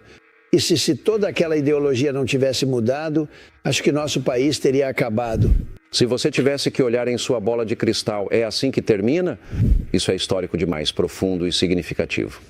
Em uma coletiva de imprensa, o presidente da Rússia afirmou algo que você já havia dito muitas e muitas vezes e talvez as pessoas, seus opositores políticos, possam ter descartado. Mas ele disse que essa guerra não teria acontecido se você fosse o presidente. Agora, ele realmente lhe deu nos bastidores razões específicas de por que isso aconteceu sob o governo Biden? Ele realmente lhe deu razões? Sim, ele deu. Mas eu sei o motivo. É uma incompetência grosseira. Quero dizer, agora temos uma fronteira totalmente fechada. E as pessoas entram, mas entram legalmente. Mas nós tivemos 0. Como você sabe, a primeira vez que ouviu isso foi há 3 meses. Mas agora já fizemos isso 3 vezes seguidas. 0 pessoas entrando ilegalmente. Temos muitas coisas indo bem agora. Nossa economia está ótima, não temos inflação, o preço da energia está baixo, o preço dos alimentos está baixo, o preço de tudo está baixo. As pessoas estão felizes. Estamos salvando a Previdência Social. Você viu isso outro dia, quando colocamos um gênio no comando? Eu o tirei do JP Morgan Chase. Ele era o chefe, quer dizer, um dos principais lá dentro. E ele fez um ótimo trabalho. Ele foi para um dos grandes fundos, sabe, um dos principais. E eles, você sabe, ficam com uma parte. Eu acho que ele disse que está trabalhando por 1% do que ganhava antes. Essas são pessoas incríveis. E o trabalho que ele fez na Previdência Social, tornando-a realmente forte e poderosa, é impressionante. E fizemos isso com muitas coisas. Eu adoro fazer isso. Adoro ver este país ser grande novamente. E Vladimir disse, há pouco tempo ele disse, nunca vi ninguém fazer tanto em tão pouco tempo. Ele disse, seu país está fervendo como uma pistola quente. E há um ano ele achava que estava morto. Todo mundo achava que estava morto. Deixe-me te perguntar uma coisa. Mencionamos, em certa medida, a história, vamos julgar seu envolvimento e então os 7 conflitos que mencionamos. E este conflito em particular, não importa como acabarão te julgando. Acho que nenhum outro líder mundial teria sido capaz de organizar esta reunião hoje. Você está gastando muito capital político. Eu já observei muitos líderes, faço isso desde 1987, quando comecei minha carreira no rádio. É muito tempo. E eu vi muitos presidentes irem e virem, muitos líderes mundiais irem e virem, e você está disposto a gastar capital político. Todos os conflitos que mencionei, incluindo este, não afetam os Estados Unidos tanto quanto afetam nossos aliados na Europa. Verdade. Quando nos envolvemos no Oriente Médio, mas você está fazendo isso mesmo assim. Agora, por quê? Para salvar vidas? Você quer salvar o mundo? Sim, em primeiro lugar, para salvar vidas em todos os casos. Porque guerras são guerras. Quando você vê o que teria acontecido com o Camboja, por exemplo, agora eu não estou envolvido, mas estive envolvido na negociação de um acordo comercial. E eu disse, vocês vão acabar lutando com a Tailândia, Camboja, tantos outros. Olhe para a Índia, dê uma olhada na Índia e no Paquistão. Eles já estavam derrubando aviões. Isso talvez teria se tornado nuclear. Eu teria dito que aquilo iria se tornar nuclear. E eu consegui resolver isso. Em primeiro lugar são as vidas e em segundo lugar todo o resto. Guerras são muito ruins e se você pode evitá-las, e eu pareço ter uma habilidade para encerrá-las, para reunir as pessoas, eu usei o poder dos Estados Unidos. Nós construímos algo grandioso. Nós construímos agora temos a maior economia do mundo. Temos trilhões, não bilhões, trilhões de dólares ou milhões. Temos trilhões de dólares entrando nos nossos cofres. Estou recebendo ligações de pessoas do governo perguntando de onde eu tirei os 29 bilhões de dólares. Eu disse, por que vocês não tentam a prateleira das tarifas? E você sabe, como exemplo das nações europeias, nós fizemos um grande acordo. Eles nos pagam literalmente trilhões de dólares. Japão, muitos. E sabe de uma coisa? Eles gostam mais de nós. Eles nos respeitam. Eles não nos respeitaram. Eles não nos pagavam nada. Nada. Estávamos pagando a eles. Eles não estavam nos pagando. E eu dei a volta por cima e agora éramos de fato um país muito rico. Você sabe, eu disse que minha palavra favorita é tarifa. Na verdade, fiz isso um pouco mais tarde porque fui criticado pelas notícias falsas. Você sabe, eles disseram, e a religião? E a família? Com quantos países você já fez acordos comerciais agora e quanto está entrando? Muitos deles. Bem, basicamente todos eles, porque eu, junto com algumas pessoas ótimas, como você sabe, você os conhece muito bem, eles estão no seu programa, mas eu diria, 12 ou 13 dos grandes. Em outras palavras, nós fechamos os grandes acordos. E para o resto, simplesmente aplicamos uma tarifa. E fazemos isso por puro instinto. Fazemos isso de acordo com o relacionamento. E também com base nos déficits. Se estamos perdendo muito dinheiro com o país, você tem que nos impor uma tarifa. Temos que equilibrar a situação. Queremos balancear isso. E eu fui generoso com muitos, com alguns deles. Perdemos tanto dinheiro que, sinceramente, você nunca vai conseguir recuperar. E se há pessoas que foram ótimas conosco como país, então eu pego um pouco mais leve. Mas por anos fomos motivo de chacota no mundo todo, a forma como tiraram vantagem de nós. Agora, no meu primeiro mandato, eu fiz isso, mas fomos atingidos pela Covid. Tivemos a maior economia da história do nosso país no meu primeiro mandato. Mas no final, fomos atingidos por algo chamado Covid, talvez você tenha ouvido falar. E isso, você sabe, devastou o mundo inteiro. E nós fizemos um trabalho fenomenal. Operação Warp Speed. Muita gente diz que foi uma das coisas mais incríveis que já viram Operação Warp Speed. O que fizemos um ótimo trabalho. Mas isso foi um problema enorme para todos. Quero dizer, todos os países, até a China, para ser justo, também foi atingida. Muito depois, as pessoas achavam que eles tinham evitado. Eles foram atingidos com muita força. Todo mundo foi atingido. Mas nós fizemos um trabalho como ninguém jamais viu. E nós voltamos e tínhamos um país que era respeitado novamente. E então tivemos essa pessoa entrando lá que não tinha o direito de ser presidente. Ele perdeu a eleição por muito. Todo o grupo dele era de radicais de esquerda, pessoas malucas. E vou te dizer, nosso país estávamos em uma tremenda enrascada. E se toda aquela ideologia não tivesse mudado, acho que nosso país teria acabado. Sabe, eles dizem isso, né? Eu também estava com o rei da Arábia Saudita, o chefe do Catar, o chefe dos Emirados Árabes Unidos, faz uns 3 meses já, o tempo voa. E eles investiram 5,1 trilhões de dólares em nosso país. E temos cerca de 17 trilhões de dólares entrando no nosso país. Números como nunca vimos antes. E, aliás, isso é depois de 6 meses. E nosso país está tão aquecido e estamos construindo tantas fábricas. As montadoras que saíram estão voltando em massa. A IA, que está em alta. Estamos muito à frente da China. Estamos liderando todos com a IA. Você sabe, muitos desses gênios sobre os quais você lê, eles realmente são gênios. Espero que eles estejam certos. Eles estão gastando 50 bilhões para construir uma fábrica e 90 bilhões, você sabe, você pensa em 50 milhões para construir uma fábrica. Não, eles estão construindo por 50 bilhões. Eles estão indo para o Arizona, eles estão indo para todo o país. O Arizona é um ponto quente, mas eles estão indo para todo o país. Estamos muito à frente de todos os outros. O maior problema que tinham era não conseguir fornecer energia, pois a demanda é enorme. Precisamos de mais eletricidade, o dobro do que temos agora. Em outras palavras, como o país, produzimos muita eletricidade. Precisamos de pelo menos o dobro dessa eletricidade para vencer a disputa da IA. Você acredita que uma única indústria precisa disso? E por isso você não pode simplesmente fazer isso usando a rede elétrica. A rede é antiga e está funcionando, mas é velha, cansada e sujeita a todo tipo de problema. E eu tive uma ideia. Vou deixar vocês construírem sua própria usina elétrica. Então temos essas empresas construindo essas fábricas enormes de inteligência, fábricas de genialidade, como eu chamo, e eles constroem sua própria usina elétrica junto com isso. E eu digo, construam grande. E temos uma pessoa incrível, Lee Eldon, que está aprovando tudo muito rapidamente e de forma ambientalmente amigável e tudo mais, mas muito, muito rápido. E está acontecendo algo incrível. Espere para ver o que acontece quando essas coisas começarem a funcionar.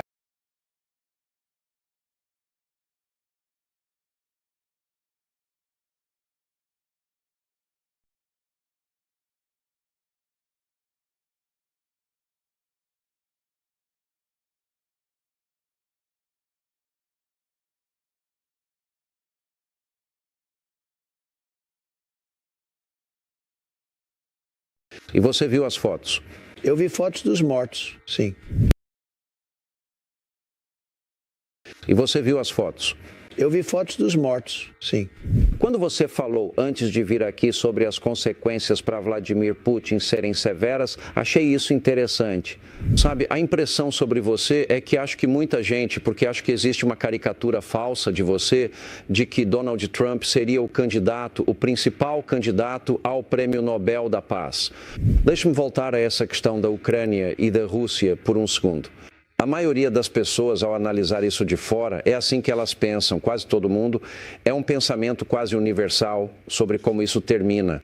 Vai haver algumas trocas de território, haverá mais território russo do que havia antes, e o que a Ucrânia quer e precisa desesperadamente são nossas medidas de segurança que não estarão relacionadas à OTAN. Se você tivesse que olhar em sua bola de cristal, é assim que termina? Bem, acho que esses são pontos que nós negociamos e são pontos com os quais, em grande parte, concordamos. Na verdade, acho que concordamos em muita coisa. E posso te dizer que a reunião foi muito calorosa. Você sabe, né? Ele é um cara forte, durão e tudo mais, mas a reunião foi muito calorosa entre dois países muito importantes. E é muito bom quando eles se dão bem. Acho que estamos bem próximos de um acordo agora. Olha, a Ucrânia tem que concordar com isso. Talvez eles digam não, porque Biden distribuiu dinheiro como se fosse doce e a Europa também deu muito dinheiro para eles. Você sabe, nós demos a eles 350 bilhões de dólares. A Europa deu muito menos, mas ainda assim foi muito, 100 bilhões de dólares. Qual seria o seu conselho com base no que você viu hoje quando falar com Volodymyr Zelensky? Qual é o seu conselho para fazer um acordo? Feche o acordo. Tem que fechar um acordo. Sim, veja, a Rússia é uma potência muito grande e eles não são. Eles são grandes soldados e têm grandes... Mas você sabe, eles também tinham o melhor equipamento. Sabe, eles tinham nosso equipamento. E eu dei-lhes dardos. Se você se lembra, no meu primeiro mandato, na verdade, foi uma declaração que fiz com dardos. Vocês se lembram da declaração que fiz aos dardos e Obama cedeu. Como era Obama naquela época, Obama deu-lhes lençóis. E isso é verdade. Eu dei dardos. E muitos tanques foram destruídos por causa dos dardos. Os dardos, armas incríveis. É um tanque. Sabe, você olha para esse tanque grande e poderoso, ele acaba virando uma bola de metal caída no chão, queimando. Nunca vi nada parecido. Temos o melhor equipamento militar do mundo, mas eles tiveram coragem na luta. E você sabe, eles estão lutando contra uma grande máquina de guerra e nós, eu acho, estamos perto de um acordo. Mas eu venci. Eu não gosto de dizer isso. Eu sempre digo que se estou realmente perto, digo 50-50, porque tantas coisas podem acontecer. Mas eu acho que o presidente Putin gostaria de resolver o problema. E foi um problema que nunca deveria ter acontecido. Isso foi uma guerra. Todas aquelas famílias que perderam alguém.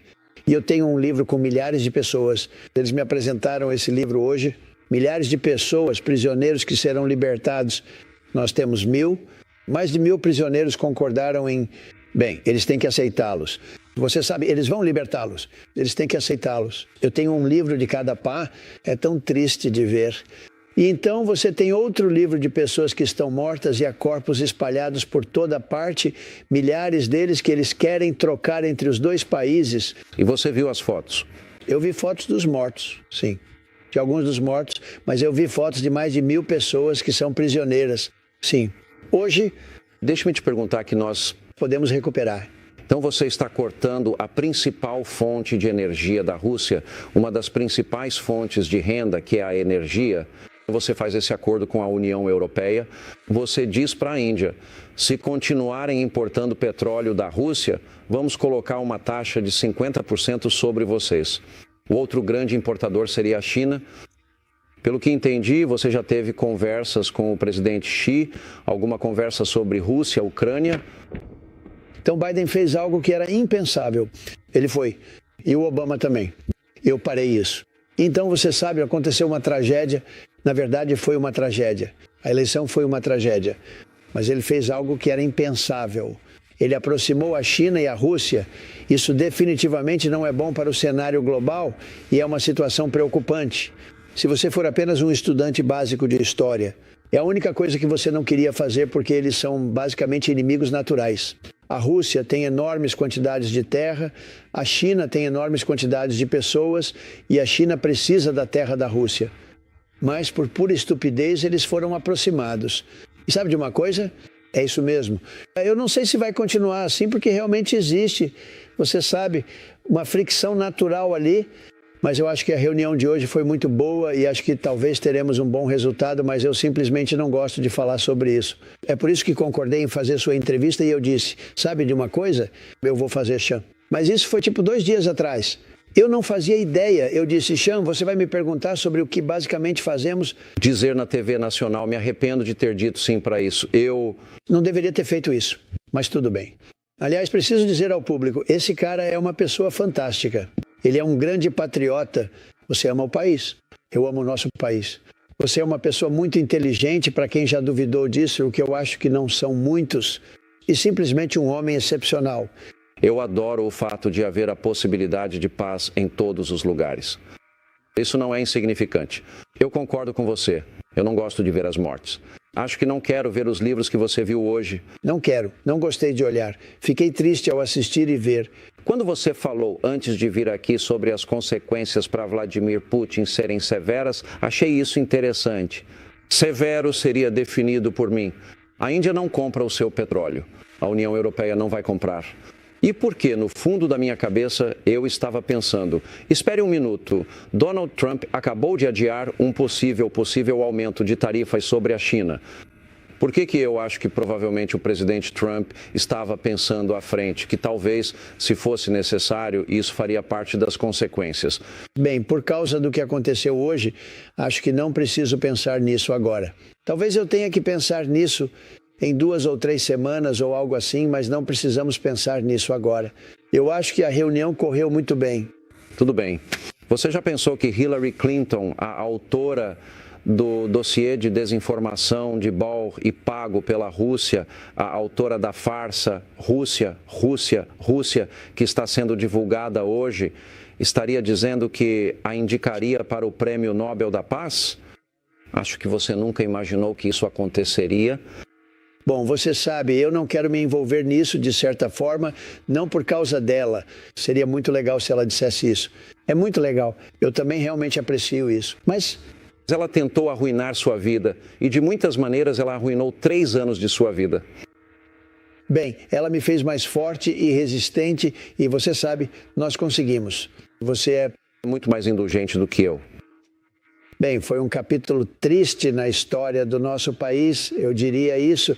Olha, você não pode governar um país desse jeito. Você sabe, Vladimir Putin disse algo, né? Uma das coisas mais interessantes. Ele disse que sua eleição foi fraudada porque vocês têm votação por correio. Ele disse, votação por correio em toda a eleição. Ele disse, nenhum país tem votação por correio. É impossível votação por correio e eleições honestas. Ele me disse isso. Foi interessante porque conversamos sobre 2020. Ele disse, você ganhou a eleição por uma margem tão grande. Ele disse, se você tivesse vencido, não teríamos tido guerra. Você teria milhões de pessoas vivas agora em vez de mortas. E ele disse, você perdeu por causa da votação por correio. Foi uma eleição fraudada. Mas a votação por correio beneficia os políticos. Acho que vou transformar isso em algo grande. Eu sei que a resposta é que Jimmy Carter, anos atrás, junto com Scoop Jackson e outros, eles tinham um comitê, pessoas respeitadas, um bom comitê.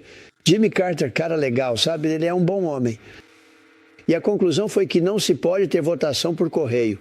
Nós temos votação por correio. É tão desonesto. Eles enviam coisas.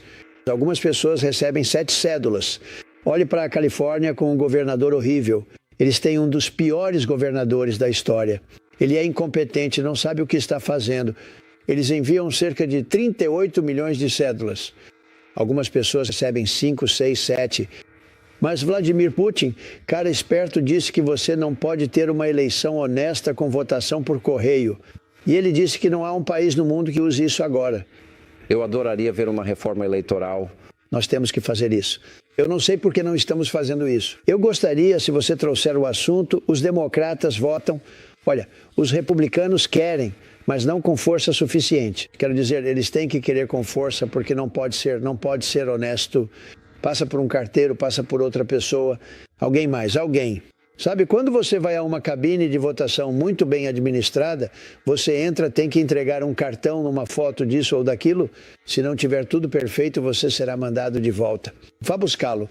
É realmente muito difícil fazer algo fraudulento com um voto. Cédulas de papel. Votação por correspondência, eles te dão caixas de coisas. Você não tem ideia de onde eles vieram. Essa votação por correspondência, você não pode ter uma grande democracia republicana, não dá para ter. Bem, talvez seja por isso que vamos acabar com um prefeito comunista em Nova York. Eu não sei. Provavelmente ele está muito feliz com a votação por correspondência, mas você não pode ter uma grande democracia com votação por correspondência.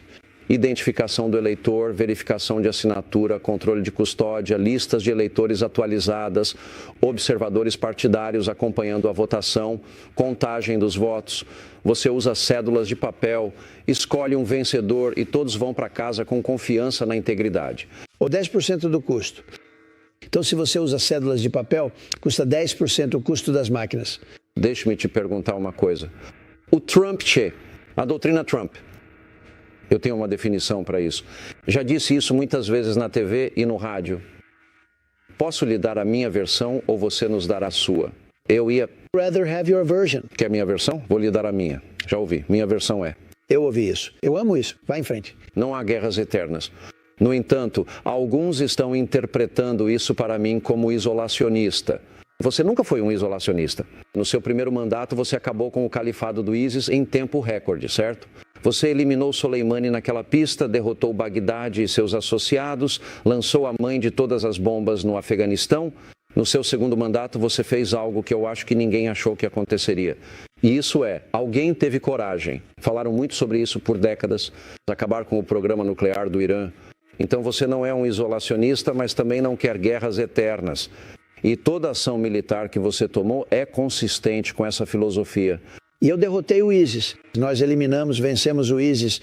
O general Caim da Califórnia, que está conosco, está fora. General Kim Rain Kane. É um bom nome. Qual é? Meu apelido, eu nem quero saber. Ele é um cara legal, mas foi o general Kane quem fez isso por causa do ISIS. Disseram-me que levaria 5 anos, ele fez isso em 4 semanas. Bem, senhor presidente, vou deixá-lo ir, mas hoje é um dia importante e você vai voar de volta, presumo que para a capital do nosso país, e provavelmente será um momento para refletir sobre este dia, o próximo passo. Você disse que queria uma reunião o mais rápido possível, talvez com você, o presidente Zelensky e o presidente Putin. Sim. Não sei se confio em nós dois, um homem sozinho e um homem sozinho. Acho que seria melhor se você estivesse lá. Bem. Ambos me querem lá? Isso surgiu? Sim, aconteceu. Quero dizer que ambos me querem lá e eu estarei lá. Você tem que ver isso. E é um grande dia. De qualquer forma, acho que é um grande dia. Mas se conseguirmos resolver isso, será um grande dia porque vamos salvar muitas vidas. Você tem certeza de que isso pode acontecer em um período de tempo mais curto? Bastante curto, sim. Razoavelmente curto. Então, talvez no próximo mês? Achei que essa seria a mais fácil de todas e foi a mais difícil. Novamente você diz 6 ou 7. É muito. Prazos são difíceis. Eu consegui. Eu salvei muitas vidas. Não, se você conseguir esses, serão 8. Na minha contagem, são 8. Se você incluir os acordos de Abraão como mais... Acordos de Abraão. A propósito, sabe, a impressão sobre você é que acho que muita gente, porque acho que existe uma caricatura falsa de você, de que Donald Trump seria o candidato, o principal candidato ao Prêmio Nobel da Paz. Pode ser, pode fazer a cabeça de alguns liberais explodir, mas você está se envolvendo. Você está gastando capital político e, em muitos casos, realmente não há muito benefício para os Estados Unidos, exceto que você continua fazendo o seu trabalho diário.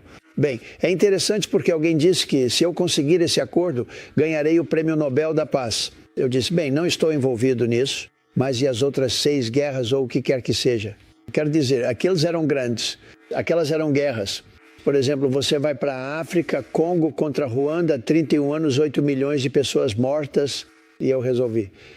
E quanto a isso? Aliás, como você resolve Índia e Paquistão?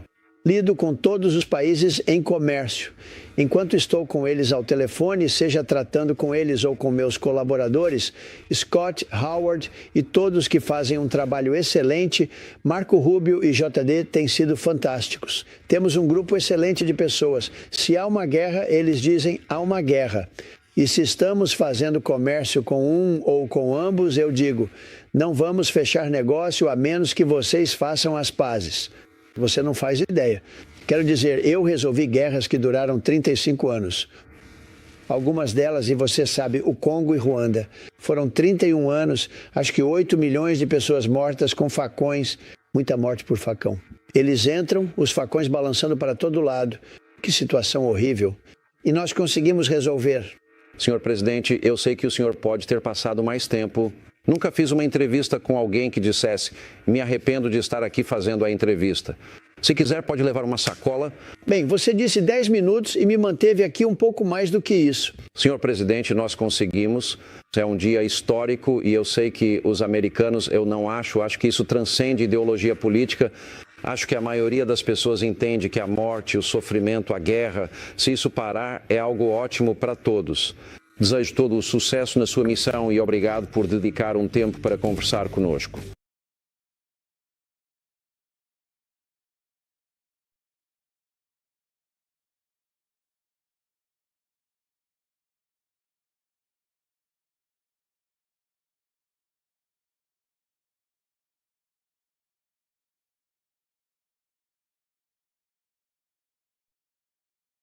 Senhor secretário, vamos analisar o estado da guerra. Isso está realmente ilustrado neste gráfico. Ele mostra que os ataques russos à Ucrânia quase dobraram desde que o presidente Trump assumiu o cargo.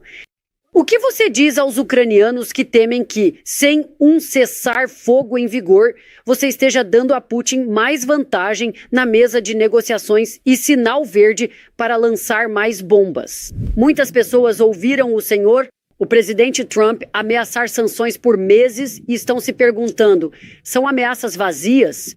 Por que ele ainda não puniu Putin por esta guerra desde que assumiu o cargo? Senhor secretário, eu gostaria de mostrar algo que o senhor disse sobre o presidente Putin.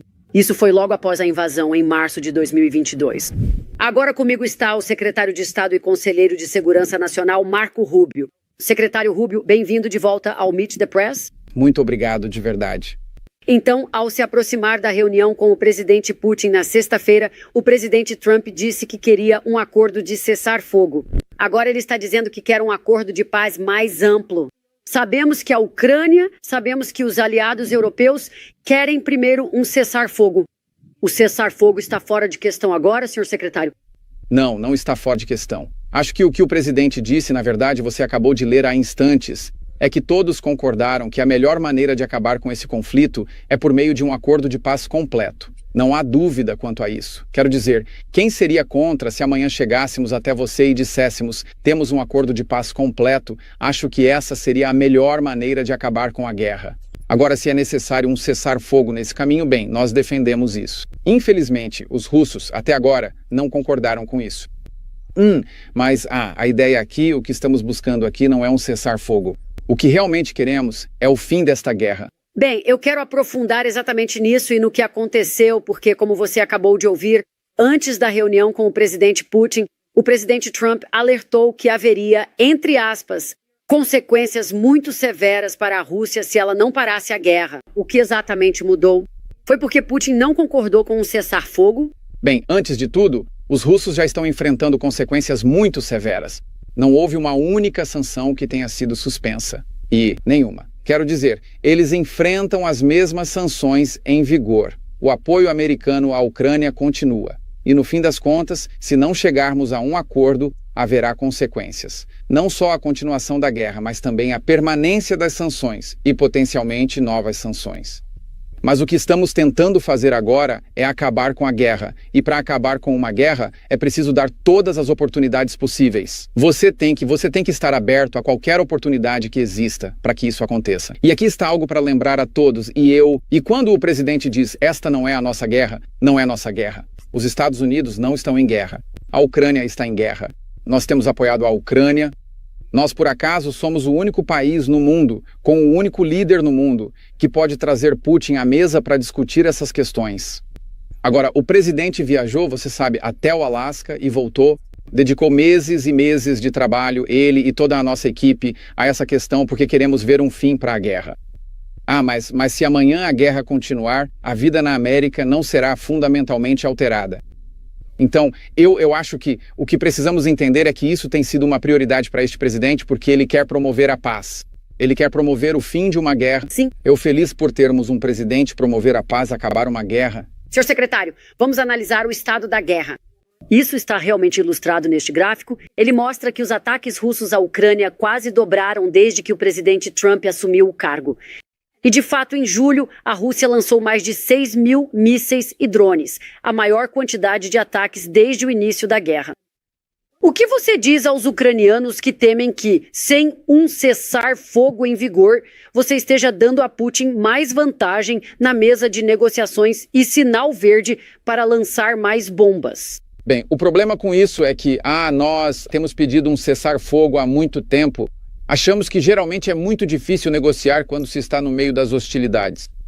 Mas dito isso, a única maneira de haver um cessar-fogo é ambas as partes concordarem em parar de atirar uma na outra. Além disso, os russos simplesmente não concordaram com isso. Além disso, eu diria que uma das complicações dos cessar-fogos é que eles precisam ser mantidos, o que é muito difícil. Quero dizer, todos os dias nós acompanhamos o que está acontecendo entre o Paquistão e a Índia, o que está acontecendo entre o Camboja e a Tailândia, Cessar-fogos podem se desfazer muito rapidamente, especialmente após uma guerra de 3 anos e meio como a que estamos enfrentando agora. Mas eu não acho que ninguém discorde de que o ideal aqui, o que buscamos, não é algum cessar-fogo permanente. O que buscamos aqui é um acordo de paz para que não haja guerra agora e nem no futuro. Mas por que não impor mais sanções a eles e forçá-los a concordar com um cessar-fogo, em vez de aceitar que Putin não vai concordar com um? Bem, primeiro, eu acho que isso é algo que muita gente anda dizendo, mas não necessariamente acho que seja verdade. Eu não acho que novas sanções à Rússia vão forçá-los a aceitar um cessar-fogo. Eles já estão sob sanções muito severas. Acho que pode-se argumentar que isso poderia ser uma consequência de se recusar a concordar com um cessar-fogo ou com o fim das hostilidades, mas não há evidências de que mais sanções, porque sanções levam meses e às vezes anos para surtirem efeito. E é bem possível que acabemos chegando a esse ponto. Espero que não, porque isso significaria que as negociações de paz fracassaram. Mas temos que dar toda a oportunidade para a paz. Neste caso, é isso que tentamos fazer. Essas opções continuam disponíveis ao presidente. No momento em que ele tomar essas medidas, todas as conversas param. No momento em que tomarmos essas medidas, não restará ninguém no mundo para conversar com os russos e tentar levá-los à mesa para chegar a um acordo de paz. Então, esse momento pode chegar. Espero que não, porque espero que consigamos um acordo de paz. Mas então, senhor secretário, muitas pessoas ouviram o presidente Trump, ameaçar sanções por meses e estão se perguntando, são ameaças vazias? Por que ele ainda não puniu Putin por esta guerra desde que assumiu o cargo? Bem, novamente, todas as sanções que estavam em vigor no dia em que ele assumiu continuam. E o impacto de todas essas sanções permanece. Você sabe, quando os russos pousaram no Alasca, eles estavam lá para reabastecer. Eles tiveram que oferecer pagamento em dinheiro para reabastecer seus aviões, porque não podem usar nosso sistema bancário. Eles enfrentam consequências todos os dias. Mas, no fim das contas, isso não alterou a direção desta guerra. Isso não significa que essas sanções sejam inadequadas, significa que elas não alteraram o resultado dela. E aqui está o que achamos importante, é que acabemos com esta guerra. Para acabar com esta guerra, é preciso ser capaz de dialogar com os russos. Por mais que as pessoas não gostem disso, por mais desagradável que possa parecer, a única maneira de acabar com esta guerra é fazer com que os russos concordem, assim como os ucranianos, mas principalmente que os russos concordem com um acordo de paz. E no minuto em que você emitir novas sanções, sua capacidade de levá-las à mesa, nossa capacidade de levá-las à mesa, será severamente reduzida. Esse momento pode chegar, mas quando chegar, o que você estará basicamente sinalizando é que não há oportunidade para a paz neste momento. Então vamos impor mais sanções e permitir que mais pessoas, bombardeadas pessoas mortas. E é isso que impedir. Então, senhor secretário, o que a Rússia terá que abrir mão? Que concessões a Rússia, a agressora, terá que fazer como parte deste acordo de paz? Bem, é disso que se tratam essas negociações. E como você pode imaginar, todo mundo entra em uma negociação querendo 100% do que quer. Isso inclui a Ucrânia, mas obviamente os russos. E a única maneira de chegar a um acordo sobre qualquer coisa, seja nos negócios, na política ou na geopolítica, é cada lado receber algo e cada lado ceder algo. E isso tem sido muito difícil. Se fosse fácil, isso não estaria acontecendo há 3 anos e meio. Entenda que quanto mais essas guerras duram, mais difícil é terminá-las, infelizmente, porque um lado está sempre buscando vantagem sobre o outro. Neste caso específico, o lado russo também. Sim. E então eu acho que esse é o cerne do que estamos tentando trabalhar aqui.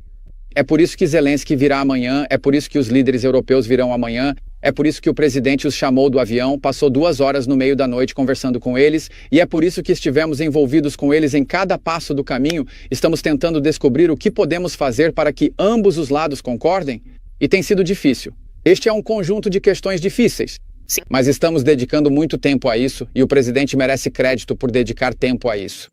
E eu entendo que essas negociações estão em andamento, mas você pode citar uma coisa que o presidente Trump está pedindo para a Rússia abrir mão para que haja paz? Bem, não vou revelar essas coisas porque se fizermos isso, então você pode imaginar, nossas negociações podem desmoronar. Essas negociações, veja, eu sei que todo mundo quer saber o que está acontecendo e até certo ponto isso é importante, mas o mais importante é que essas negociações funcionem. E para nós corrermos para a imprensa, como você vê esses vazamentos, às vezes que são completamente imprecisos, e em muitos casos, às vezes você verá vazamentos por aí que prejudicam as negociações. Ok? Essas negociações, para que sejam bem-sucedidas, exigem que permitamos que ambas as partes concordem com potenciais concessões ou discutam potenciais concessões. Sim.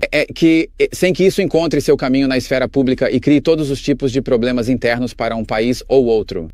Então, a questão é a seguinte: todos nós sabemos quais são os elementos de um acordo como esse. Tem que haver uma discussão sobre como os territórios vão ficar e como as linhas de fronteira vão ser ao final deste conflito. Tem que haver uma discussão sobre o desejo legítimo da Ucrânia por segurança a longo prazo, para garantir que eles não sejam invadidos novamente.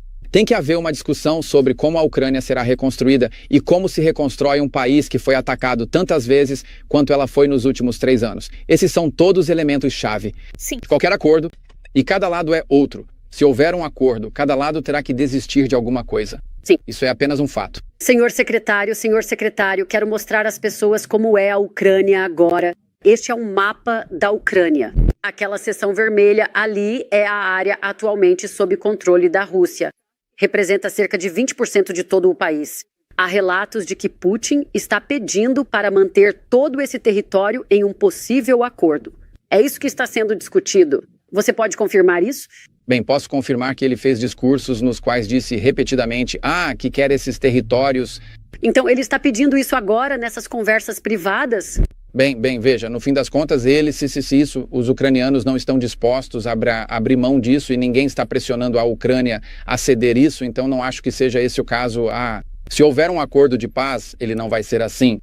Mas ele certamente está fazendo exigências, está certamente pedindo coisas que os ucranianos e outros não estão dispostos a apoiar e que nós não vamos pressioná-los a ceder, e os ucranianos estão pedindo coisas das quais os russos não vão abrir mão.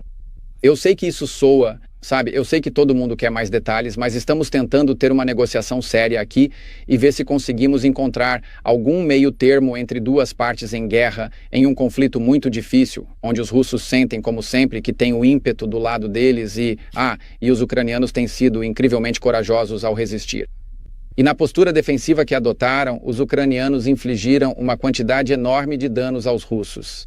Acho que só no mês passado, 20 mil soldados russos foram mortos em um mês nesta guerra. Então, os ucranianos infligiram uma quantidade enorme de danos aos russos como resultado disso. Ambos os lados estão muito entrincheirados. Essa é uma situação difícil, mas vamos continuar trabalhando nisso porque o presidente tornou prioridade tentar acabar com uma guerra que nunca deveria ter acontecido. Senhor secretário, o senhor foi uma das poucas pessoas naquela sala com o presidente Putin e o presidente Trump. O senhor pôde olhar nos olhos dele. O senhor acredita que o presidente Putin reconhece o direito da Ucrânia de existir com base no que ouviu e viu? Bem, veja, eu não estava jogando nenhum desses jogos de olhar nos olhos das pessoas e tentar ler suas mentes. Eu estou observando ações e é nisso que estamos focando, nas ações. Com o que você vai concordar, com o que vai se comprometer e o que vai cumprir depois. E para que esta guerra termine, a Rússia terá que tomar medidas, a Ucrânia terá que tomar medidas, os parceiros e aliados da Ucrânia também terão que agir para garantir essa paz a longo prazo. É nisso que estamos interessados. Não é só, eu entendo todo o drama em torno disso, mas no fim das contas, estamos falando de uma guerra em que pessoas estão sendo mortas e mutiladas todos os dias, em que um país foi desmembrado em 20%, como você acabou de mencionar, e é realmente importante acabar com essa guerra. Essa guerra não melhora. Ela só piora com o passar do tempo. Ela piora. Na verdade, há o risco de ela se espalhar para outras regiões. Então, precisa ser parada. É por isso que o presidente fez disso uma prioridade e é nisso que estamos focados. Ações concretas de ambos os lados, especialmente do lado russo, para acabar com esse conflito. E vamos fazer tudo o que pudermos para que isso aconteça. É possível? Eu não sei. Mas nós vamos tentar, passamos muito tempo nessa questão. Temos muitas outras questões para focar, mas o presidente fez disso uma prioridade e ele merece crédito por isso. Senhor secretário, mais algumas perguntas e já estamos quase sem tempo.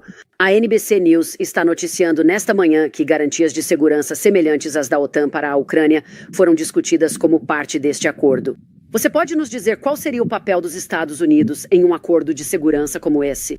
Bem, terão que existir algumas garantias de segurança para a Ucrânia, certo? Quero dizer, uma das reivindicações fundamentais deles é que se essa guerra acabar, eles precisam garantir que isso nunca aconteça novamente. Eles não querem ser invadidos novamente, não querem esperar 3 ou 4 anos e se deparar com outra, guerra em suas mãos. Então, vai ser necessário haver algumas garantias de segurança como parte disso. Como isso será estruturado, como será construído, qual será o nosso papel, esse tipo de coisa é o que teremos que definir. Mas, novamente, isso vai ser um elemento chave desse acordo e é algo que, para que haja paz, o lado russo vai ter que aceitar que a Ucrânia é um país soberano, que tem o direito de se defender e o direito de entrar em alianças com outros países para se proteger. Como isso será construído? Como vamos chamar isso? Como será construído? Quais garantias serão incluídas ali que sejam executáveis? É sobre isso que estaremos conversando nos próximos dias com nossos parceiros que estão chegando do exterior amanhã para uma série de reuniões e nos próximos dias. Tivemos uma longa ligação sobre isso ontem com vários conselheiros de segurança nacional de diversos países da Europa. Senhor secretário, eu gostaria de mostrar algo que o senhor disse sobre o presidente Putin. Isso foi logo após a invasão, em março de 2022. Dê uma olhada. Esse cara mente habitualmente.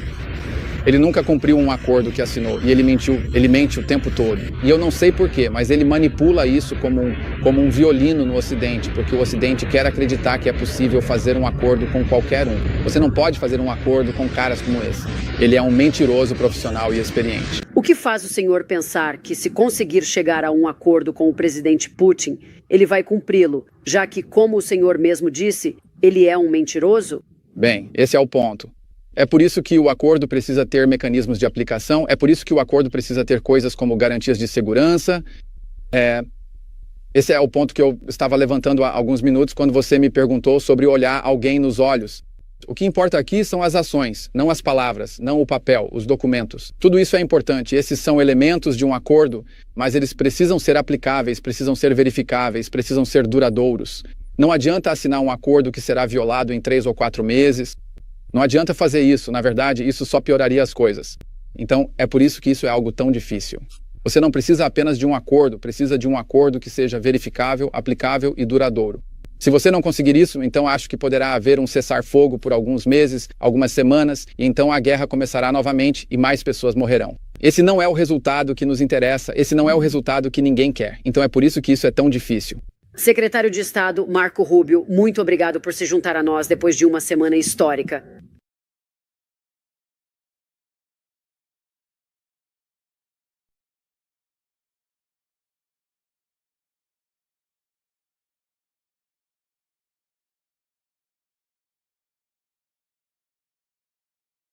Do principal encontro de cúpula dos últimos anos, é claro, veremos e mostraremos mais do que qualquer um.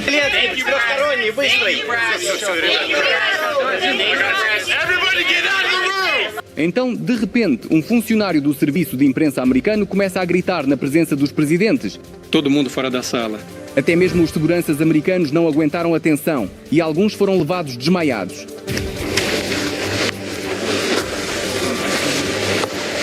E os intérpretes, apesar de tudo, precisavam se manter firmes e transmitir cada palavra com precisão. Nunca fazemos previsões antecipadas. Sabemos que temos argumentos, temos uma posição clara e compreensível e vamos apresentá-la. Certo, vamos fechar e decolar o quanto antes. Precisamos decolar rapidamente. Naquele momento, muitos já estavam preocupados. Será que Putin conseguiria ir de Magadan ao Alasca a tempo? Agora é muito importante para nós termos um lugar aqui para trabalhar e mostrar a vocês mais do que os outros. Aqui há inúmeros funcionários do serviço de segurança. Aliás, eles mesmos estão muito curiosos. Eles estão o tempo todo filmando tudo, registrando tudo, tirando fotos aqui. Deixe-me lembrá-lo de que estamos, na verdade, em uma base militar e filmagens de TV dificilmente são bem-vindas aqui. E ali, vejo ao lado, Vladimir Putin está indo em direção a Donald Trump. E aparentemente é aqui, neste cruzamento, por assim dizer, desses tapetes vermelhos, que acontecerá aquele histórico aperto de mãos. Estamos testemunhando um evento histórico. Agora todos os jornalistas aqui ficaram imóveis, porque vejam, os presidentes estão vindo em nossa direção. Eles estarão literalmente a poucos metros de nós. No céu, aliás, há caças neste momento. Caças estão sobrevoando. Donald Trump está aplaudindo. Cada quadro daqui, é claro, será cuidadosamente estudado por historiadores por muitas semanas, meses e até mesmo anos a fio. Thank you very much, Vladimir. And thank you all. Thank you. Thank you. Thank you so much. E agora muitas dessas imagens estão indo ao ar pela primeira vez.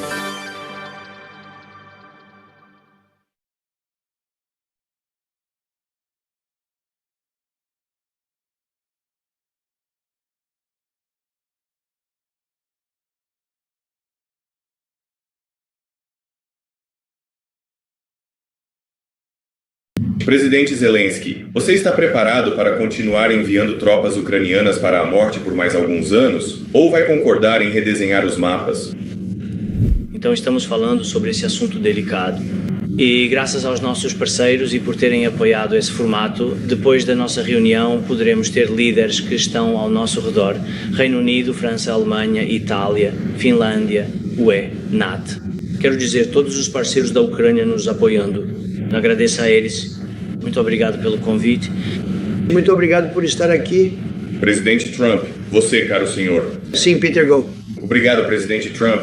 Então, presidente Zelensky, o senhor diz na pós-sônica de hoje que a Rússia deve acabar com esta guerra que ela mesma começou. Presidente Trump, você diz que o presidente Zelensky da Ucrânia pode acabar com a guerra com a Rússia quase imediatamente se quiser. Qual é? Não, acho que é verdade. Acho que vamos ter uma reunião. Acho que, se tudo correr bem hoje, teremos uma reunião trilateral e acredito que haverá uma chance razoável de acabar com a guerra quando fizermos isso.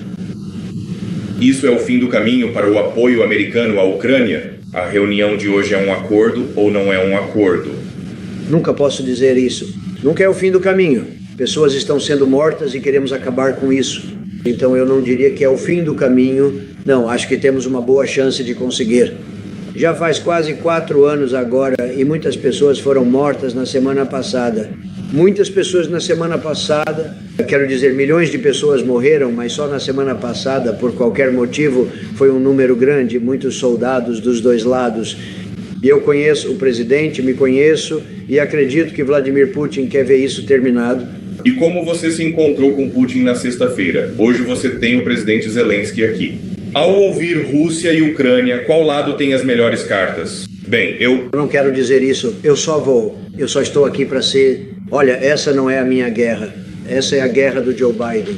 Ele é quem teve muito a ver com isso acontecendo e nós queremos que isso termine. E queremos que termine bem para todos. Queremos que termine bem. O povo da Ucrânia sofreu incrivelmente. Presidente Zelensky, você está preparado para continuar enviando tropas ucranianas para a morte por mais alguns anos? Ou vai concordar em redesenhar os mapas? Obrigado pela sua pergunta. Então, antes de tudo, você sabe, nós vivemos sob ataques diários. Você sabe que hoje houve muitos ataques e muitas pessoas feridas, e a criança era tão pequena. Então precisamos parar esta guerra para deter a Rússia e precisamos apoiar os parceiros americanos e europeus. Faremos o nosso melhor para isso. Então, e eu acho que mostramos que somos um povo forte e apoiamos a ideia dos Estados Unidos, do presidente Trump, de parar esta guerra, de buscar uma solução diplomática para acabar com esta guerra. E estamos prontos para o formato trilateral, como o presidente disse. Isso é um bom sinal sobre o trilateral. Acho que isso é muito bom. Obrigado. Se um acordo de paz for alcançado, você estaria disposto a enviar forças de paz americanas para a Ucrânia? Bem, nós vamos trabalhar com a Ucrânia, vamos trabalhar com todos e vamos garantir que, se houver paz, essa paz será duradoura. Isso é para o longo prazo. Não estamos falando de uma paz de 2 anos e depois acabarmos nesse mesmo problema novamente. Vamos garantir que tudo fique bem. Vamos trabalhar com a Rússia, vamos trabalhar com a Ucrânia e vamos garantir que funcione. E eu acho que, se conseguirmos chegar à paz, vai dar certo. Não tenho nenhuma dúvida sobre isso. Sua equipe falou sobre garantias de segurança. Isso poderia envolver tropas dos EUA? Você consideraria essa possibilidade no futuro? Talvez mais tarde hoje vamos informar você. Estaremos nos reunindo com 7 grandes líderes de grandes países também e vamos conversar sobre isso. Todos eles estarão envolvidos, mas haverá muita ajuda quando se trata de segurança. Vai haver muita ajuda, vai ser bom. Eles são a primeira linha de defesa porque estão lá, eles são a Europa, mas nós também vamos ajudá-los. Nós estaremos envolvidos. Putin mencionou que a guerra não vai acabar sem abordar as causas profundas deste conflito. Você tem algum entendimento sobre isso? Quais são as causas profundas desta guerra? Bem, veja, a guerra vai acabar quando tiver que acabar. Eu não posso te dizer, mas a guerra vai acabar e este cavalheiro quer que ela acabe e Vladimir Putin quer que ela acabe. Acho que o mundo todo está cansado disso e nós vamos acabar com isso. Foi você, sabe, eu já estive em 6 guerras. Eu encerrei 6 guerras e achei que talvez essa seria a mais fácil, mas não é a mais fácil. É uma guerra difícil, há muitos motivos para isso e vão falar sobre ela por muito tempo, assim como falam das outras. Olha, Índia, Paquistão, estamos falando de lugares enormes. Quando você observa, basta dar uma olhada em algumas dessas guerras. Você pode ir à África e dar uma olhada naquilo. Ruanda e o Congo, República do Congo, isso já dura 31 anos. Então, nós já lidamos com um total de 6, e realmente são 6, sem contar o fato de que obliteramos, e acabou sendo uma aniquilação total. A questão nuclear, como você disse, a questão nuclear, a futura capacidade nuclear do Irã, e esta, eu acho que vamos resolver também. Acho que estou confiante de que vamos resolver isso. Senhor presidente, pode nos contar sobre suas conversas com os líderes europeus e o que eles precisam ver para apoiar e acabar com a guerra? Sim. Bem, vamos nos reunir com um grande grupo representativo e 7 países muito poderosos, muito grandes e grandes pessoas, todos amigos meus e amigos seus, e vamos dar algumas sugestões. Eles querem ver paz. Eles gostariam de ver país vermelho. Presidente Trump, você acha que é justo para a Ucrânia e para a Rússia alcançar uma paz duradoura e durável se a Ucrânia semear seus territórios que a Rússia ainda não conquistou? Você acha que é uma terceira fatia para a Ucrânia? Teremos uma paz duradoura. Só para responder a primeira parte da sua pergunta, teremos uma paz duradoura. Espero que seja imediatamente. Espero que não precise continuar. E eu acho que as pessoas do mundo inteiro vão ficar muito felizes quando isso for anunciado. Por favor. Senhor presidente, o senhor publicou nas redes sociais, senhor presidente, uma carta muito comovente da primeira-dama. E a carta foi entregue em mãos ao presidente Putin e pede essencialmente o fim da guerra por causa das crianças e do futuro delas. Por que a primeira-dama sentiu que essa carta era necessária? Foi porque ela acreditava que o senhor Putin é o agressor na guerra? Uma carta semelhante está sendo entregue em mãos ao presidente Zelensky? Então, a primeira-dama sentiu muito fortemente. Ela assistiu às mesmas coisas que você assiste e que eu assisto. Eu vejo coisas que vocês não têm a oportunidade de ver e é horrível. Mas ela tem um grande amor pelas crianças, tem um filho maravilhoso que ela provavelmente ama mais do que qualquer pessoa, inclusive eu. Odeio dizer isso, mas ela ama o filho, ela ama crianças e ao ver, ela odeia ver algo assim acontecendo. Isso vale para outras guerras também. Quero dizer, ela vê a dor, os pais, os funerais que você vê na televisão, sempre funerais. Queremos ver algo diferente de funerais. Não, ela achou que foi uma carta bonita, foi muito bem recebida por ele. E ela me pediu para dizer, você sabe que adoraria ver isso acabar, ela adoraria ver isso terminar. E ela diz isso de forma muito aberta, muito orgulhosa e com grande tristeza, porque tantas pessoas foram mortas. Presidente Zelensky, você está fabuloso nesse terno. Eu disse o mesmo. Eu disse a mesma coisa. Eu disse aquele que te atacou da última vez. Viu? Eu me lembro disso. Eu peço desculpas a você. Você está maravilhoso. Minha pergunta, presidente. Zelensky com o mesmo terno. Veja, eu te troquei. Bem rapidamente sobre a paz. Se Deus quiser alcançar a paz, você está aberto a realizar uma eleição em seu país? Sim, claro que estamos abertos para a eleição. Sim. Temos que cuidar da segurança e das circunstâncias e precisamos trabalhar um pouco no parlamento, porque durante a guerra não pode haver eleições, mas podemos cuidar da segurança.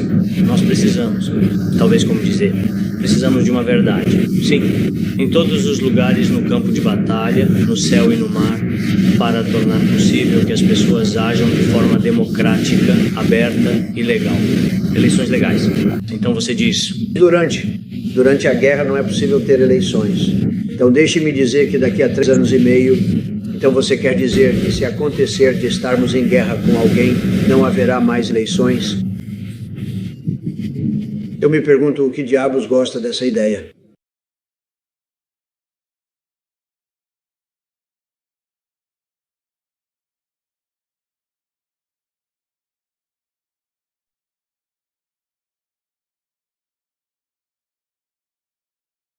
Se você tivesse que dar uma nota de 1 a 10... Então acho que a reunião foi nota 10, no sentido de que nos demos muito bem E é bom quando você sabe duas grandes potências se dão bem, especialmente quando são potências nucleares. Você sabe, nós somos o número 1, eles são o número 2 no mundo. Isso é algo importante. Isso é algo importante. Você nunca quer nem mencionar essa palavra, a palavra nuclear, mas nós temos um poder nuclear tremendo. Você nunca vai querer usá-lo. Se você usar isso, pode ser o fim do mundo. Para sua primeira entrevista pós-cúpula, o presidente do nosso grande país. Senhor, como está? Muito obrigado. Fico feliz que você pôde estar aqui. Obrigado. Então, antes da entrevista, você disse, em 2 minutos eu saberei. Eu observei muito atentamente quando você o encontrou no tapete vermelho, depois que ambos os aviões pousaram. Que impressão você teve em 2 minutos? Bem, você sabe, eu sempre tive um ótimo relacionamento com o presidente Putin e teríamos feito grandes coisas juntos em termos de, você sabe, a terra deles é incrível, os recursos, as terras raras, o petróleo, o gás, tudo isso é incrível. É, de longe, a maior extensão de terra do mundo como nação. Acho que eles têm 11 fusos horários, né, se você pode acreditar nisso. Isso é coisa grande. Mas nós teríamos feito muitas coisas grandiosas. Mas tivemos a farsa da Rússia que nos impediu de fazer isso. Teria sido ótimo, teríamos feito coisas incríveis, mas tivemos uma das maiores farsas. Quero dizer, houve outras, como a própria eleição, como você cobriu melhor do que ninguém, mas foi uma eleição fraudada e uma coisa horrível que aconteceu em 2020. Mas teríamos tido um ótimo relacionamento, mas nos saímos incrivelmente bem considerando, você sabe, ele olharia e veria o que aconteceu. Ele pensaria que somos loucos, sabe, com essa história inventada de Rússia. Então tivemos algo muito importante e tivemos uma reunião muito boa hoje, mas vamos ver. Quero dizer, você sabe, é preciso fechar um acordo. Concordamos em muitos pontos. Quero ver as pessoas pararem de morrer na Ucrânia. E é isso que está acontecendo. Bem, estão perdendo 5, 6, 7 mil. São russos, na maioria russos, e são soldados ucranianos.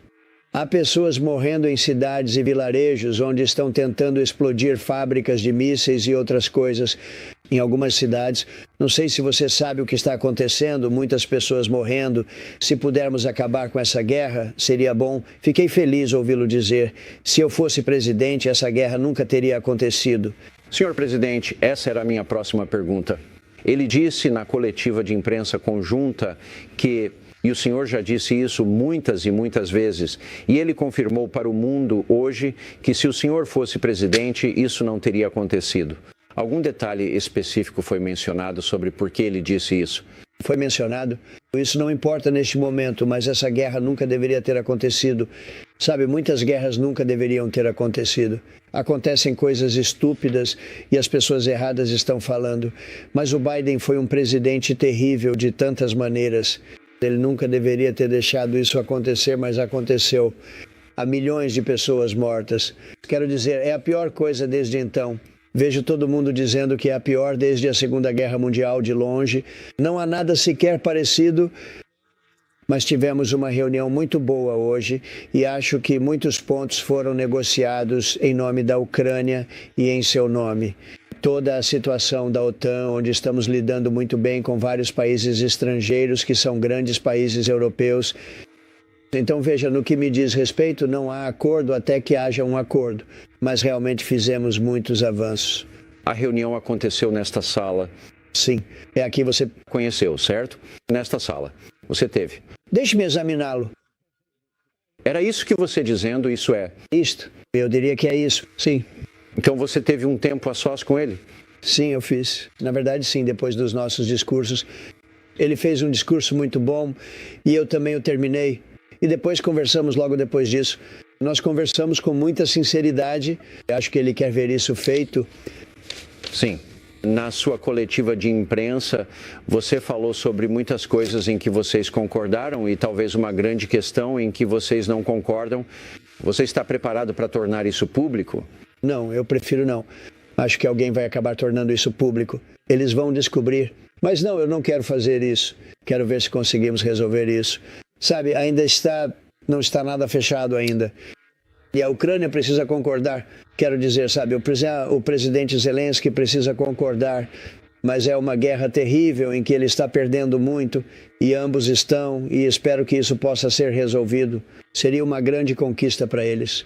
Esqueça de mim para eles e você salvaria 7.000 vidas por semana. Isso é muita coisa. Conversei rapidamente com o secretário de Estado Rubio e ele falou, há uma diferença quando você está na mesma sala com a pessoa, em vez de, conversar um com o outro pela imprensa. Você fez isso? Mesmo pelo telefone. Mesmo pelo telefone. Não é a mesma coisa. Quando você está ao telefone também não é a mesma coisa. Foi assim, quero dizer, ficamos juntos por quase 3 horas, foi algo muito extenso e concordamos em muitos pontos. Quero dizer, muitos pontos foram acordados, mas não são tantos assim. Há, 1 ou 2 itens bastante significativos, mas acho que podem ser resolvidos. Agora cabe mesmo ao presidente Zelensky fazer isso acontecer. E eu também diria que as nações europeias precisam se envolver um pouco, mas acho que cabe ao presidente Zelensky. Nós estamos. E se quiserem, estarei nessa próxima reunião. Eles vão marcar uma reunião agora entre o presidente Zelensky, o presidente Putin e eu. Acho que, eu nem te perguntei sobre isso. Não que eu queira estar lá, mas quero garantir que isso aconteça. E nós temos uma boa chance de conseguir fazer isso. Se você tivesse que dar uma nota de 1 a 10... Então, acho que a reunião foi nota 10, no sentido de que nos demos muito bem. E é bom quando você sabe, 2 grandes potências se dão bem, especialmente quando são potências nucleares. Você sabe, nós somos o número 1, eles são o número 2 no mundo. E isso é algo importante. Isso é algo importante. Você nunca quer nem mencionar essa palavra, a palavra nuclear. Mas nós temos um poder nuclear tremendo. Você sabe, eu reconstruí isso quando fui presidente no primeiro mandato e eu detestava ter que reconstruir.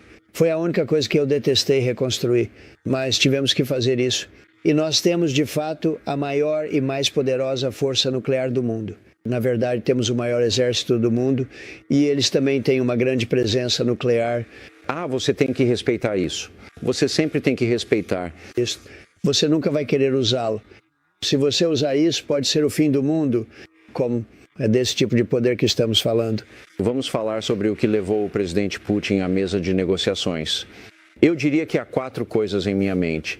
Se você acha que há mais ou não acha que eles foram um fator, você fez o acordo comercial com a União Europeia e nesse acordo você conseguiu quase $1 trilhão em compromissos para a compra de petróleo americano. Esse é dinheiro que de outra forma estaria financiando a máquina de guerra de Putin. Esse é o número 1. Índia, 50% de tarifa se eles importarem petróleo russo. Além disso, Vladimir Putin não estava agindo na velocidade com a qual você se sentia confortável. Então você diz que, ao contrário de Biden, não daria armas para a Ucrânia. Você venderia armas para a Ucrânia. A última coisa, e eu acho que possa ser subestimada, é que a OTAN agora está pagando o dobro do que pagava e aqueles países que não estavam pagando a sua parte justa. Esses foram os 4 fatores que o trouxeram a esta sala hoje? Bem, a OTAN está agora a pagar 5% em vez de 2% e eles estão a pagar. E você sabe, veja, é liderado por, como você sabe, Mark, você conhece o Mark muito bem, é um cara ótimo e pessoas excelentes. Os líderes que passaram a conhecê-lo muito bem há cerca de 6 semanas e um ótimo relacionamento com a OTAN, basicamente com as nações europeias, mas um ótimo relacionamento. Eu não quero dizer que algo o trouxe para cá. Ele é um cara muito inteligente. Nada o trouxe para a mesa, por assim dizer. Acho que ele respeita nosso país agora. Ele não respeitou isso no governo Biden, isso eu posso te garantir. Ele não tinha respeito por isso. Fiquei tão feliz quando ele disse que isso nunca teria acontecido. Todas essas vidas seriam salvas se tivessem alguém competente. Se tivéssemos um presidente competente, essas vidas teriam sido salvas. Então é muito triste. Sabe, eu negociei 5 guerras até o fim, e guerras que foram difíceis. Índia... 7. Índia, Paquistão, Israel, Irã em 12 dias. Ruanda, Congo, Sérvia, Kosovo, Camboja, Tailândia, Azerbaijão, Armênia, Egito, Camboja. Você teve um papel em tudo isso, não é? Eu fiz. Eu não queria incluir a dizimação do arsenal nuclear porque não considero isso necessariamente conclusivo. Mas fizemos algo incrível porque durante 22 anos nenhum presidente esteve disposto a fazer isso. Nós dizimamos a capacidade nuclear, o potencial de capacidade nuclear, que eu acho que teria se concretizado dentro de um mês no Irã.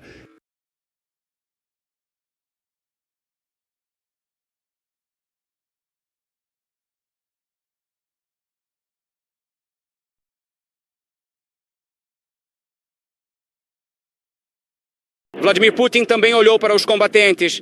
Bem, este é um momento muito importante para os jornalistas. Então estamos começando nossa transmissão ao vivo, espero que com ótima qualidade. E vejam, estas são realmente imagens às quais já não estamos acostumados. Literalmente a poucos metros de mim está a limusine de Donald Trump. Literalmente a poucos metros se você andar naquela direção. Vamos passar por isso juntos. Já os do presidente russo Vladimir Putin. Eles ficam literalmente a poucos metros um do outro. O avião do presidente russo, o Força Aérea 1. Vamos assistir junto com você. Já está aqui, já pousou. Em breve, em alguns minutos, acredito que as portas do avião se abrirão e veremos Vladimir Putin. E como sabemos, pelo menos foi isso que foi informado pelo lado americano, Donald Trump vai receber Vladimir Putin bem aqui, na pista. Vai até o avião. Olhem só, aliás, estamos chegando aqui.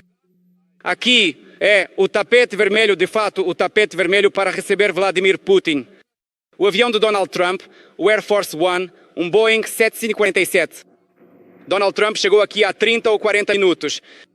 30 minutos depois disso, o avião de Vladimir Putin pousou. Agora estamos ao vivo acompanhando cada minuto deste evento e continuaremos aqui, ao vivo, junto com vocês, conversando e assistindo, porque, claro, cada minuto e cada segundo são importantes.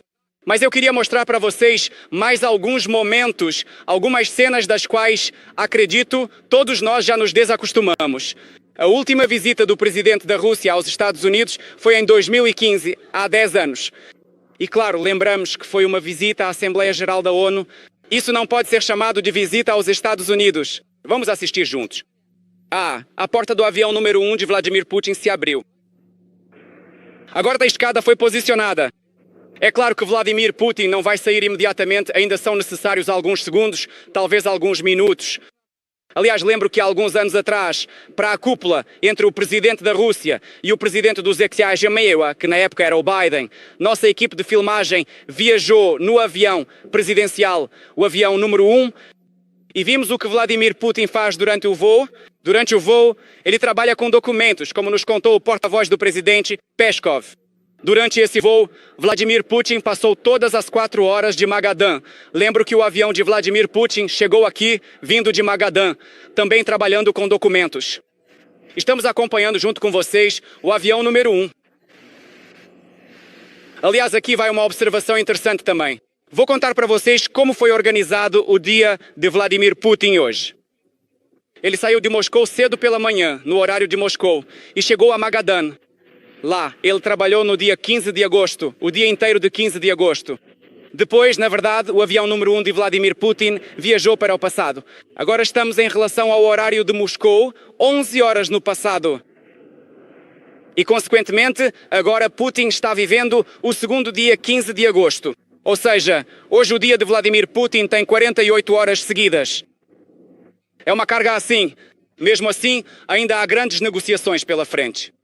Sabemos junto com vocês que o lado americano afirma que as negociações vão durar, no mínimo, de 5 a 7 horas. Primeiro, uma composição restrita, que é quando os presidentes conversam cara a cara. Mas sabemos, junto com vocês, que lá também é esperado o envolvimento de vários membros da delegação, depois uma composição ampliada e, em seguida, como esperado, uma coletiva de imprensa. Vamos mostrar mais um pouco do que está acontecendo na pista de pouso.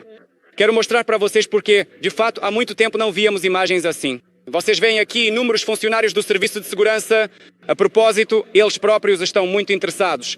Eles estão constantemente filmando tudo, gravando tudo, tirando fotos aqui. Olha, em todos os lugares, sim, tanto pessoal de segurança quanto operadores.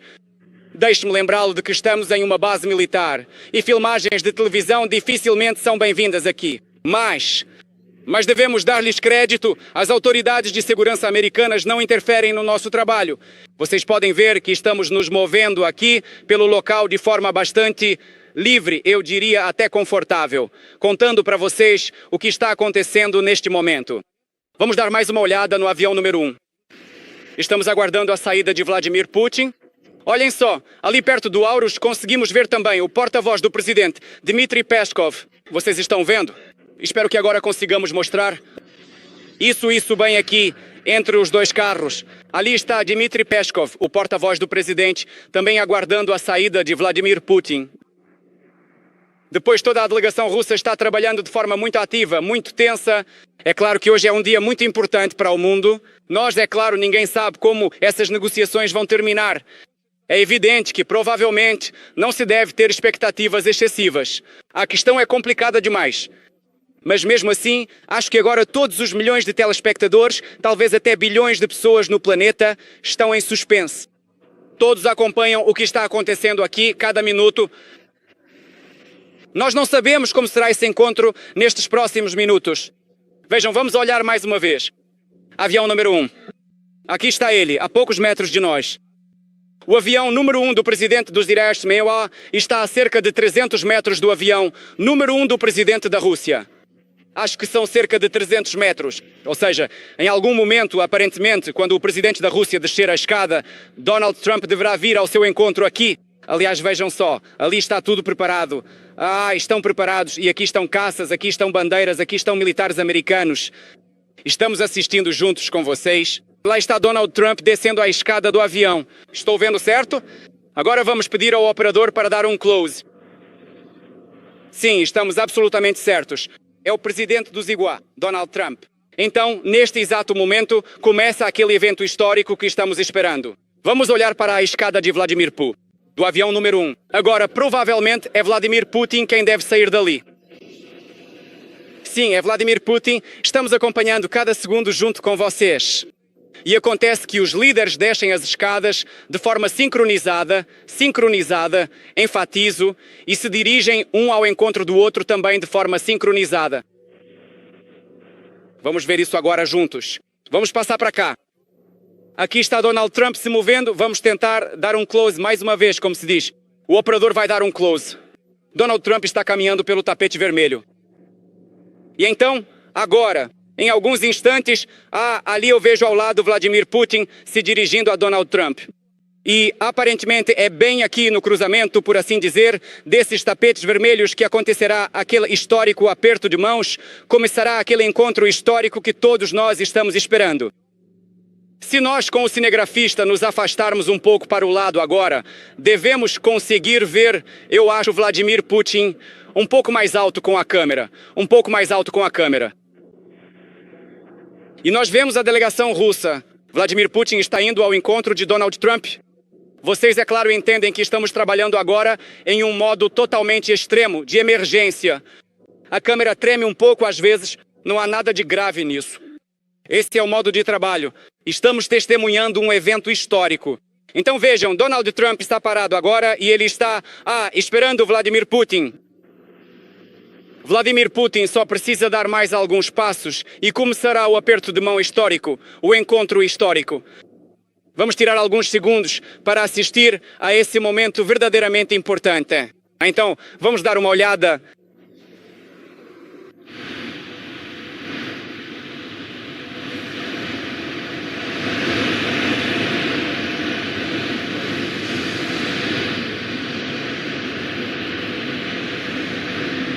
E assim aconteceu o aperto de mão mais importante.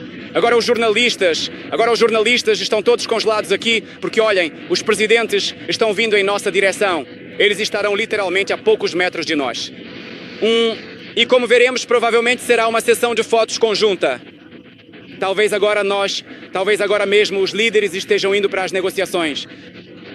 Vemos que mais uma limusine do Donald Trump está chegando. Aliás, olhem só, agora mesmo ali à direita há mais uma limusine do Donald Trump. Mas a limusine não é o mais importante agora. No céu, aliás, caças estão passando neste momento, caças sobrevoam. Donald Trump aplaude. Vladimir Putin também olhou para os combatentes. Bem, este é um momento muito importante para os jornalistas. Todo mundo está olhando para Donald Trump e Vladimir Putin agora. Juntos todos os nossos telespectadores. Alguns segundos do chamado aperto de mão. Outro aperto de mão entre Vladimir Putin e Donald Trump. E agora, pelo que sabemos, os presidentes vão direto para uma reunião bilateral. Claro, como podemos ver, os jornalistas americanos começam a gritar alguma coisa. Mas isso é uma situação tradicional, só que aqui não dá para ouvir. Então vamos ver juntos agora. Será que os presidentes vão mesmo sentar juntos no mesmo carro? Olhem só, agora vamos ver isso juntos com vocês. Gostaria de enfatizar que este é um evento extremamente raro. Então, na verdade, os presidentes entram no mesmo carro. Por que agora temos que correr mais rápido com urgência? Porque, vamos correr. Início, a reunião bilateral começará em breve.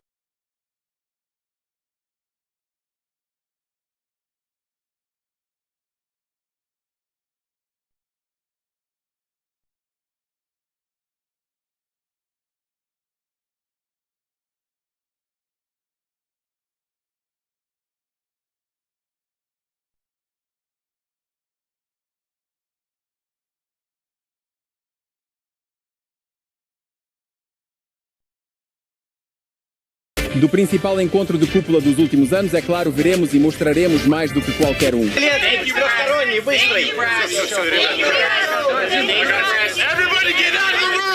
Então, de repente, um funcionário do serviço de imprensa americano começa a gritar na presença dos presidentes. Todo mundo fora da sala. Até mesmo os seguranças americanos não aguentaram a tensão e alguns foram levados desmaiados.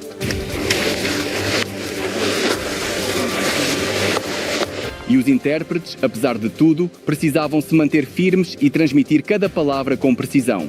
Nunca fazemos previsões antecipadas. Sabemos que temos argumentos, temos uma posição clara e compreensível e vamos apresentá-la. Certo, vamos fechar e decolar o quanto antes. Precisamos decolar rapidamente. Naquele momento, muitos já estavam preocupados. Será que Putin conseguiria ir de Magadan ao Alasca a tempo? Agora é muito importante para nós termos um lugar aqui para trabalhar e mostrar a vocês mais do que os outros. Aqui há inúmeros funcionários do serviço de segurança. Aliás, eles mesmos estão muito curiosos. Eles estão o tempo todo filmando tudo, registrando tudo, tirando fotos aqui. Deixe-me lembrá-lo de que estamos, na verdade, em uma base militar e filmagens de TV dificilmente são bem-vindas aqui. E ali, vejo ao lado, Vladimir Putin está indo em direção a Donald Trump. E aparentemente é aqui, neste cruzamento, por assim dizer, desses tapetes vermelhos, que acontecerá aquele histórico aperto de mãos. Estamos testemunhando um evento histórico. Agora todos os jornalistas aqui ficaram imóveis, porque vejam, os presidentes estão vindo em nossa direção. Eles estarão literalmente a poucos metros de nós. No céu, aliás, há caças neste momento. Caças estão sobrevoando. Donald Trump está aplaudindo. Cada quadro daqui, é claro, será cuidadosamente estudado por historiadores por muitas semanas, meses e até mesmo anos a fio. Thank you very much, Vladimir. And thank you all. Thank you. Thank you. Thank you so much. E agora muitas dessas imagens estão indo ao ar pela primeira vez.